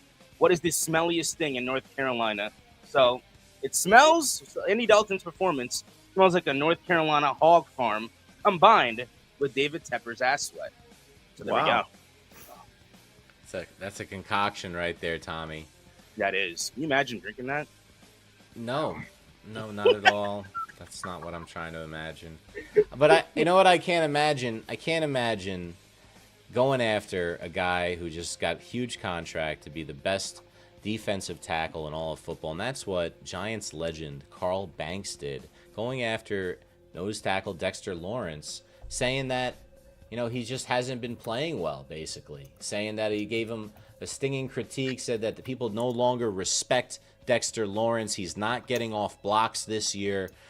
He's only got a half a sack through this point in the season. Last year, through 12 games before he got hurt, he had 9.5 sacks. He is not producing the same way. And Dexter Lawrence, on that criticism, which a lot of people would say is valid criticism to an extent of Dexter Lawrence, he says that Carl Banks is delusional, as if he doesn't know football, Carl Banks. Those were strong words. If that's how he feels, F it, according to Dexter Lawrence. I get a lot of attention. Check those numbers, saying that they're double-teaming him a lot. In fact, he's tied for 4th highest in the NFL at 72.2% double-teamed. So 4th most in the league. The numbers do kind of show that he's getting the same kind of attention he got, so maybe Banks isn't right about that. But half a sack compared to 9.5 sacks around the same point in the season, not getting the same pressures. What does that smell like? I mean, it's a bunch of bullshit, Dexter. You're not playing that well this season. You're not. You were the best player in the world for the last 2 years on the interior line. Right now, you're top 20 maybe. You're not that guy that you were. You got to find a way. Maybe you're hurt. Maybe you're banged up and fighting through it. We don't know that as fans. But to say that he's delusional when everyone can see the production's not there, what does that smell like? Well, you're playing in New Jersey, the worst smelling thing in Jersey recently. If you guys have been seeing this, and I used to go to Long Beach Island on vacation in New Jersey, and you can't go outside there in early September as the end of the summer because there's been millions of fish washing up dead on the shore. And they say, like, you can't go outside because it smells so That's rancid. That's how bad I feel that Dexter Lawrence is Does messing your this wiener up. barf, You Speedy? this stinks, man. Own it. You need to play better. This team Did you sucks. say your sex part? That was like mine last week when I did what was it, the dead koi fish in Lake Erie with the Browns. Well, this is like a current event. This happened in September. It happens every year, apparently, the last bunch of years. Mercedes-Benz. Something to do with less oxygen in the warm water, so the fish die. Nathan, don't bring any of your hot ladies over there. They're not going to want to go there. All right, I'm going to go to Mets legend, now current broadcaster for MLB Network, and he's done work with the Mets too, Anthony Recker, looking like a hypocrite on air. So obviously the Game 3 went 18 innings, and you making the claim while he was on whatever show, MLB Tonight or whatever, that these are the games that baseball fans and true baseball players live to stay up for. And then Abby Labar, who works at MLB Network, is the host of that show, called him out on it, showing a screenshot of a text that he sent and say, "Oh, I don't even know if I'm going to make it to the 8th inning of this game." Meanwhile, that wasn't even halfway through the game. And then you go on air and say, "Oh, these are the games that baseball players and baseball fans, the truest of them all, stand for." So you look like a little bit of a hypocrite, Mr. Recker, backup catcher that you were for all those years with the New York Mets. So what does that smell like? It smells like Jeff Wilpon and Fred Wilpon taking a piss in Bertie Madoff's jail cell. Freaking Daily Lives. Wow. All right. This is what I got. In the conspiracy circles, Hurricane Melissa is being portrayed as part of a repeating script, a natural disaster turned reset, designed to clear land for redevelopment, much like the claims that circulated after Lahaina's destruction in Hawaii. Look back in Maui in 2023, the fires conveniently cleared valuable beachfront land so tech firms, developers, and government agencies can rebuild a smart city. Fast forward to 2025, Jamaica is paralleling that. Hurricane Melissa is said to be setting the stage for a smart city pilot zone in the Caribbean, an initiative already discussed in Jamaica's national development plans. According to the narrative, nature becomes the tool that accelerates modernization under the banner of resilience and green rebuilding. When you get a chance, look up the smart cities and where they're located and where they're going to What the hell are you looking up every day? Jordan, All right.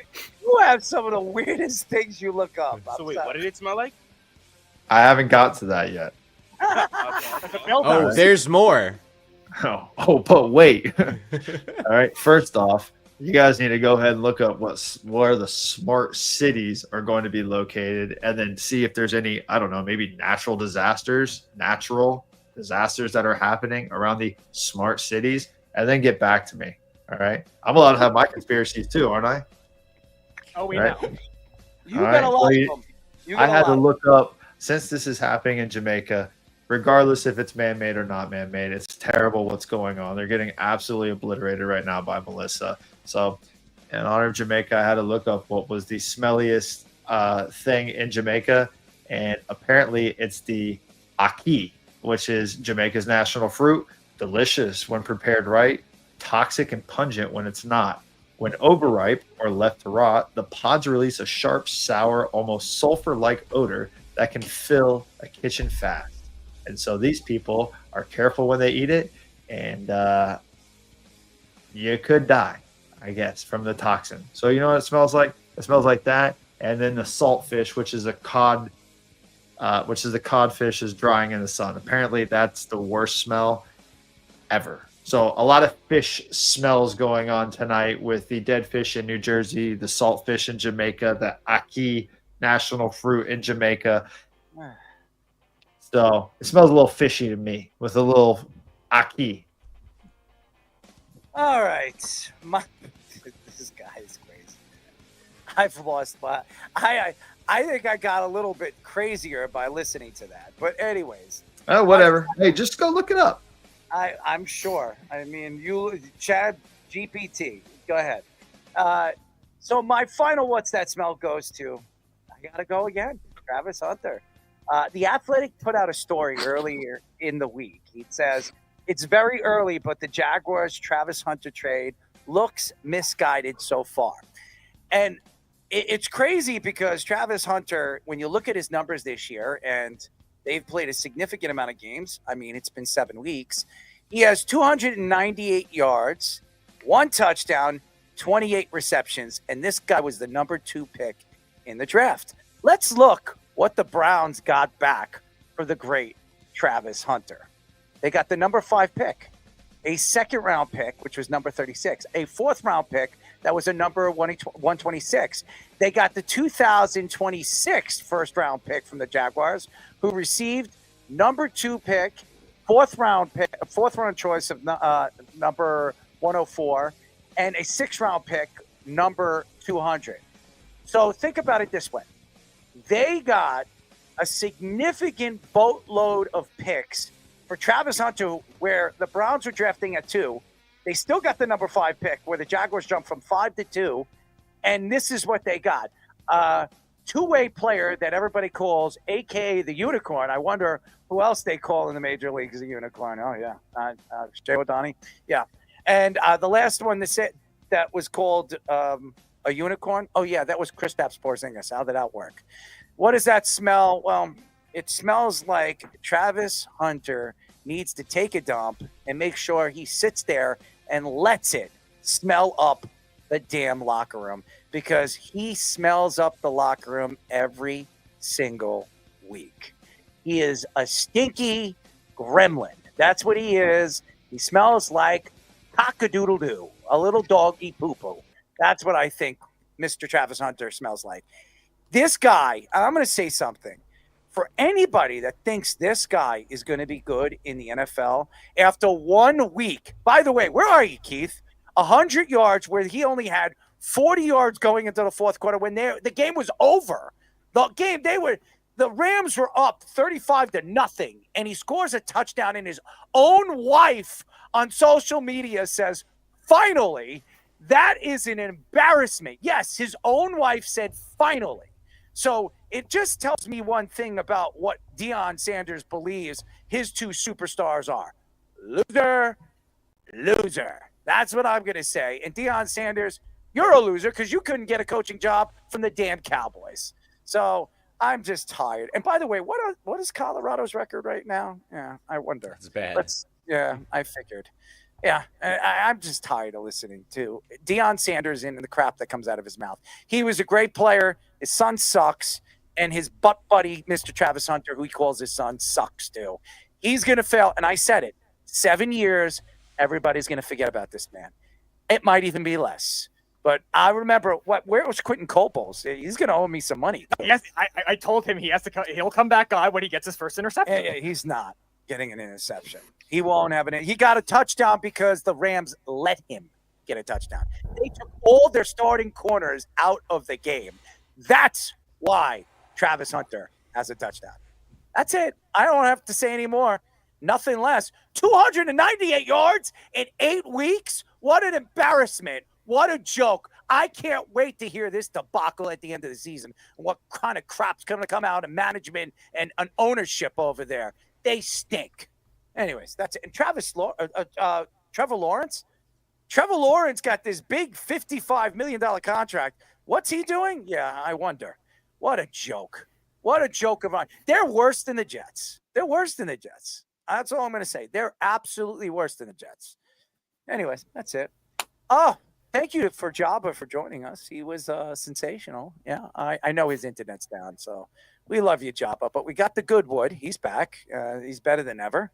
He's got a smile on his face, somewhat. I mean, it might be lost. Maybe because it's Halloween and his sons are dressing up as a ninja Mira and Transformer. I don't know. What are you? What are you dressing up as? A bum. Oh, it figures. Just going as myself. A bum. That's good. I figured. Going as a yard worker. A yard worker. I like. Yeah. You got to wear ripped shirts. You got to rip your shirt. I go shirtless. Shirtless, no underwear, so my thing just flops around. All the neighbors can see it. Your wife loves it. Sunglasses and a hat. Well, your life. I keep going off set here. Your wife loves it because she doesn't even have to put her hands really deep in your pants. She just goes into one layer and grabs it. Yeah, Who's it's better just right than? there. It's right there, flappy, and hopefully Saki too. Flappy. Flappy, Saki. Speedy, you like Saki? You like Saki, I right? don't even know what that is. You don't know what Saki is? Oh, we got to take him sake bombing. He would love to do it. Lord. Go sake bombing. Dude, he's gone sake bombing. He's gone to my party. We've been there, and he had sake.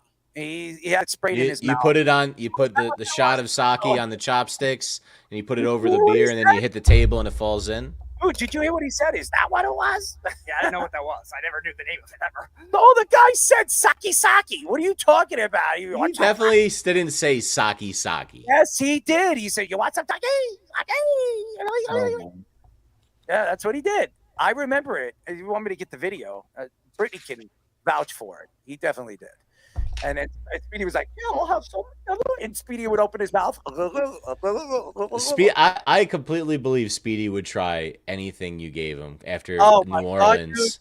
Dude, Speedy got drunk. He had like 4 shots of sake. I had 2 because 4. it was like bitter. It was very bitter. After you a while. loved it, and you. I were had other drunk. drinks too, but I had 2 because it was just bitter. When do you see Speedy not be able to eat his food fully?